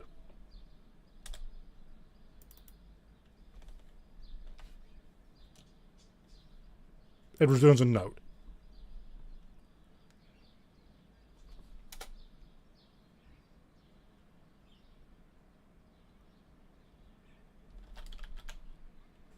If I then want to... Is it just scene to spawn?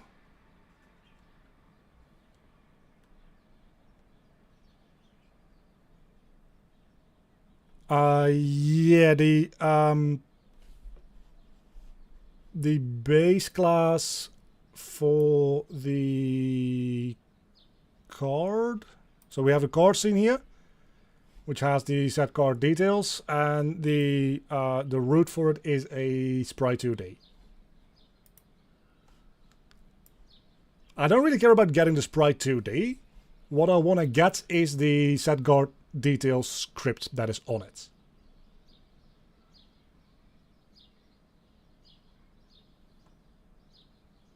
Because that has the function that sets all the information.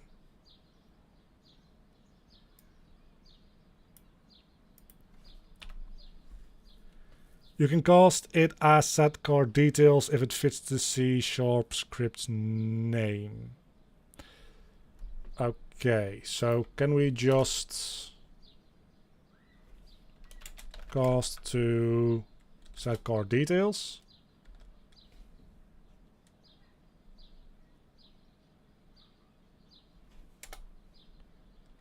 And then we can do that, and then we can add child, is that correct? Add child to what? Add as a child node. Okay, so this will add it as a child to the chest.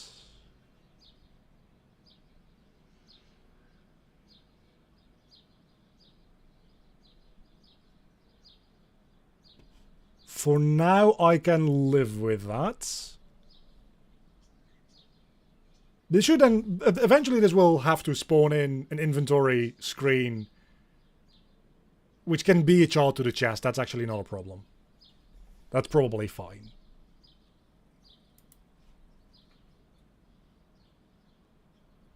I just want to see. Okay, so it does now spawn that thing on top of the chest. Or under it, rather. So that works. And it actually sets it to like the proper value. So now if I... can I like add something like a random amount to the transform after that as well? So presumably I can set scene to spawn dot transform. Set position. No, that doesn't exist.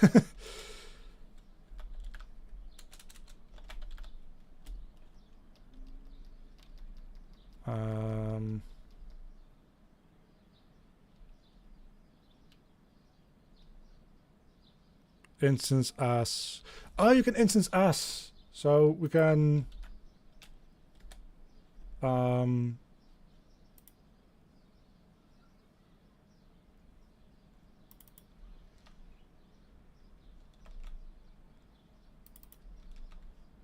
So that would work like this then. Right? So we get card details, scene to spawn is card scene, instantiate as.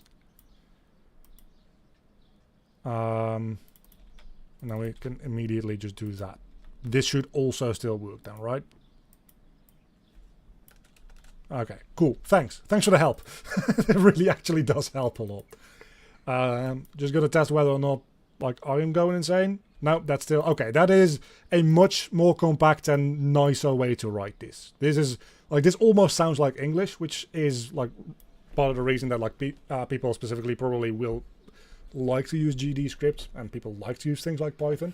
But you can read this as an English sentence, right? So this is the set card details scene to spawn is card scene instantiate as, like this as keyword really helps. And then the type again. So, yeah, no, this is fine. And then we add child, which does it show you in editor, like what it gets added to? It doesn't seem like it shows you in the editor what this gets added to, which is kind of annoying because I would like to have like a visual representation of that. But that's a nitpick. That is a nitpick.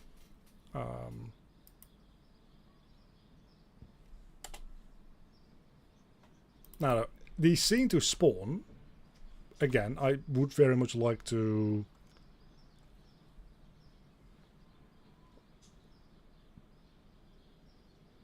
then set into a different location. Like we've got a lot of draw stuff. Find child, find children. It's interesting. Get canvas, get child, get children, get class, get node. We can actually... Okay, so now we can get node by name from that. So now we can get like child nodes and whatever. Okay, that makes sense. Do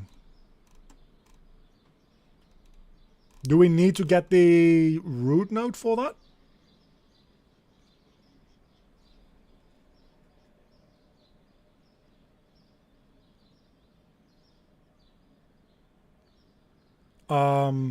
Yeah, I figure you can just run this on a different node, but then I need a reference to the whatever the parent node is going to be on this, which is probably going to just be like the node to the root for the entire scene, I imagine.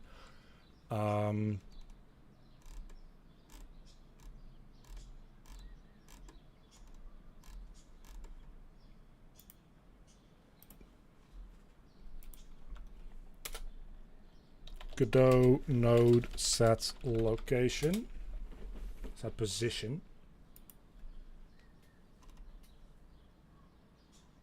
2D nodes set position. Or just position equals. My goodness, it's that easy, isn't it? Do we have a set position? You know, that is actually like that. Set. Is it really set underscore position? Is that really it? No. Do we need to set position just by setting the position value to a new vector 2? Is that honestly what we have to do?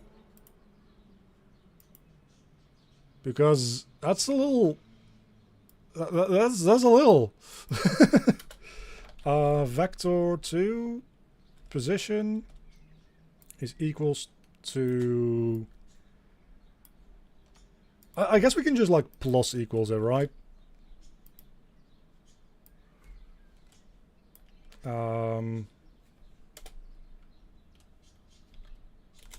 Like float x is float random range 0. Let's do just 0 to 150. Now float y the same. And this should now spawn all of them with a slight offset, is the idea. Or it should spawn all of them and then give them a slight offset, technically speaking. There is a remote tree inspector while it's running, so you can see what's happening under the scene tab. So... how do I get to that?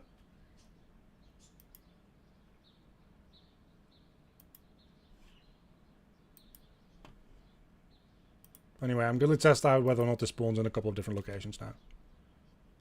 It does! Okay, so we've got a couple of different cards spawning in a couple of different locations, and obviously I did an idiot thing, and I just did 0 to 150. What I should do is like minus 150 to 150, so that I can spawn them in any direction. But that's fine.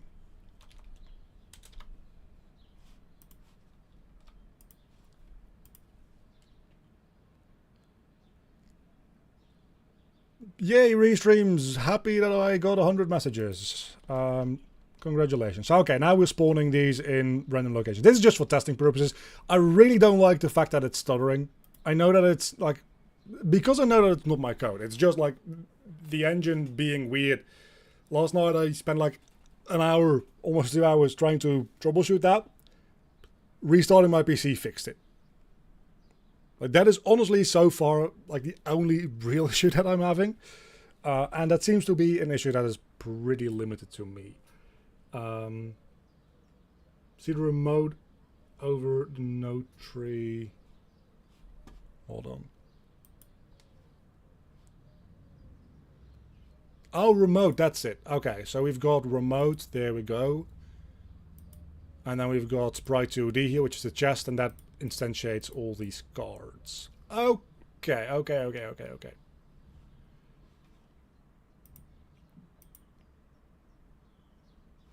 That's cool. That's great. Now, the thing is that we don't really need to instantiate these cards at the moment. Because those are going to be in a UI element only. So we don't really need to do this. I just needed to like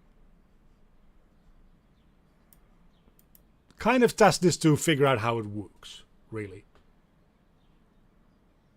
That's really all there is to it. We didn't really do this for any useful purpose.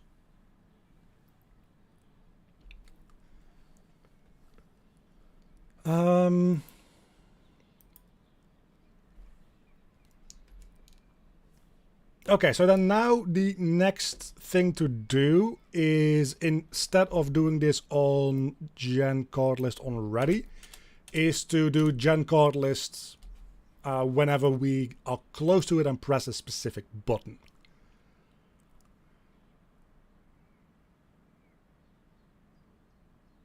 How do we do that?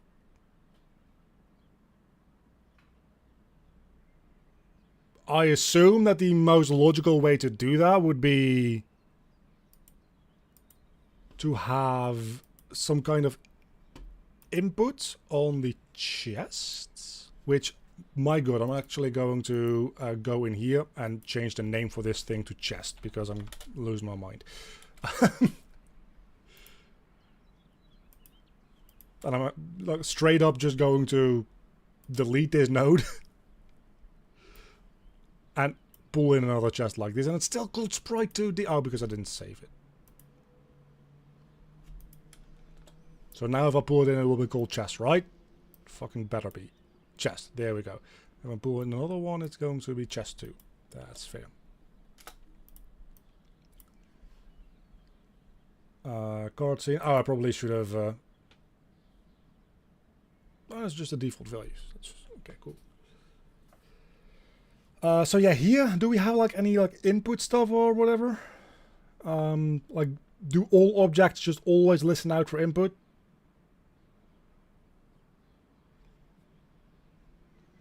Because we've got our player. I guess I can just test this, right? Like, can we just do inputs? Dot like get bool or something like that? Why does this open in a separate window? Okay, so I can just simply go into my chest thing and wherever it might be. Like this. There we go. And I can just simply here in process say inputs, input event, input action.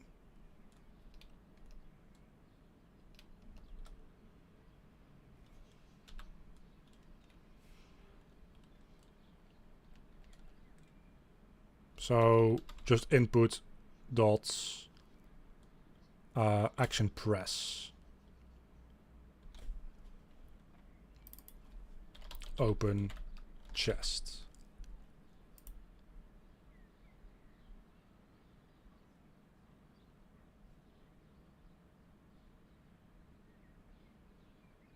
Input does not...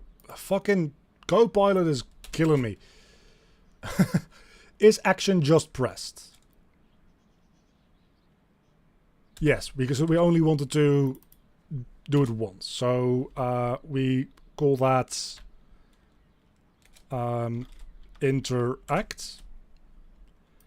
And then I know this. We need to go into our project settings, and somewhere in here we have like input map. We make a new action somewhere. Add new action. Interact. Add.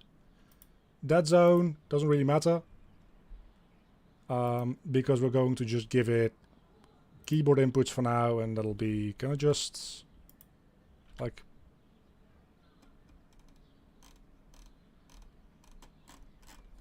Let's make it enter, actually.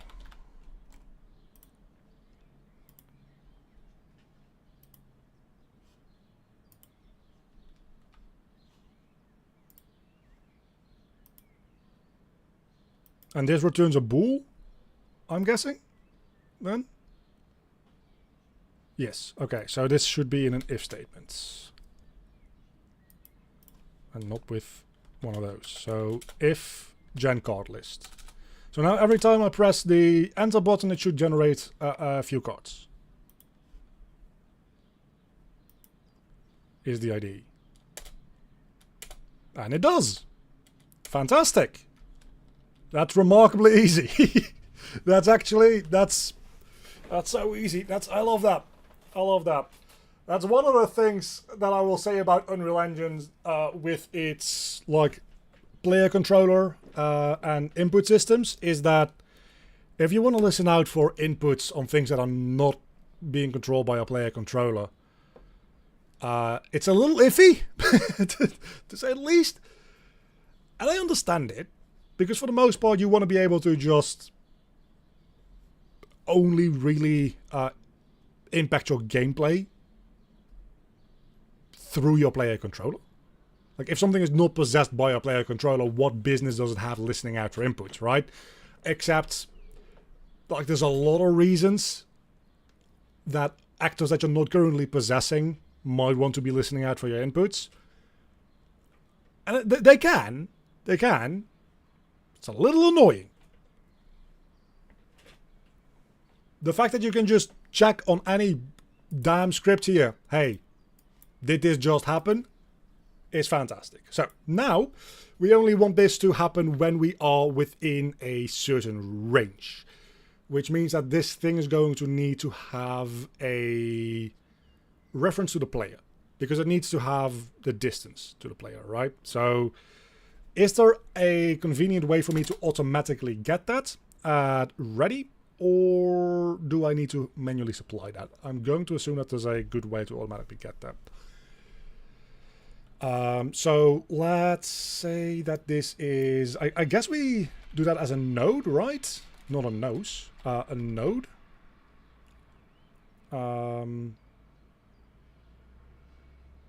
Maybe node 2D. Player. And I know they probably don't need to all have a reference to the player. We probably could like make a manager object that is just on the scene, and we have just, but then they all have a reference to that, so does it really matter? I'm assuming that this is effectively just like pointers, right? And this is where C++ would come in, because you could actually like easily recognize whether or not this is duplicated data. I'm assuming that it's not going to be duplicated data, right? Because that would be weird. No, that would be really weird. No, of course it's not. Because that would mean that the player is getting instantiated as many times as there's chests. No, that doesn't make sense. It's of course. No 2D player is equal to, like, do we have a find node or something like that?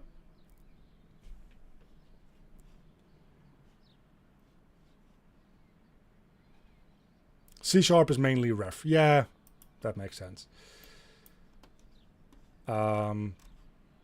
So yeah, where the ever-living hell is our player? Okay, let's rename this player as well. And then, actually, probably a good idea to put the camera in here as well anyway.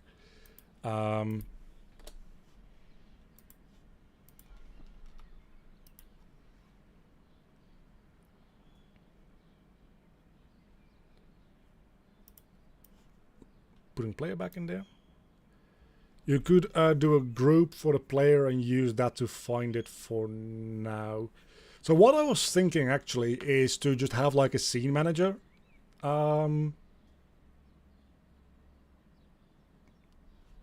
no, actually, I don't know if that makes sense. I was going to say, have a scene manager and then just put a reference to that scene manager in the chest. And then that scene manager can find the player for me. But if I'm going to do that, I might as well just put in the player itself right away. So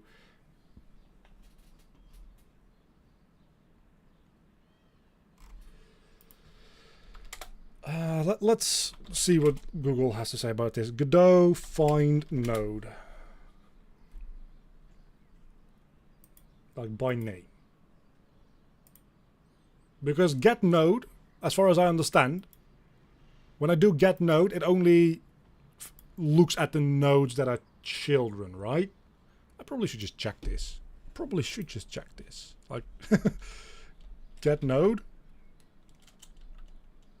No. I said get node.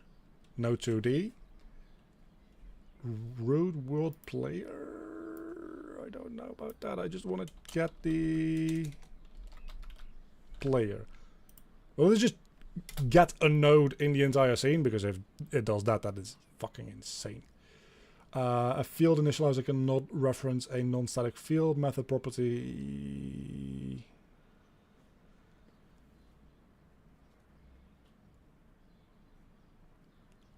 Okay, that is less than ideal then.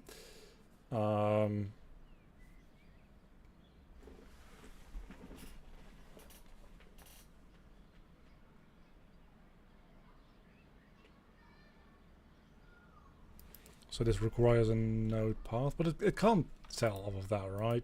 So that's surely not it. Okay, we're going to listen to Google on this one.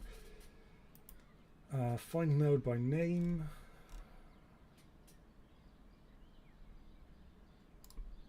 Look, I can just make an exported value, I know, but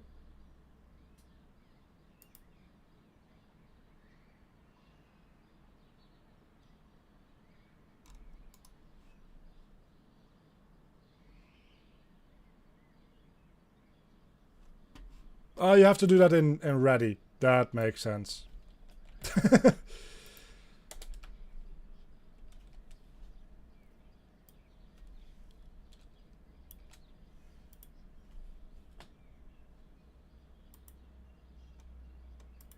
So this will answer my question. On whether or not get node looks at children or at the entire scene.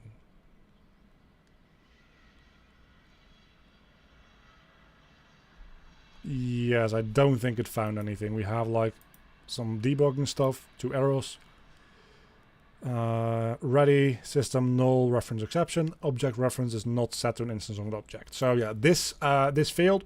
So my theory of get node only looking at the children of any node, which again I think makes more sense, because otherwise if you have a big scene, get node will absolutely like, fucking nuke your CPU.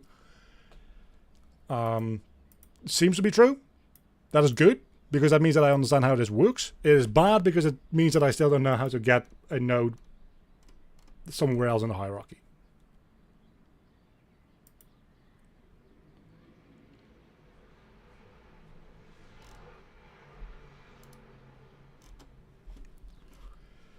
And I think for now I don't actually seem to care. I just decided. So let's just export.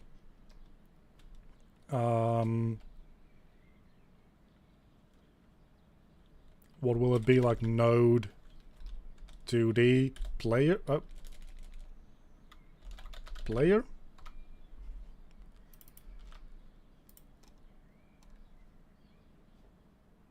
And here we will just check. I'm assuming that we have like a vector2.distance. Is it like math? Math f dots. There's got to be something there. Godot. Godot, where are you?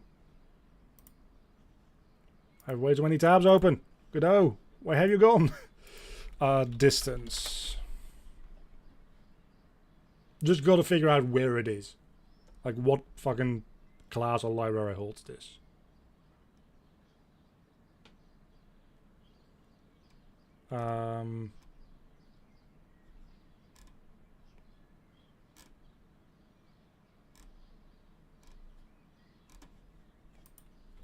Distance vector2.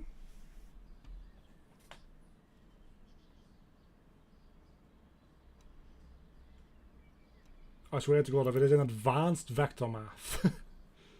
Surely it's not in advanced vector math. It's on the vector2. Am I just going insane? Vector2. Oh, vector 2 dots.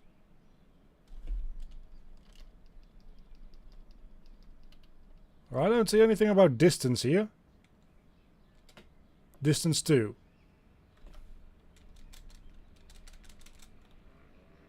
Distance.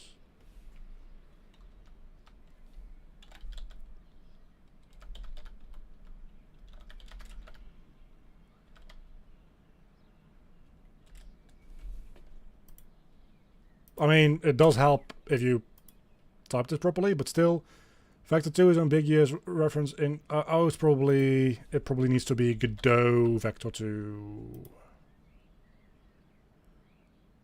It's not a static function, but an instance function. It's even fucking more annoying. Okay, vector 2. Player position. We can do that. Godot.vector2, and then we do player position dot distance. Distance 2, there we go. And that's just this position, right? So that will return a float. So float distance. Okay, then distance is less than or equal to... I have no idea what units are in Godot. I have no concept of this. Like, what is 100 units? Like, what is 100 units? Why is it only... Oh, that's up direction. Sorry, that's my bad. Where's the transform? Okay, so what is 100 units? Okay, 100 is definitely too much. Let's say if it is within a distance of 25 units, and then we do the interacting. Something else is erroring out. Why is this suddenly erroring out?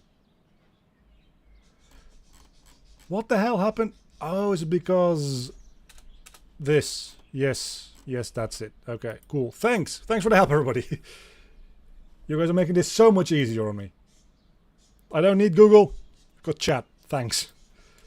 Okay, so if I press enter here, nothing will happen. Ignore the stuttering. If I press enter here, nothing will happen as well. that's something. Oh, that's because the chest doesn't have we need to rebuild and give it the player reference. That makes sense. Player.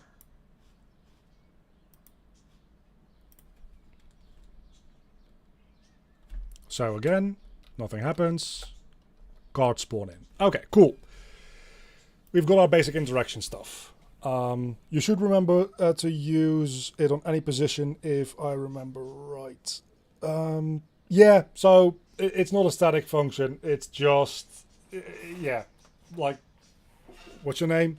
Like I-776, 776, 767. That person said it's a thing that happens on an instance. So what I was expecting is a function that looked a little bit something like this. So that's vector2.distance and then like vector1 as one parameter, and then like vector2 as the other parameter, as a static function that then will return a thing. But that's not what it does. What it does is it takes a second vector in and compares it to the vector of that specific instance that is running it on. Which, to be fair, does fit the name distance too. So that's fair.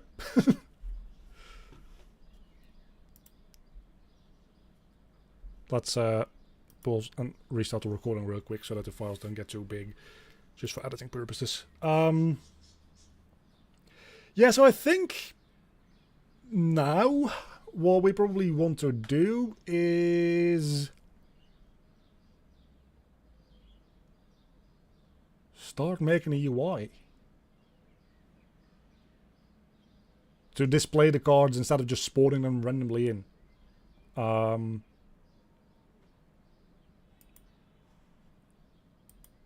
And here I haven't looked into anything at all. So do I have like...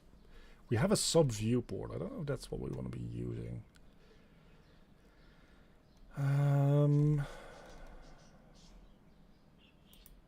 Let's take a look at UI. User interface. Is this making a user interface, or is this the user interface of Godot?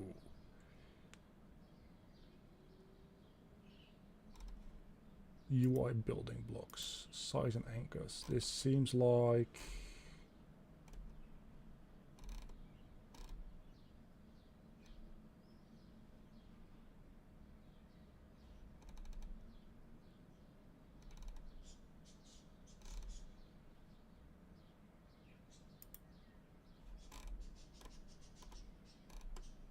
This might not be what I'm looking for. Again, let's go for 2D. Canvas layers? Maybe that's actually what I'm looking at.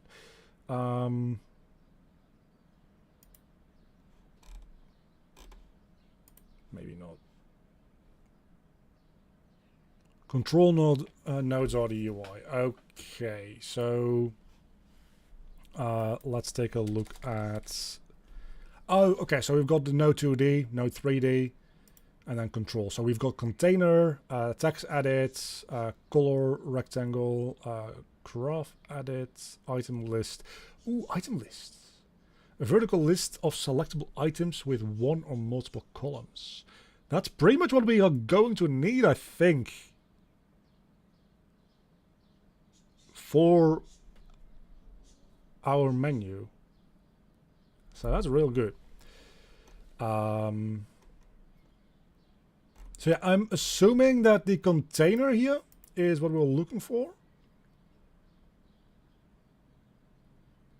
And then the aspect ratio container seems like the way to go. So,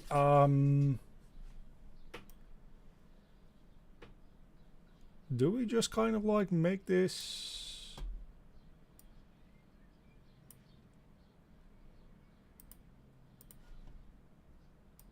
as big as the camera view? Is that how we do this?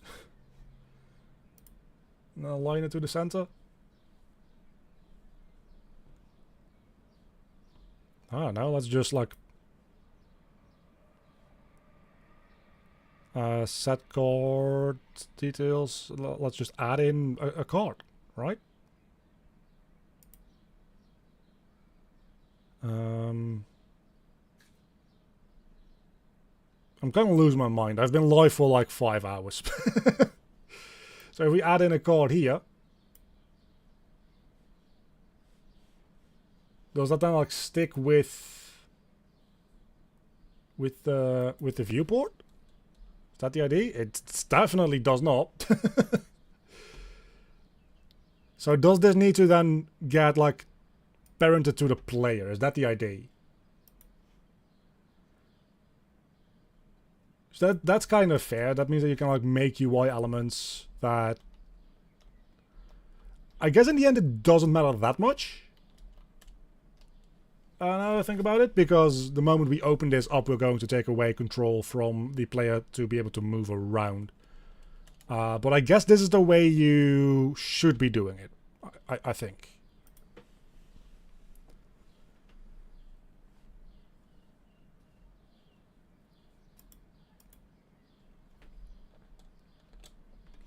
So, the gen card list thing should definitely be on whatever script we put on here. And I'm going to just real quick pull this back down.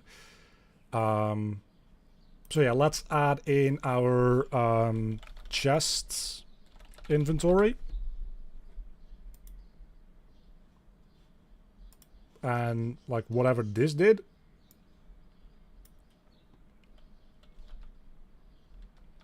The whole function, yep, it's cool. Is just going to go in here, and we'll do that on ready. Nope, that's again. I've been live for 5 hours. I start making even more stupid mistakes than I usually do.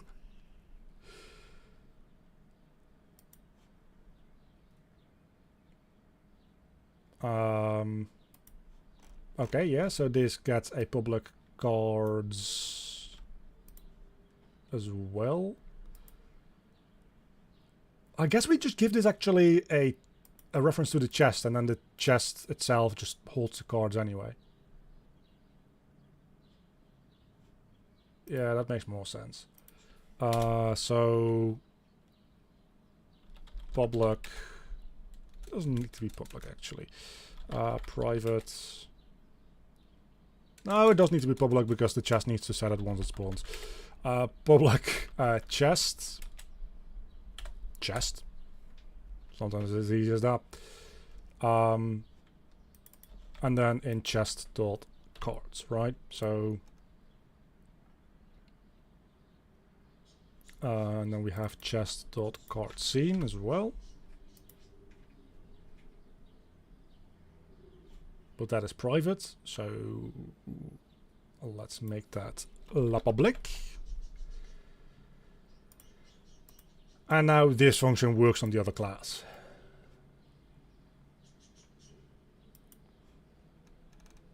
So instead of doing gen card list, we're going to say spawn inventory.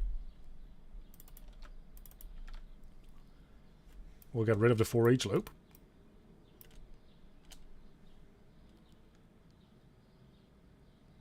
Did you break anything yet? Does my brain count as something? That's not what I wanted to do. That's not what I wanted to do. That's what I wanted to do. Because if my brain counts as something that could be broken, I guess I did. But so far it's actually gone relatively well.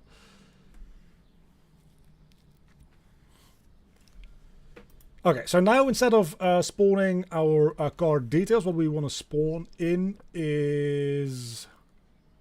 So we want to spawn in our chest inventory, right?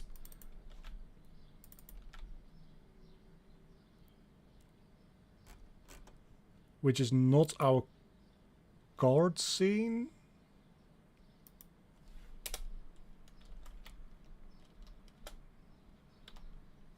We export public, doesn't need to be public. Inventory screen. Which is just a node. Just a node. It's fine. I think it's like a control node or something. Like we can be a little bit more specific, like control. I think that will work, right?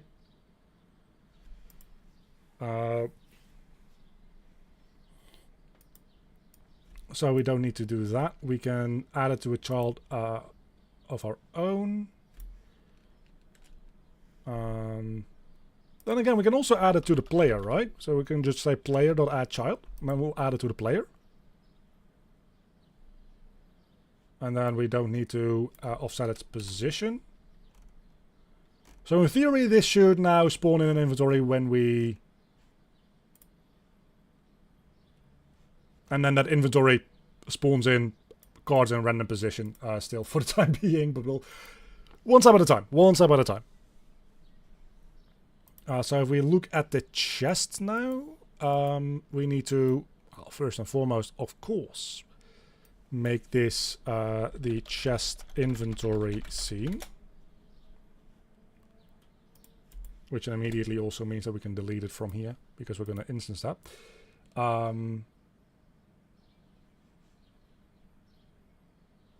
Inventory screen, it's up there, so we have the... I really need to start...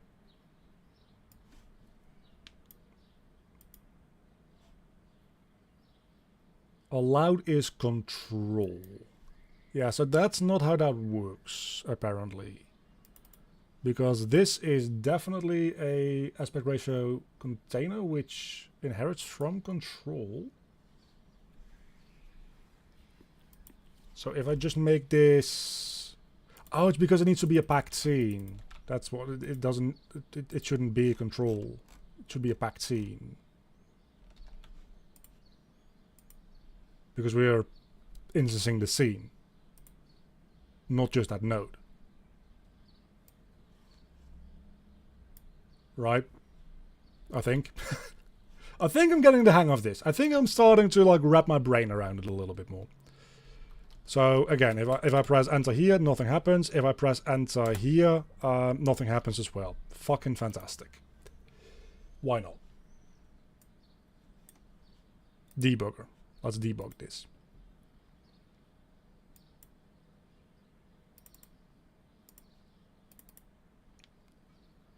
Chest ready. Something happens in chest ready. Oh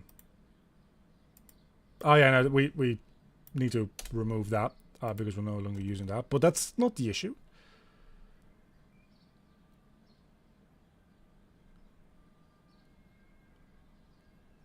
Yeah, that makes sense. It is a packed scene if you want to load it from disk. So if it's coming from here, it's always going to be a packed scene, which then needs to be cast once it is loaded. But if you take things from here, you can just make them the type that they already are. Okay, that makes sense. But what is the issue? Because let's try to GD print interacted with chest. And just to check whether or not we try to interact with the chest. Yeah, for some reason, oh no, we do interact with the chest, we just don't seem to be adding... Hold on, I can check this. I have learned that I can do this like with this remote thing. So we can look at the chest, or actually at the player. It's going to be added to the player, right? And that might be the issue, is that it being added to the player. Yeah, so it's not adding it at all.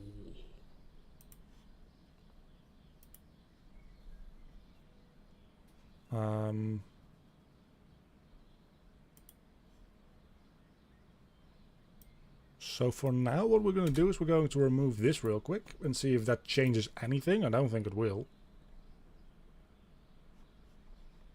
Can I set this to remote by default in any way? Because that strikes me as the more useful of the two views.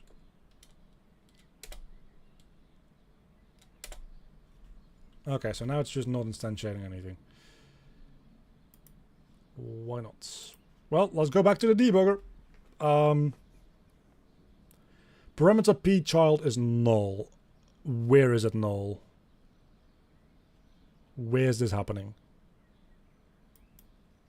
I think there's a setting for default remote. It's probably in project settings, right? So if we just go to like, probably in general, remote. Like scene.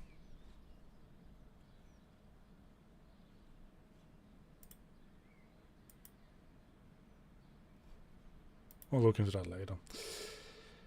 Okay, it's some things to do with the add child that's not going entirely right, and that is probably because something is not going right here.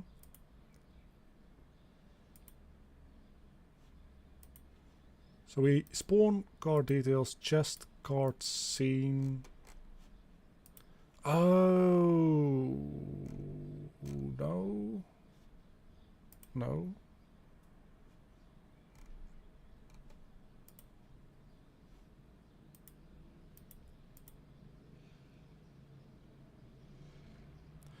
Oh yeah, no, that makes sense. We're trying to still instantiate the wrong scene. I need to... I was going to say I need to take a break, but it's like 8:30. So let's just keep going for a little bit longer. Because if I take like a quick break now, by the time we get back, there's not going to be a lot of time left to actually like do anything. So...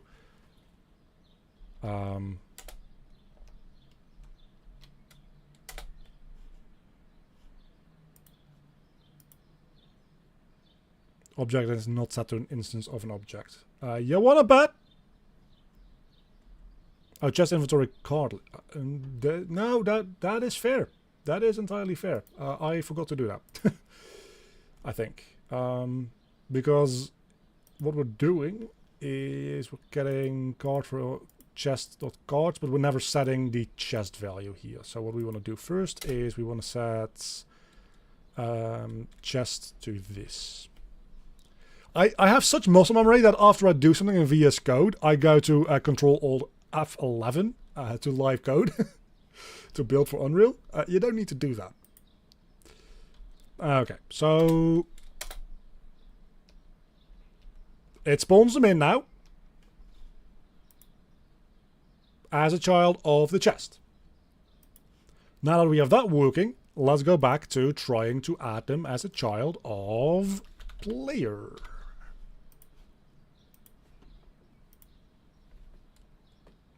It does work really fast, just being able to add like a word and get right back into it.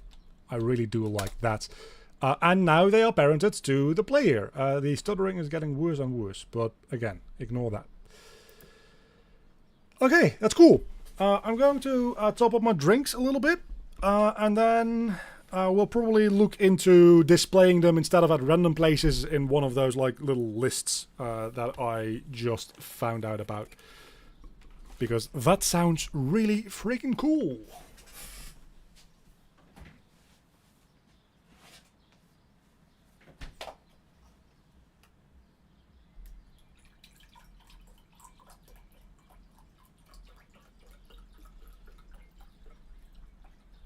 That's my iced tea, top. I'm gonna real quick grab some ice as well. For that, because it's still real fucking hot today. And then I'm gonna grab some water as well.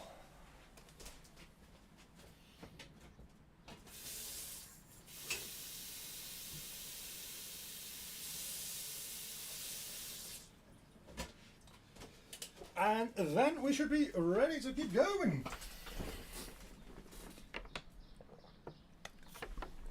Oh, it's in editor settings. That also makes perfect sense. Remotes.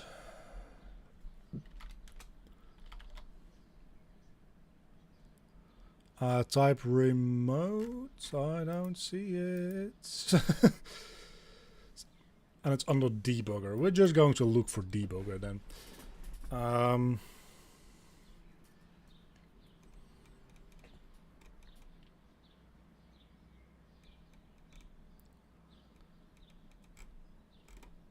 Debugger is a sub thing of its own. Or did I not open the right menu? Probably that. Oh, this is edited settings.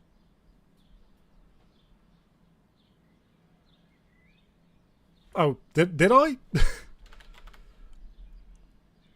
Oh, debugger, there it is. Auto switch to remote scene tree. Thank you. That is amazing. That is actually straight up fantastic. Let me get a nice cold drink. Oopsie. Still 22°C outside, and it's like 8:30 p.m. Inside, I think it's like 26 at the moment. It's not going to be a peaceful night of sleep, I'll tell you that much for free. So yeah, let's try to spawn them in one of those little thingamajigs. So we try like control, and then we had like an item list or something, right? So we can like add an item list thing. And then, hey, birds, maybe you shut the fuck up. We can just call that item list. That's fine. And then the items.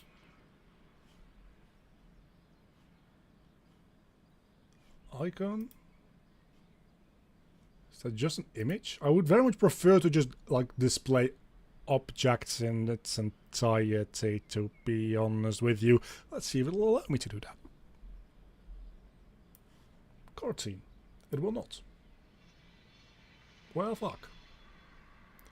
So maybe item list is not what we're looking for.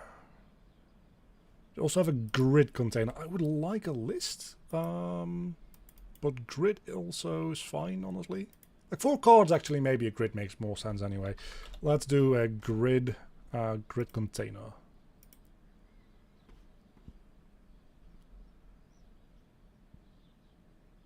Does that then allow me to, like, oh, we have columns and okay. So if you just only have 1 column, it's effectively just a list. But if we have like 5 columns, or like, oh, what the fuck, or like 3 columns, it becomes a grid. That's kind of neat.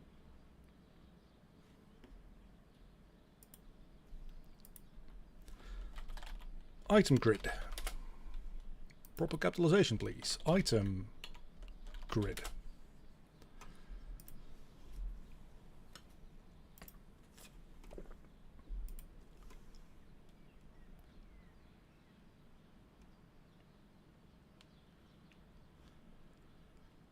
So then in the chest inventory, what we can do is we can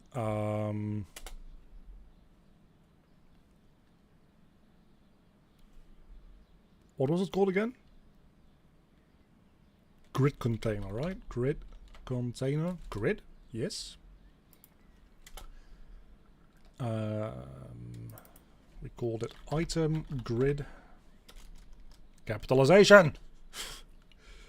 So we can get that first and then a gen card list instead of just randomly adding them to that. Can I then just say, hey, grid add child? Oh, add child just to grid. Can I do that? Is it just that simple? Probably not. It's probably going to be a little bit more to it, but a man can hope.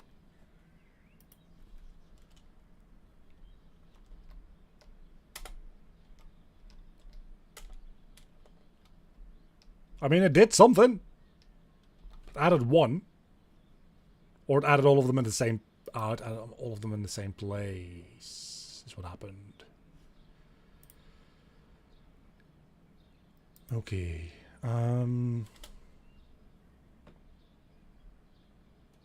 You have the control node off screen. Do I?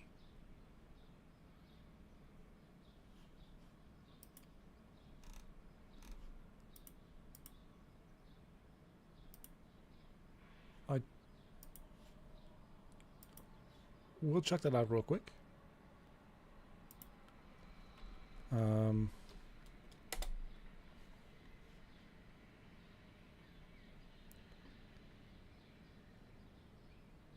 It needs to be on the bottom left of the intersecting, bottom right of the intersecting lines.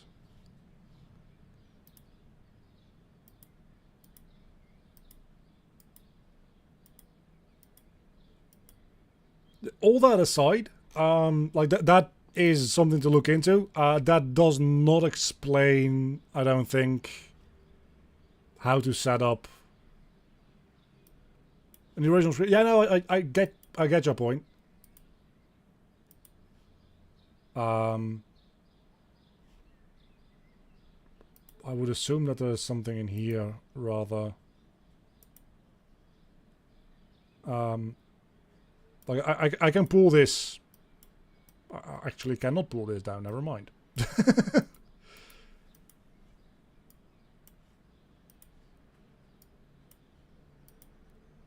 Like I can anchor it to there, which probably improves things, but that I don't think that changes the fact that they spawn all of those cards on top of each other, because that seems to be what is happening. Okay, so now it spawns the cards on top of each other in the middle of the screen. Which I actually think that now it is outlined to the middle of the screen, which is not what I want. I wanted to start up here and then like create a grid like that. So I don't think that this is actually what I want. I think what I want is that it is anchored to the top left. I think. Or just like that. Let's see what that does.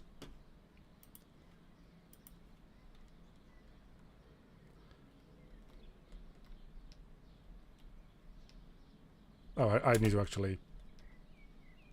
I mean, that does perfectly center it, to be fair. So that's kind of cool. But this is not how you add things to the grid, I don't think. There's got to be a better way to do that.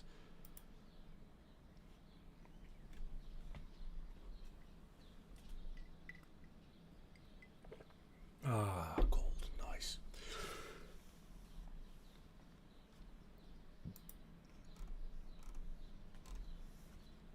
So yeah, grid. Let's see if we have any other functions in here that like adds member or something, or add item. Add to group. No. Can I just maybe it's easy to just say, hey, container grid, open up, and see what exists in here. Or maybe not. Public int columns. Get and set. Sure. Set columns, get columns. Has Godot class method. Has Godot class signal. Yeah, that doesn't really help me.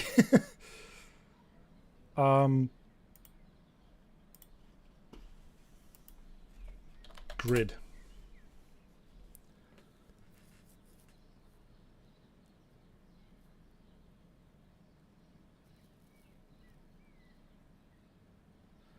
That's how you add to the grid, but you need to edit the grid container to fit how you want it.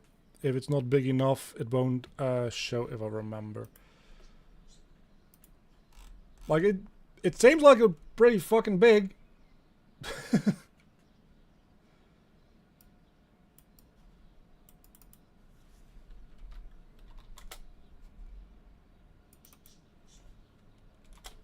But maybe, like, align this horizontal, vertical. I can't even change this, to be honest. So, like, it is screen filling. It's a little bit on the left and the right, not so much, but that by no means should be putting them all on top of each other if it automatically is supposed to put them in a grid. Use container properties for positioning.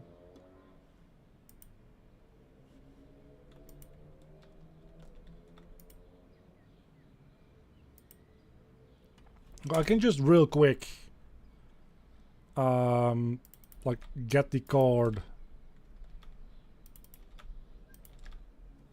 dot like scale. Oh, that's a node, right? Yeah. Can I get the node that this exists on? Like node?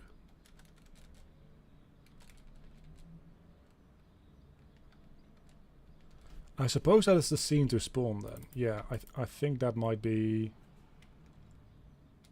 right. Scene to spawn dot scale equals, like, if I just set this to like really low, like 1%.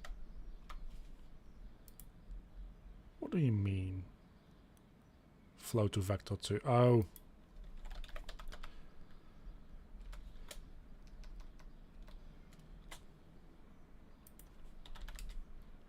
Do you do that? Do you do that? No, you need 2 of them. Okay, sure. Would have been nice if it just took in 1. So now it's going to add them really fucking tiny, in theory. It's the idea, right? Still adds them on top of each other like this. But it's just really fucking tiny now.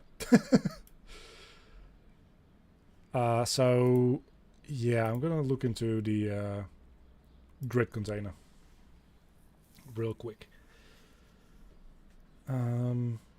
Actually, it's a pretty... that's not a bad idea. Let's just try to, like, put a couple of items in here. Like, can I just... Oh, that's... No, definitely not like that. Okay, if I just add a couple of different items to this, it doesn't automatically, like, put them... It probably does that with other control stuff.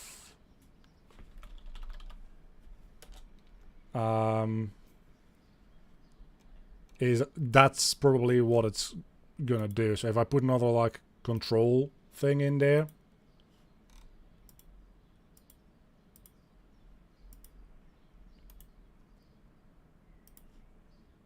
which that might actually, like, work like this, right? If I just copy this over. Yeah, that it is putting in a grid now.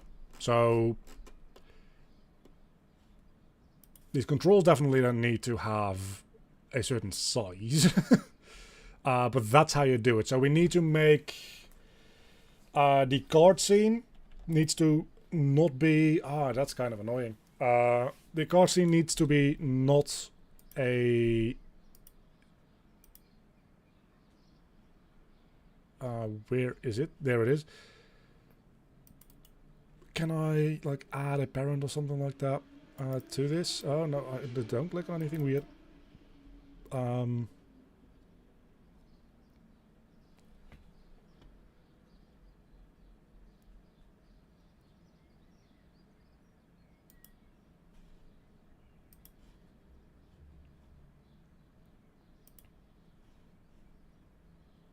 So probably just make this a control.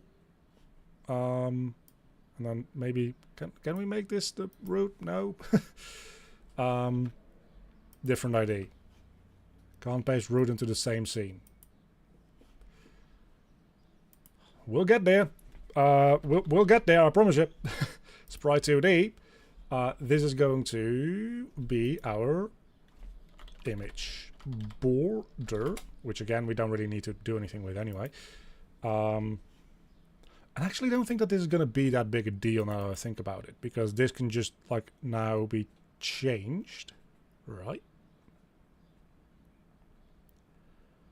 Change type to a control, and that might maybe change type to a container. Maybe.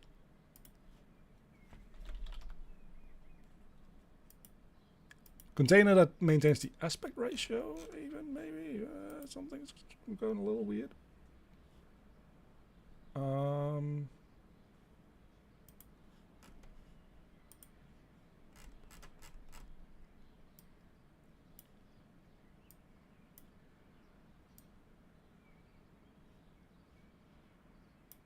Yeah, something's definitely going a little bit weird here.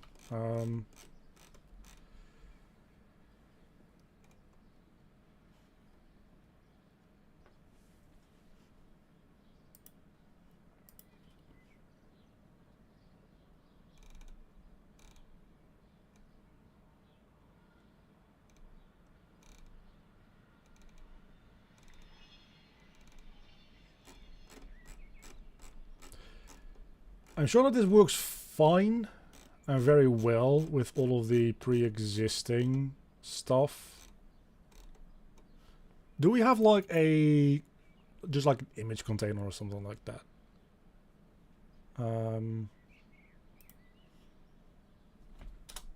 Let's go back without searching. Color rectangle. A control that displays a solid color. Graph edit. An editor for graph-like structures. Graph nodes. I don't know if that's what I'm looking for.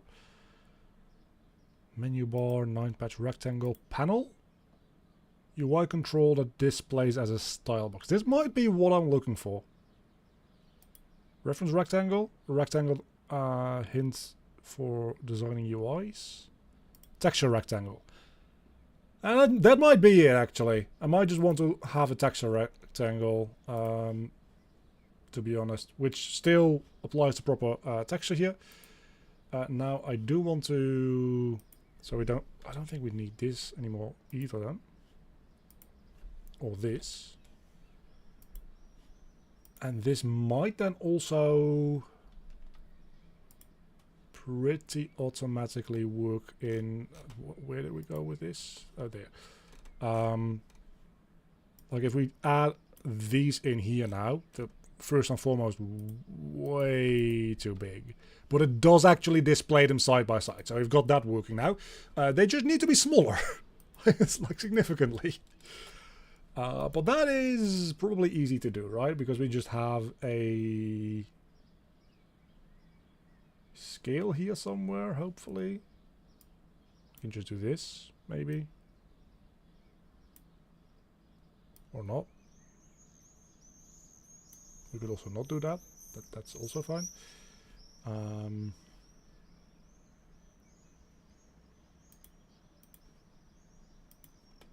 I just really badly like misclicking this? No, it's just not scaling down.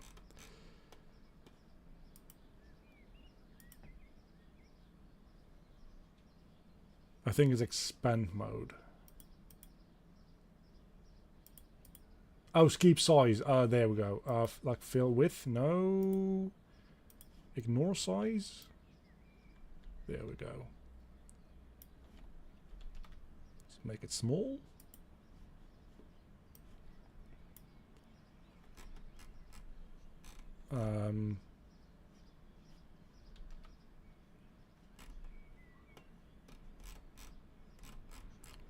Where it? Where is it now? Maybe ignore size wasn't the right thing. Fill with proportional. I fucked something up. If we set this back to keep size, does it actually it does actually show here, so it's got to do with that.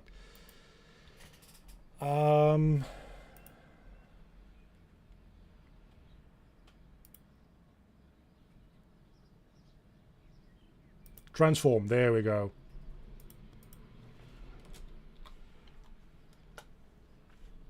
Half the size. But now in here it's still as big. That might just be because I need to put in a new instance. No, it's just still huge. Ignore size. Nope. Keep size. Was it on layout that we had transform? Transform. So this transform skill is set to 1 and we can't change that. Why does that set it to 1? Is that just because the item grid automatically sets it to back to 1? Because this is set to like 5%.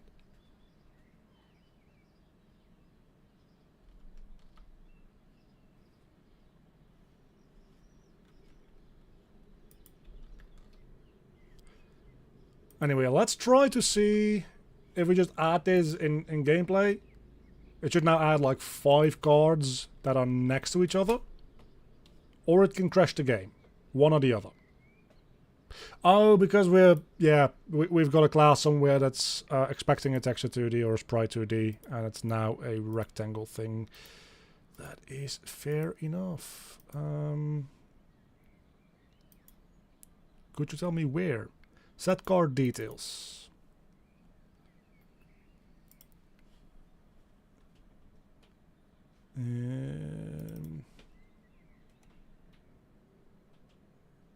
Yeah, so that is now a rectangle shape 2D. No, I don't think it's a rectangle shape 2D. What type was this again? This is a... Any way for me to check? Texture rect. That's what it is. Texture... rect.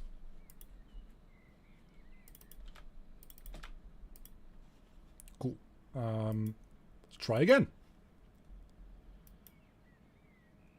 Next to the class name needs to change to... Yeah, no, I figured it out. Except that script inherits from sprite 2D needs to be... Yeah, no, also makes perfect sense. That needs to be changed as well.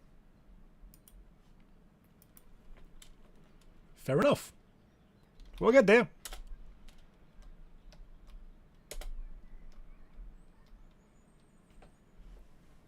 Okay. We have an item grid, but we're not adding anything to it. That is fair. Because... Why not, actually?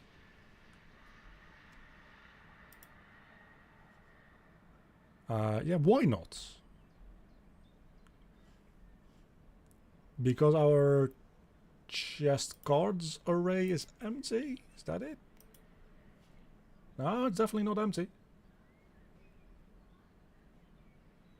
And inventory screen is also populated, so yeah, because we're spawning it in, so that makes sense actually.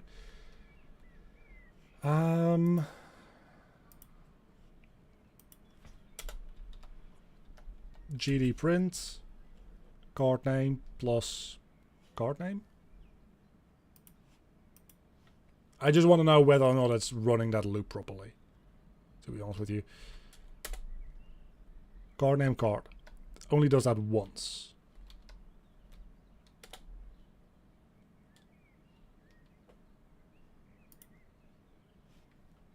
Only does that once. Huh.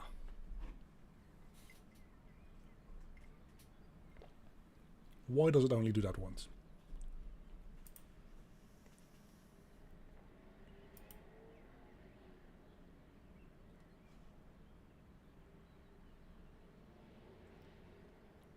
The fact that it does it once confuses me more. Because if it was using an empty array, it would just not run at all, right?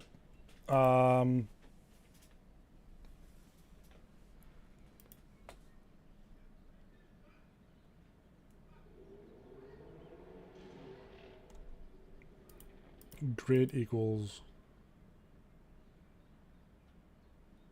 Your duplicate containers in a tree. Yeah, because I pressed the enter button twice. So that makes sense. It's just this is supposed to add 4 cards. And it's adding 1. And it's not actually adding it. Right? Is it adding it just in a place where I can't see it? That's a fantastic question. No, it's just not adding it to the item grid. Does throw an arrow though. We're doing something wrong there as well. We're trying to... where actually?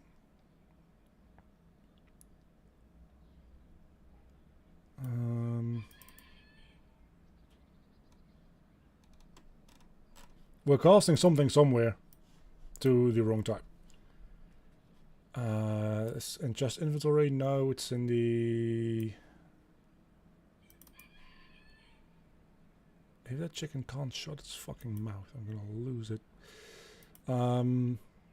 This is chest inventory, right? That's just chests.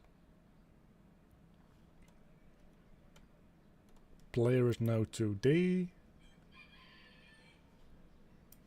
So where am I casting something wrong? I'm casting here. Chest inventory. Seems to spawn instantiate as chest inventory. That it seems to be doing properly. I think.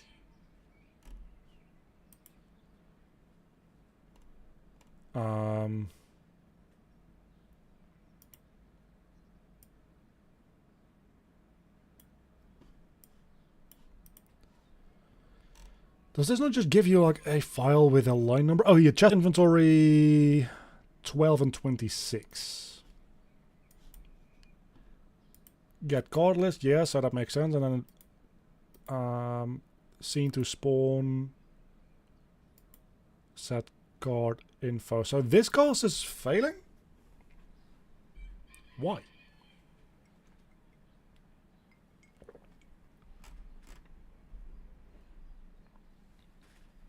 Because this is the chest.card scene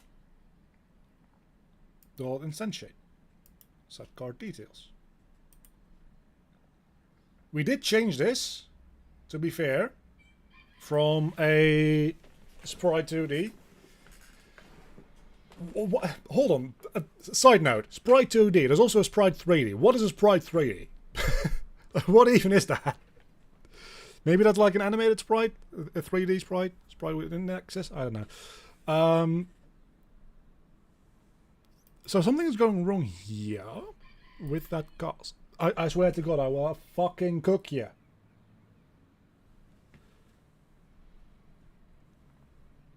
It did shut up.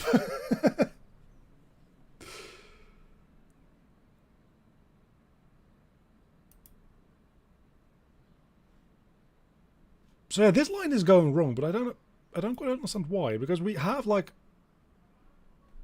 this set card details. We have the scene to it's going to be scene to spawn. And we try to get chest / card scene, and we instantiate that as card details.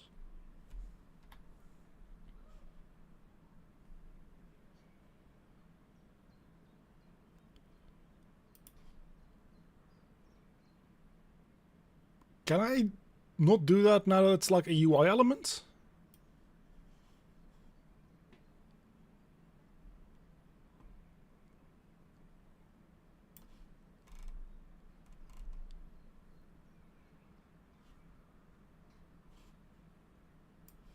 Is that the issue? Is there something fucking going on with like the types of some things? Because I haven't rebuilt yet. worth taking a look into. Could always be the case. You never know.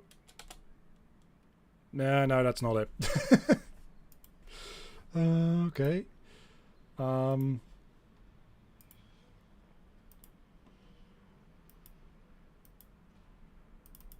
Can you just give me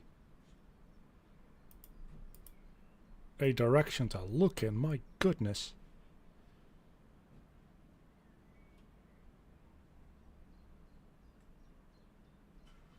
So yeah, set card detail line 16 it says. So set card detail line 16 is... Oh, that might be an issue. That might be the... This might be the issue. Because this is trying to... But that would like error me out anyway, right? So we have... Oh, hold on. This is still a 2D sprite. Because this is the card image, not the card border. That's the issue. I think.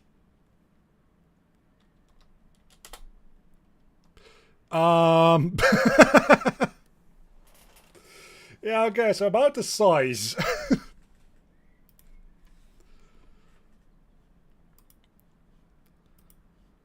I think we probably should just, like, do that. I don't know if this is gonna, like, now not show anything at all.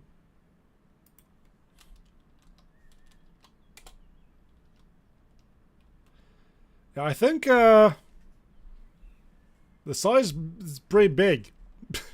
Also, not properly aligned anymore in the slightest. So I do think that this is probably gotta be... What the fucking hell?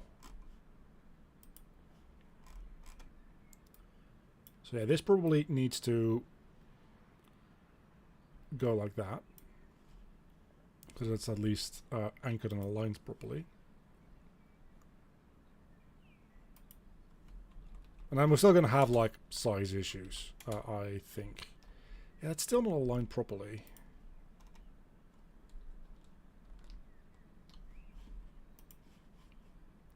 So card arts. Why are you up there? Why are you up there? Let me put in a temp asset for you. Like, you need to, like, definitely not be up there. You need to be down the fuck here. Yeah, that's fair enough.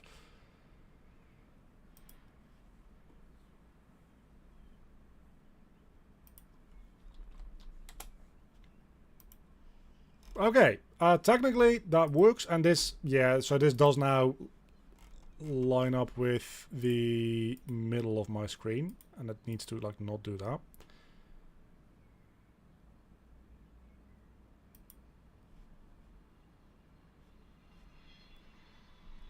Good afternoon. Evening for me. Just as we're going into... Oh, no, not into hour 6, actually. We're 5.5 hours in.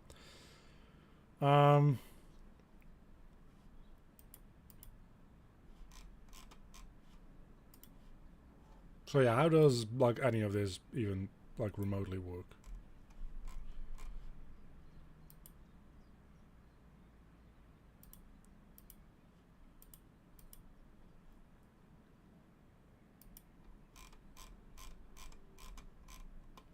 Because I would have assumed...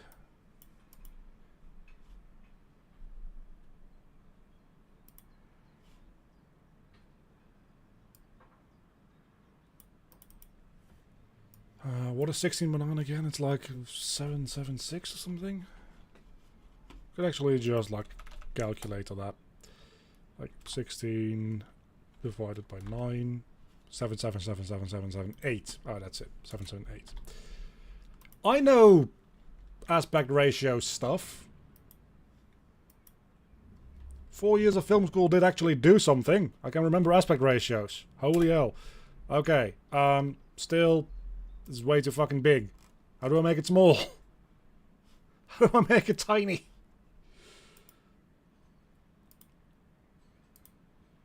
How do I like align it there and then to the top left? Is that what we do? Maybe.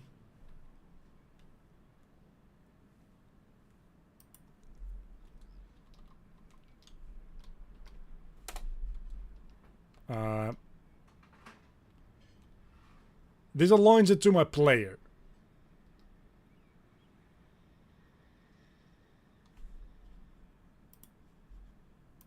So if I now align it center, it will align it center to my player. It's still just way too huge.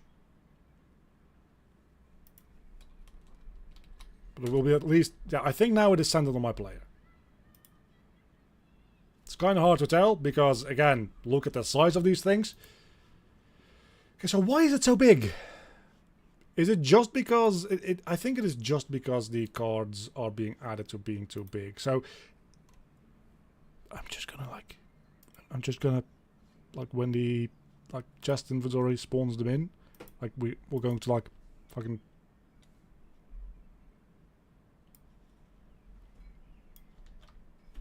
maybe we need to do that after we add them, setting them too tiny. Because what I think is happening is when they're getting added to the grid, their transform gets no, that's not what's happening at all. I was thinking their transform gets reset when they get added to the grid, but that doesn't seem to be the case, maybe. That's not what that does. I need to add this. So yeah, somehow, is there like an option in the grid? That like lets me set the size of these items?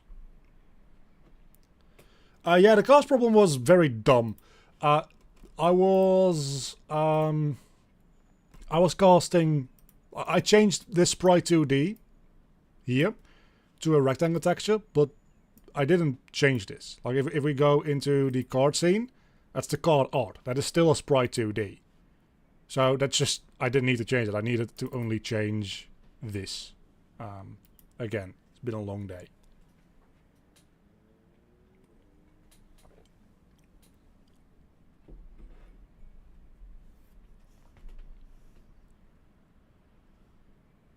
The thing I'm looking at right now, though, is that when I add these cards to the item grid, they are humongous. And they need to not be.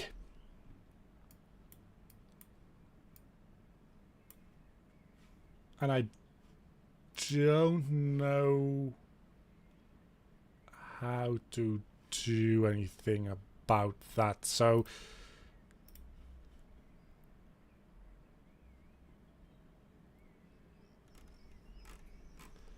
I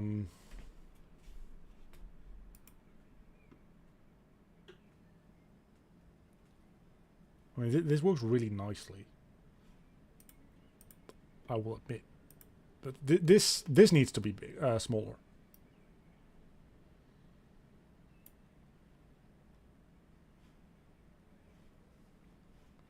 And something like fucky is going on there as well with...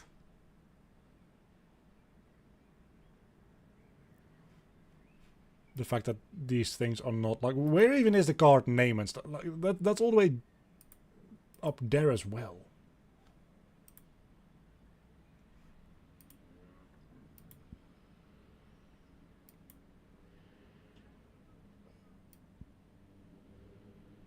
What even... what even is this?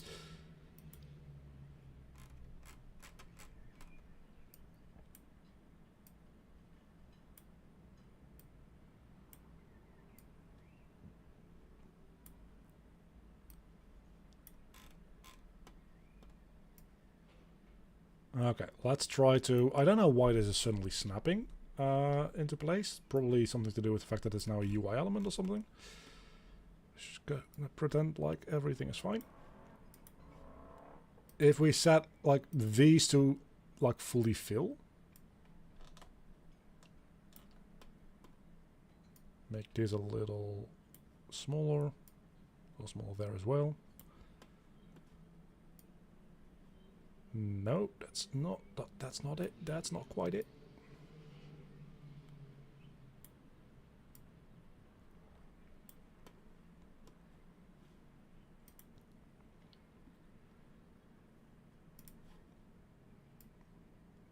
Okay, so now the idea should be that if I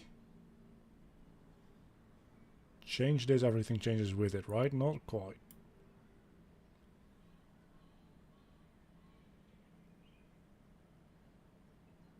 I still think the expand mode stuff is keeping the original size. Yeah, but the thing is, if I set this to like something else, aside from the fact that nothing like properly scales with each other, like why even is there like inheritance here?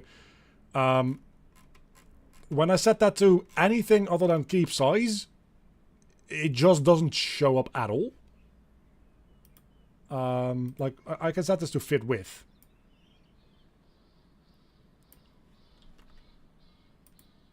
And congratulations, we now only have the image. Everything else just disappears.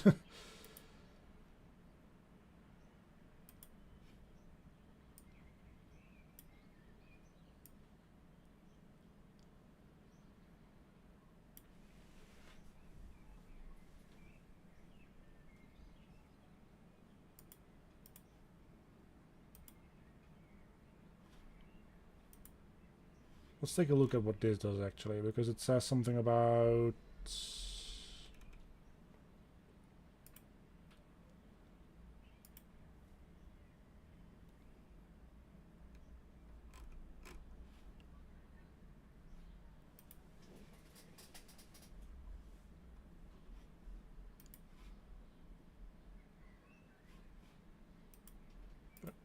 The moment I set this to keep size, it comes back to what it like should be, right? I can't even change the size in here either. Nothing like that. Yeah, none of these really do anything.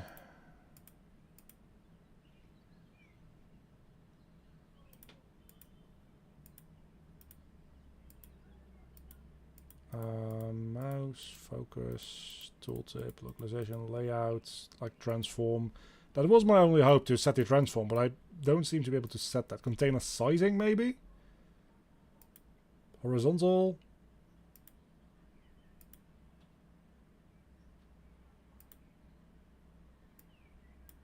Expand? I'm just pressing random shit at this point. Oh no, man.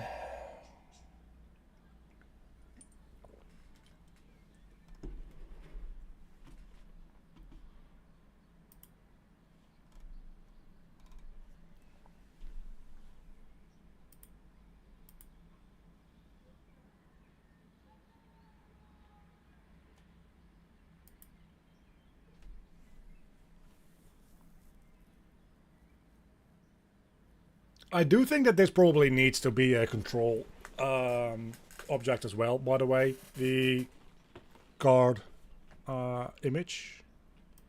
It's probably better to do it that way. So let's real quick take a look into that, because we also have...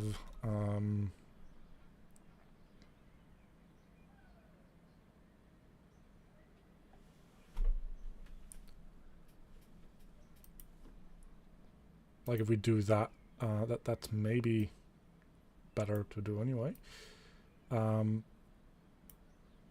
can like scale and anchor itself like that easily, but let's just try to see if... give it a default value real quick. Because, yes, that's way too big now. For fuck's sake. Yeah, let's ignore size on this. Just call this card art. The game's not going to run because we need to change some casting stuff. But now that that thing is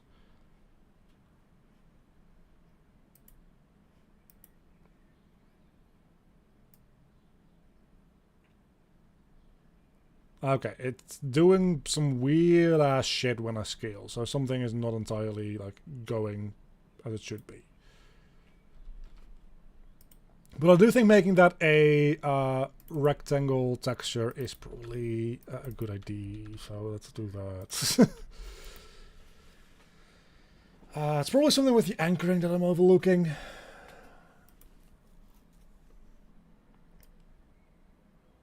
Like, I think what I should be doing for the anchoring is probably outlining it like this instead of doing everything for the entire shit. So this should just anchor to like this.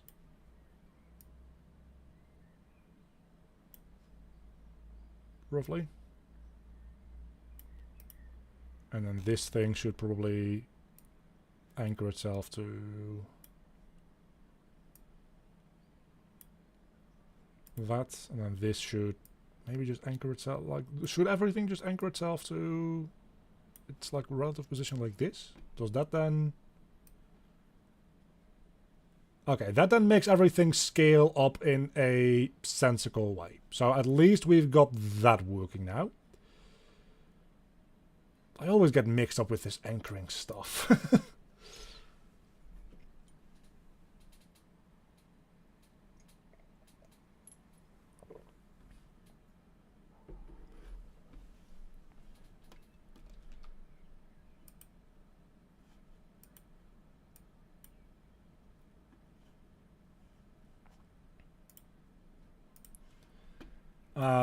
I'm just gonna Google real quick. Godot item grid items to children. Let's call them just children. Children to big. Massive response grid container. Resize grid container children.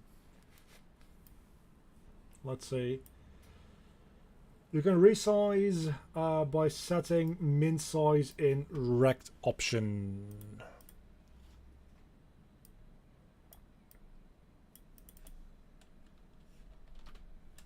So let's set that to like 10 by, I don't know, what is the aspect ratio for this? Like 25? I don't know.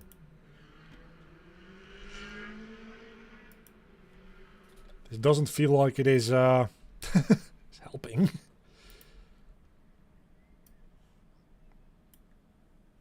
It might be. Hold on.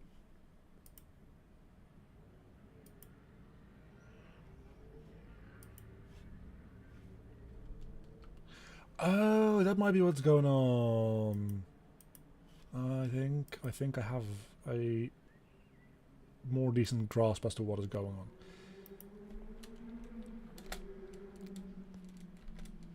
on. Hello?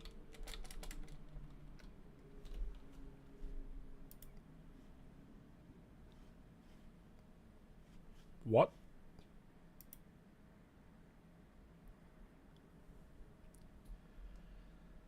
Why does that not work anymore? If nothing else, it should at least just print this. If the functionality doesn't work, that's like an entirely different story, but... Like remotes, chest and player, let's open that all up.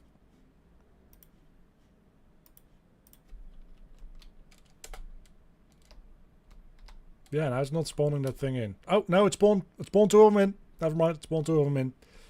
I just don't see shit. But that's because they are tiny now. Okay, I figured it out. Now I just got to figure out the size of these things. So like 100 by 300?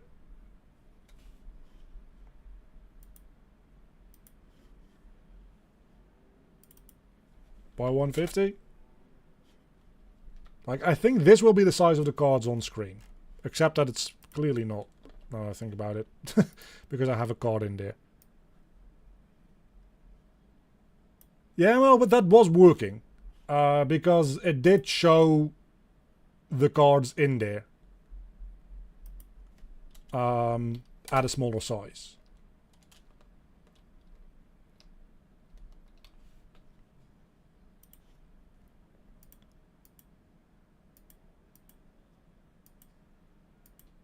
And that's what this person here says. So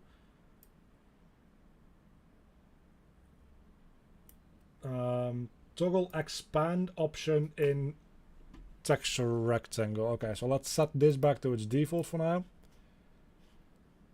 So that it's fucking humongous again. Don't know what is happening to this card. Like everything is falling the fuck apart.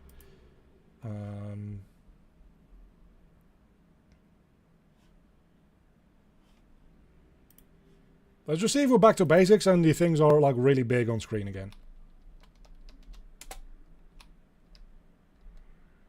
No, they are not.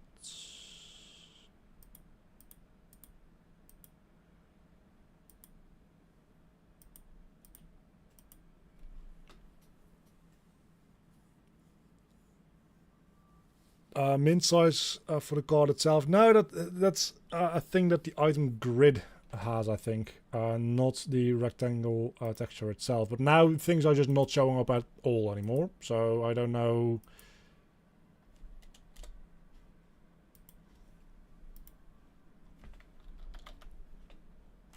I'm just gonna like add in a container grid, grid container again. Just rename it item grid again to get all its default item like grid. Oh, that probably had nothing to do with that. No.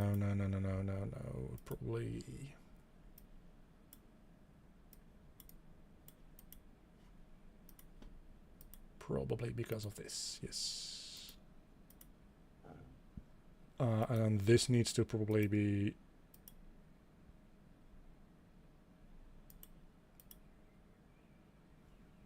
maybe like that.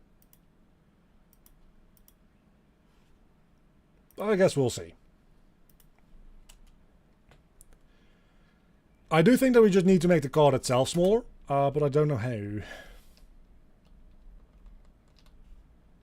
at this point, the cards are just not showing up at all. So that's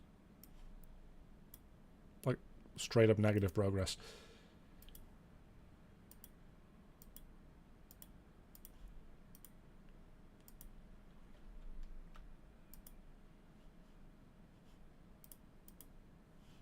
Oh, that's because I set this to fit with proportion. That's probably why. No, it's still not showing up. Oh, it's because... yeah, no, I need to save this first. So now, if I add this back in here, real quick. Yeah, okay. We're going to try this again, this custom container thing size. Like if we set this to like 100 by 200. And we just align this to the center. Set it to 10. Now it scales itself up. Yeah, so that's not what that. No, okay. Back to the card.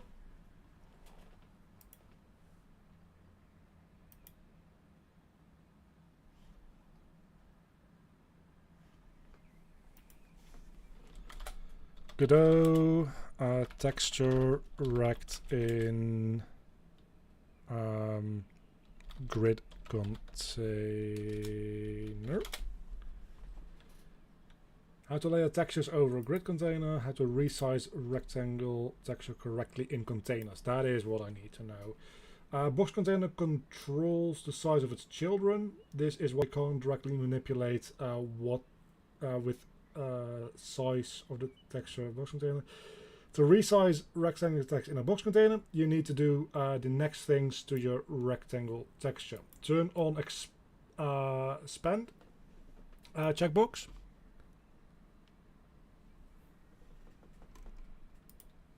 Expand.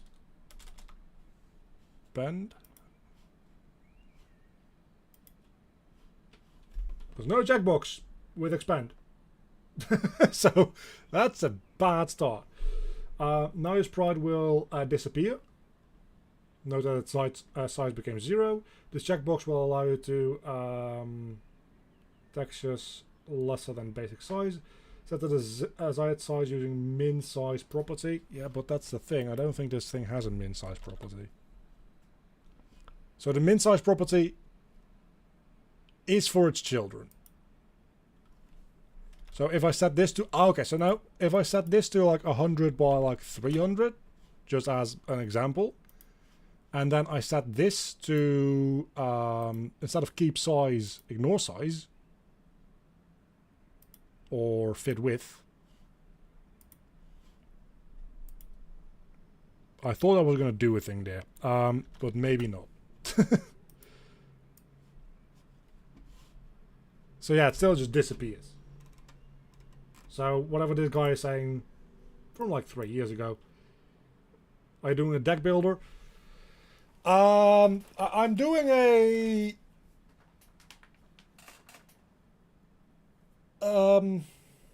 game a game shop tycoon. So I'm making a game where you yourself just sell cards for other people to build decks with. So that I don't... I'm making a card game without rules. So it's pretty much what it comes down to. Just wanted to make like a card thing. But I didn't want to come with like rules for like deck building stuff.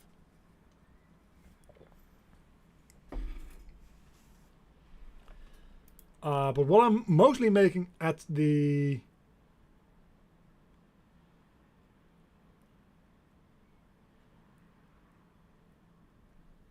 Oh, doesn't ignore texture size. Hold on. Texture.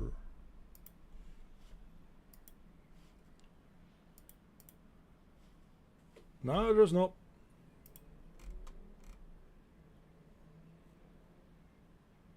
That was a lie.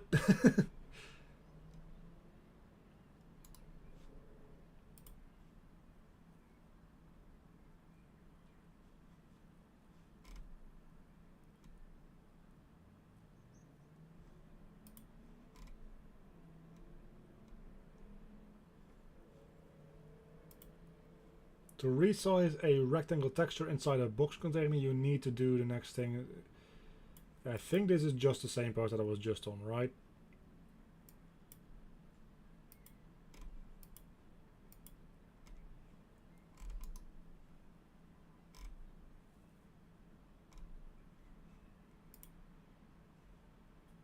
Okay, rectangle texture, expand mode.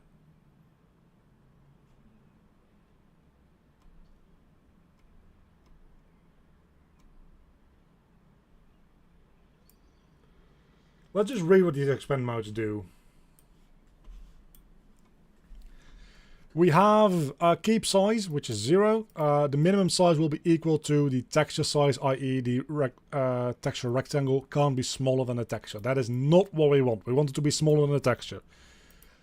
Ignore size. The size of the texture won't be considered for the minimum size calculation, so the rectangle texture can be shrunk down past its texture size. This is what we want. The height of the texture will be ignored. Minimum width will be equal to the current height, useful for horizontal layouts. Same as, but keeps the aspect ratio. Okay, so we want to have it set to ignore size. So that much does make sense to me.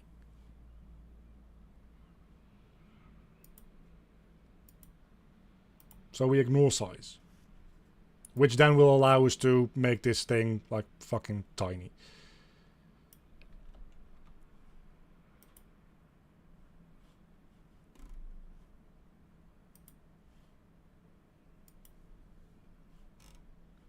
Now we just need to figure out how to make it show up.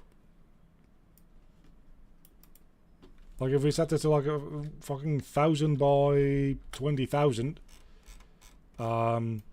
is it showing up? Okay, maybe 20,000 is a little overboard. Maybe I'm just getting a little too annoyed. Still not showing the fuck up, is it?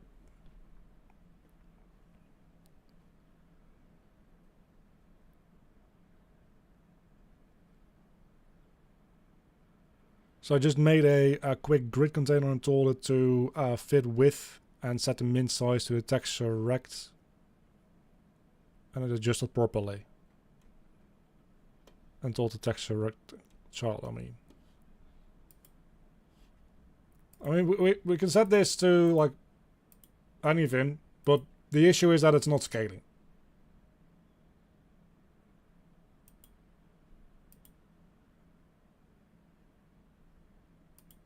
This is now set to ignore size, so it should that makes it now apparently just like infinitely small, just like 0, 0 scale.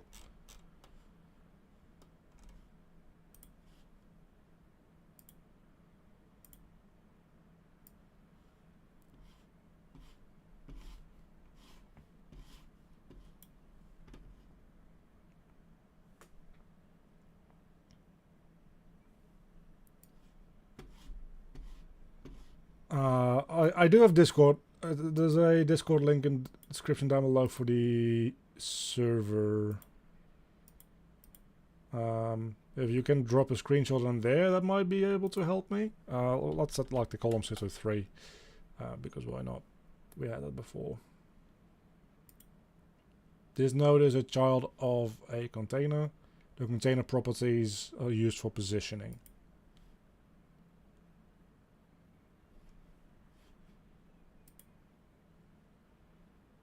So do we set the custom minimum size here to something higher? Like this? It still doesn't do much.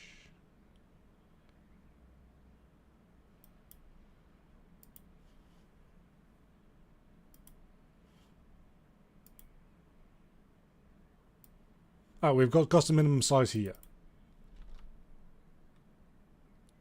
So do we need to set that to like something? Okay, that seems to work. We've got something. Okay. That does a thing. That does a thing indeed.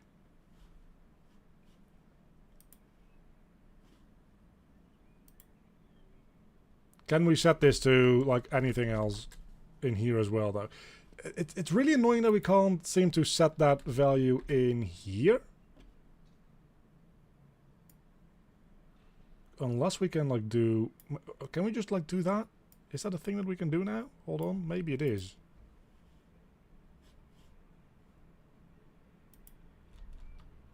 And now we just need to set that, I think. Because if we now just keep size, it goes back to being fucking humongous again.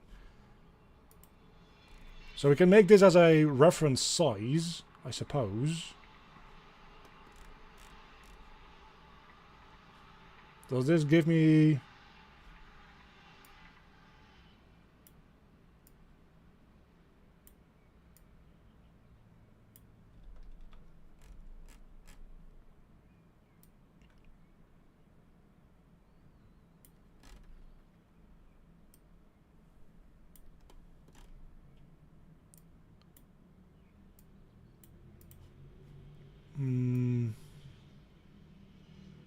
Well, that'll be good enough, I guess.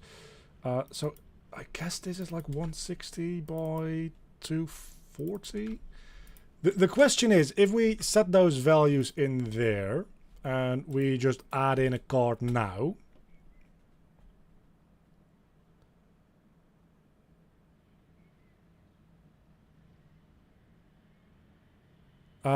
yeah, no, I'm aware that I need to save child nodes. That's not the... Okay, so now it actually just straight up adds them with the proper information. Okay, so we can go into the card name now and go fucking where's the font size, because we need to definitely lower that.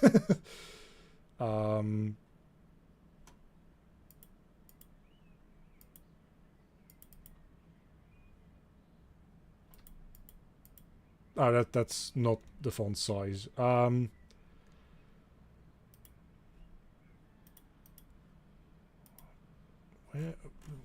Who thought this was a good idea to like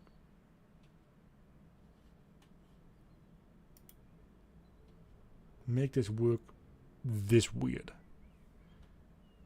No, I'm glad that people are trying to help me out, because like a lot of people's help has been very helpful today. Is this the size? Well, where can I set that fucking font size on a text? My god. Can't be that difficult, fucking surely.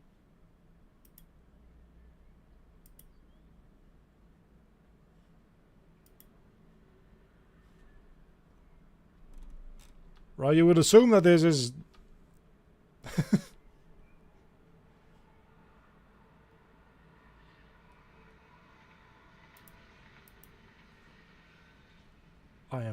I'm simply missing something here. I refuse to believe that it's this arbitrary and this weird to set the font size on a simple text.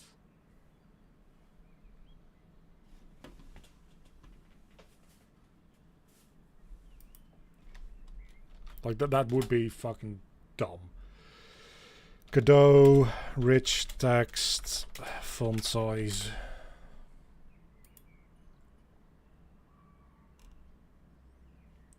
Instead of custom font mono font, try using custom font normal font.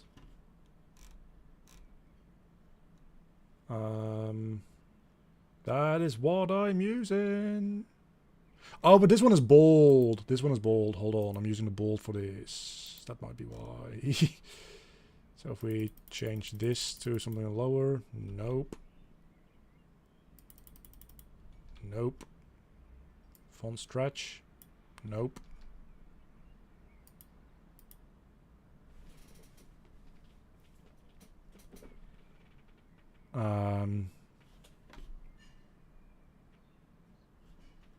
Size.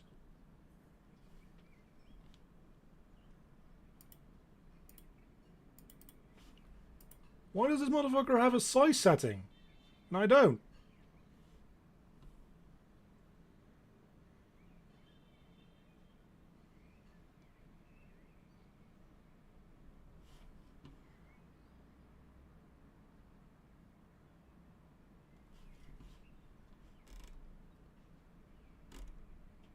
What the hell?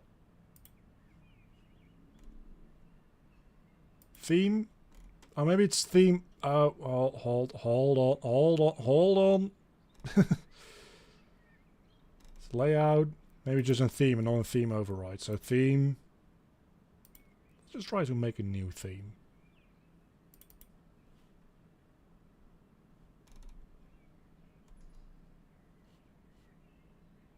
And let's disable the override stuff. Like real quick. Because this might be the better way to do it. It's quite cool that you actually get like all this theme option stuff. But does this allow me the $1,000,000 question? To set a font?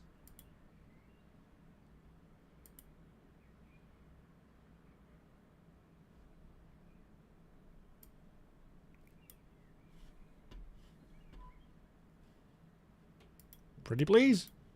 Anywhere? There's a lot of like cool UI stuff that it does do. And I'm sure somewhere in here there is like stuff to set fonts.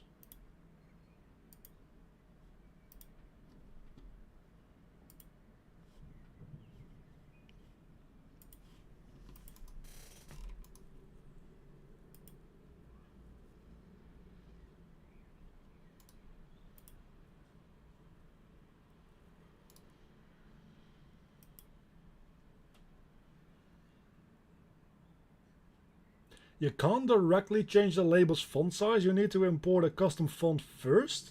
After that, you can change the font size in the editor. Or you can scale up the whole label button in the rect option. So that is just bullshit. So we go back to this, right? Where we, first and foremost,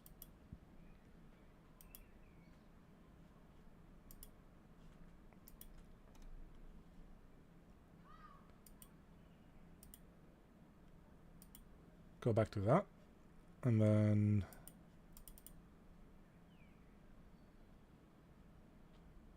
new font file? No. What did we do before? I think new system font. That's what we did. Oh yeah, and then we had like the pixel sans, whatever.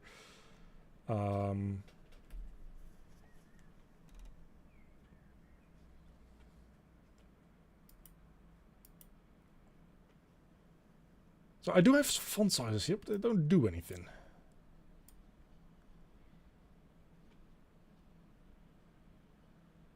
Yeah, I don't know, man. This is kind of fucked. Well, let's put the font weight up here again so that it's actually bold. I think we set it to 900 before. Not 0. Yeah, okay.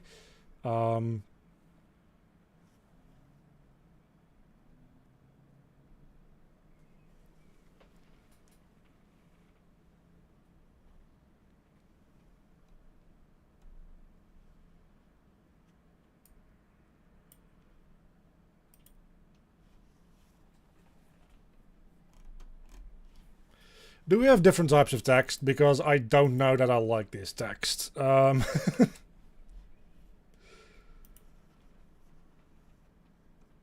do we just have simple text?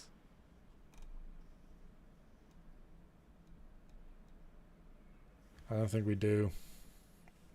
I think only the rich text tag thing. You could do theme, new theme, make a theme for the card titles. That's the right font size there.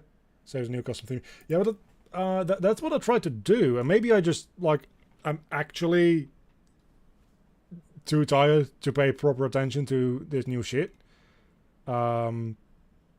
Which is, like, very likely the case, if I'm being honest with you. But if I just like, don't override anything here. Like, just keep it as is. I have this, like, new theme here. Default font. Oh, font size. There. What? Sure. Okay. I didn't see that font and font size thing a moment ago.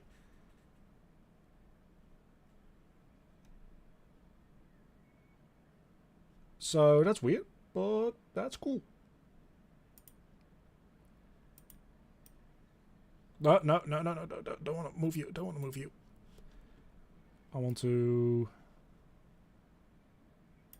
Okay, so font size 1 is, like, actually really tiny. Like, 16 is really big. 8. Scaling is kind of messed up.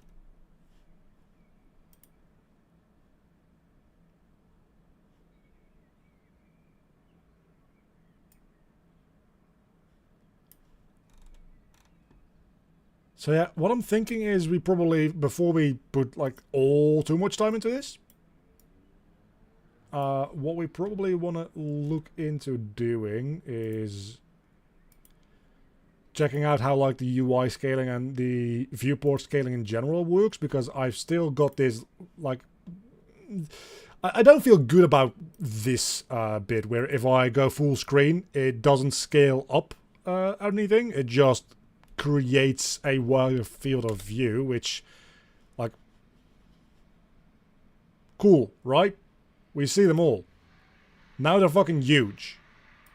This doesn't scale with the actual viewport size. We need to look into that first, because I have no idea what I'm scaling things for right now. Like, how can I take this as like a reference scale, and then when everything scales down, like that is what that anchoring stuff should do. It doesn't, and it's probably something to do with the camera, but it's also taking into account the, like, these things, and that might be because I'm adding them wrong. Maybe I should be adding them in some way to like a UI object, like entirely separate from the rest of the scene or something. I don't know.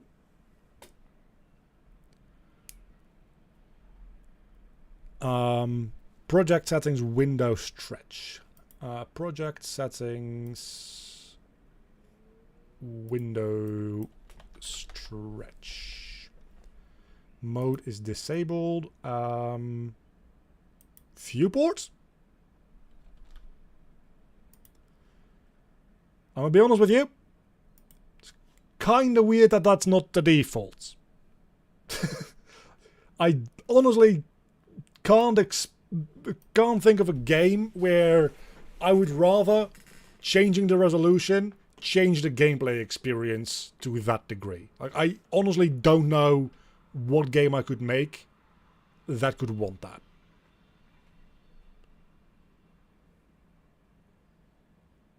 Like, this is the first thing that I am legitimately like, what the fuck, Godot.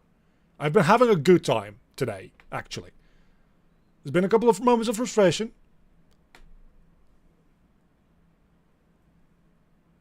There is a lot of me misunderstanding stuff. This is just stupid. The fact that this is not the default behavior. Anyway, how do okay, so they are too fucking big now. Still. So they still need to be smaller? What?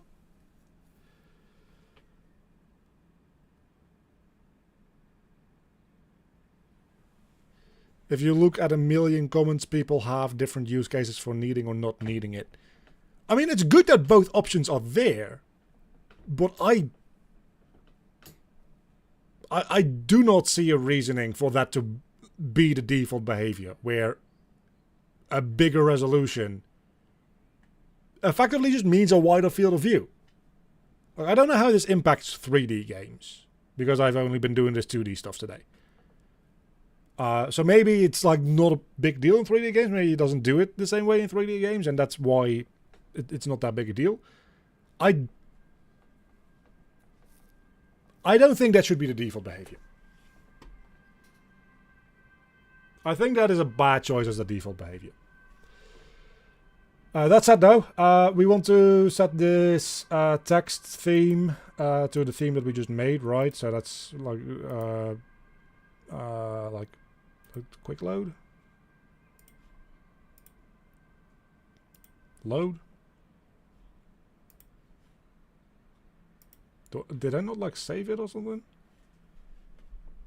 How do I save? Oh, save.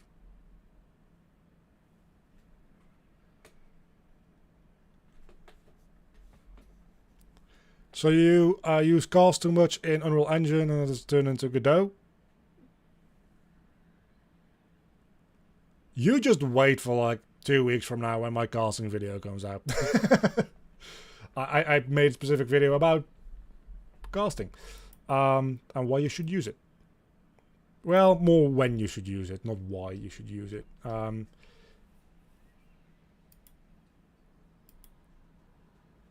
yeah, why are they still so fucking huge?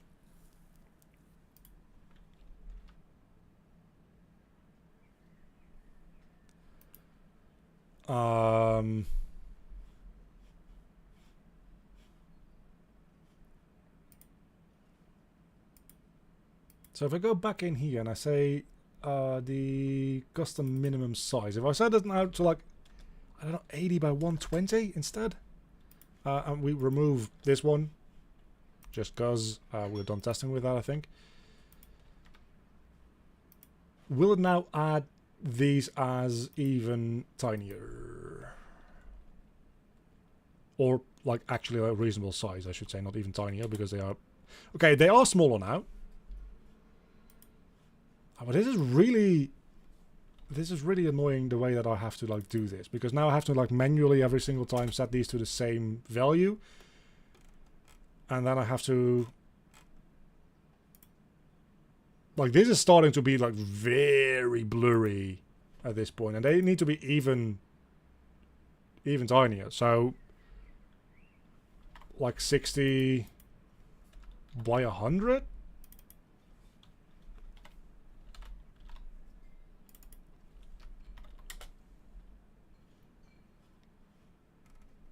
Something like that.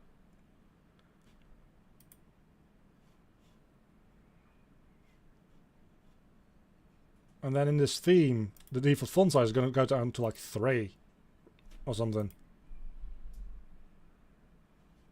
Except that it's... Yeah, you see, and now there's just no information left in that. So this can't be the way that I'm supposed to be doing this. Because that makes no sense.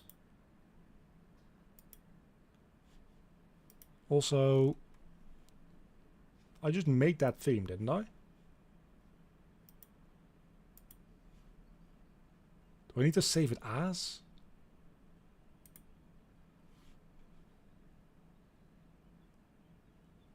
This is just positively tiny.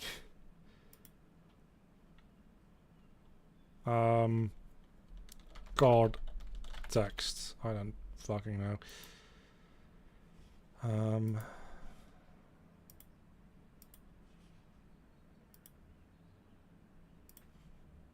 Card text. There we go.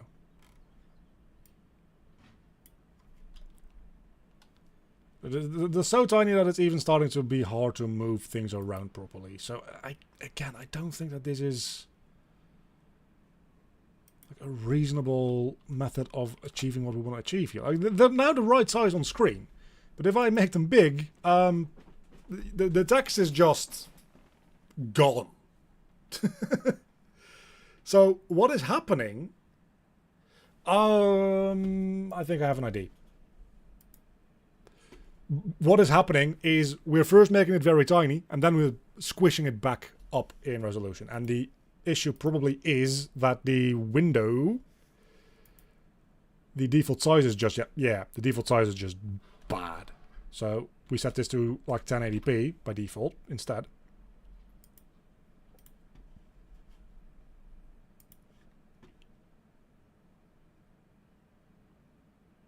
It will, by default, give us a much bigger screen.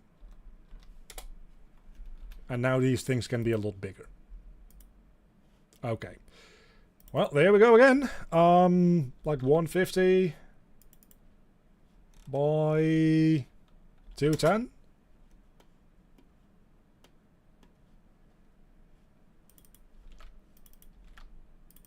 There might be a better way of troubleshooting this and testing this.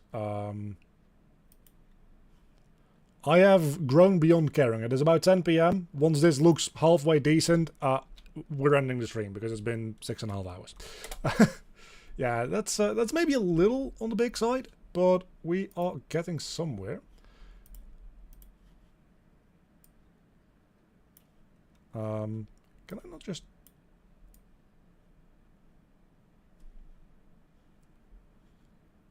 Oh, that's it. So, okay, so we have our... Oh, that's it. So we set our custom minimum size. So we first check out like this, and then we see, okay, that's 100 by 140. And then we can just easily do that, and then we somehow, at some point, surely need to pay attention to these things as well. I don't know why these are snapping the way they are. That's also kind of bothering me, but honestly not the biggest issue right now.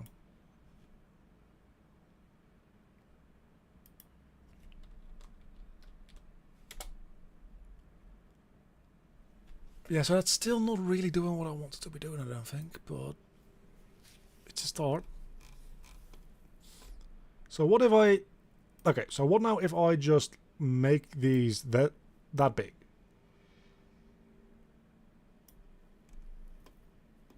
And we set the default font size for this to like 16. Like a reasonable size. Also immediately does the other one. That's actually quite nice. This is going to go insane, right? This is going to go huge again. No! Now it's actually halfway reasonable. Like,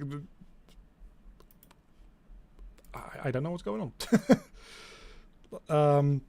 It is, at this point, kind of fucking impossible to test this properly. For me.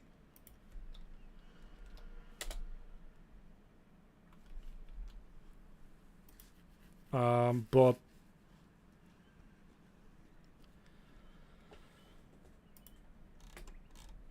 So I guess the idea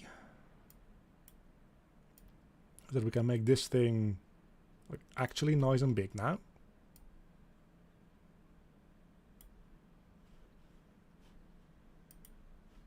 No, we still can't. There's something with the text that I'm still missing, I think. Because this is now getting manually set to whatever that size is anyway. So, like, whatever I do with this sizing does not matter. It's always going to get set to, like, this resolution.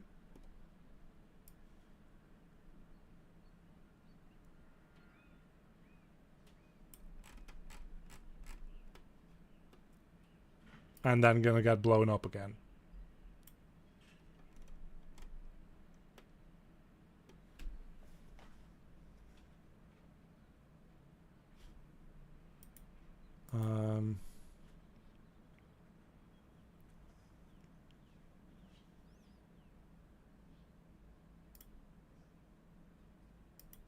What is canvas items as a stretch mode?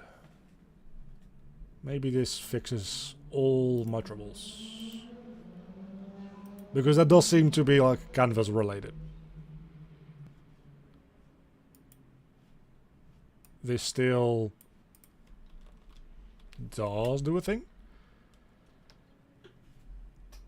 I think part of the thing that's going on here is just kind of that the...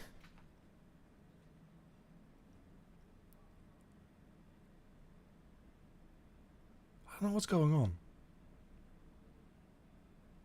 It really seems like this is getting like squashed down into a very like tiny resolution. Of course, it's being rendered as pixels and then being stretched up again.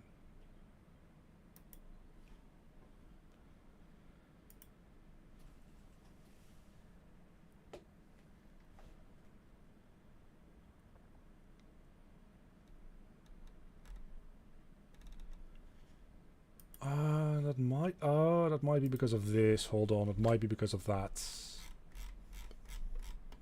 I think it's probably... Yeah, it's because of that, I think. So we now set this to like... it might not be because of that.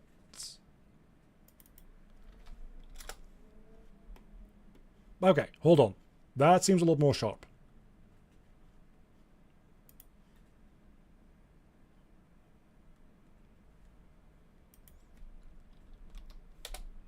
That's the direction that I want to go in. Okay, so I think for now that'll do. We made the basic like inventory screen display. It doesn't really do anything yet, but man, it's been a long stream. I'm going to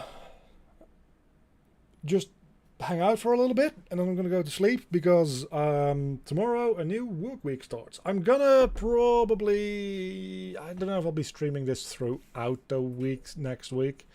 Like, if I stream on a weekday, obviously it's not going to be like 6 or 7 hours. Like it was today. I think next week I do have some other things to record on the weekend. At least on the Saturday. Maybe on Sunday I will stream again next week. I don't know if it's going to be like another 7 hours. We might throw in like a couple of extra 2-hour streams though next week. Because I do want to... It certainly was a trip. I would very much like to next week or the week after finish this project. Because I'm kind of hoping that I can upload a like compilation edited video the first Monday of June. So we're gonna need to like put in quite a lot of work to make this happen. We might not make it, in which case, like, if by the end of next week or halfway through the week after we see that, hey, this is not going anywhere, because I'm not replacing my normal dev streams with this.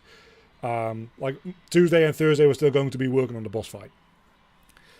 So if it ends up not working out that way, I will think of another fill in place with the devlog, and this will be the month after. We'll see.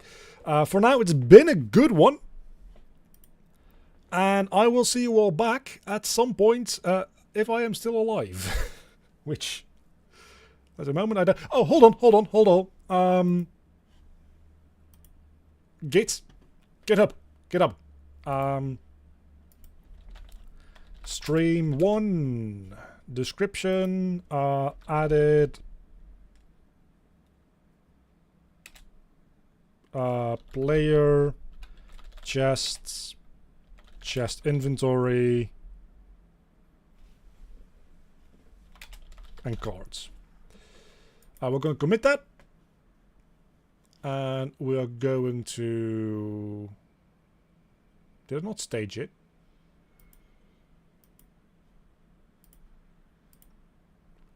That's bad. Stream 1 for real this time. Player cards, chests, inventory.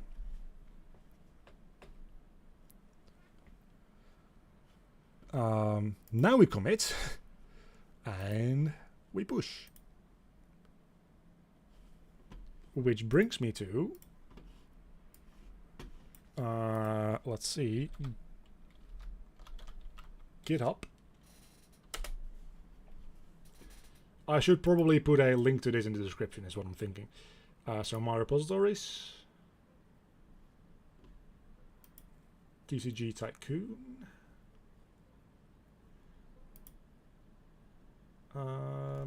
yeah.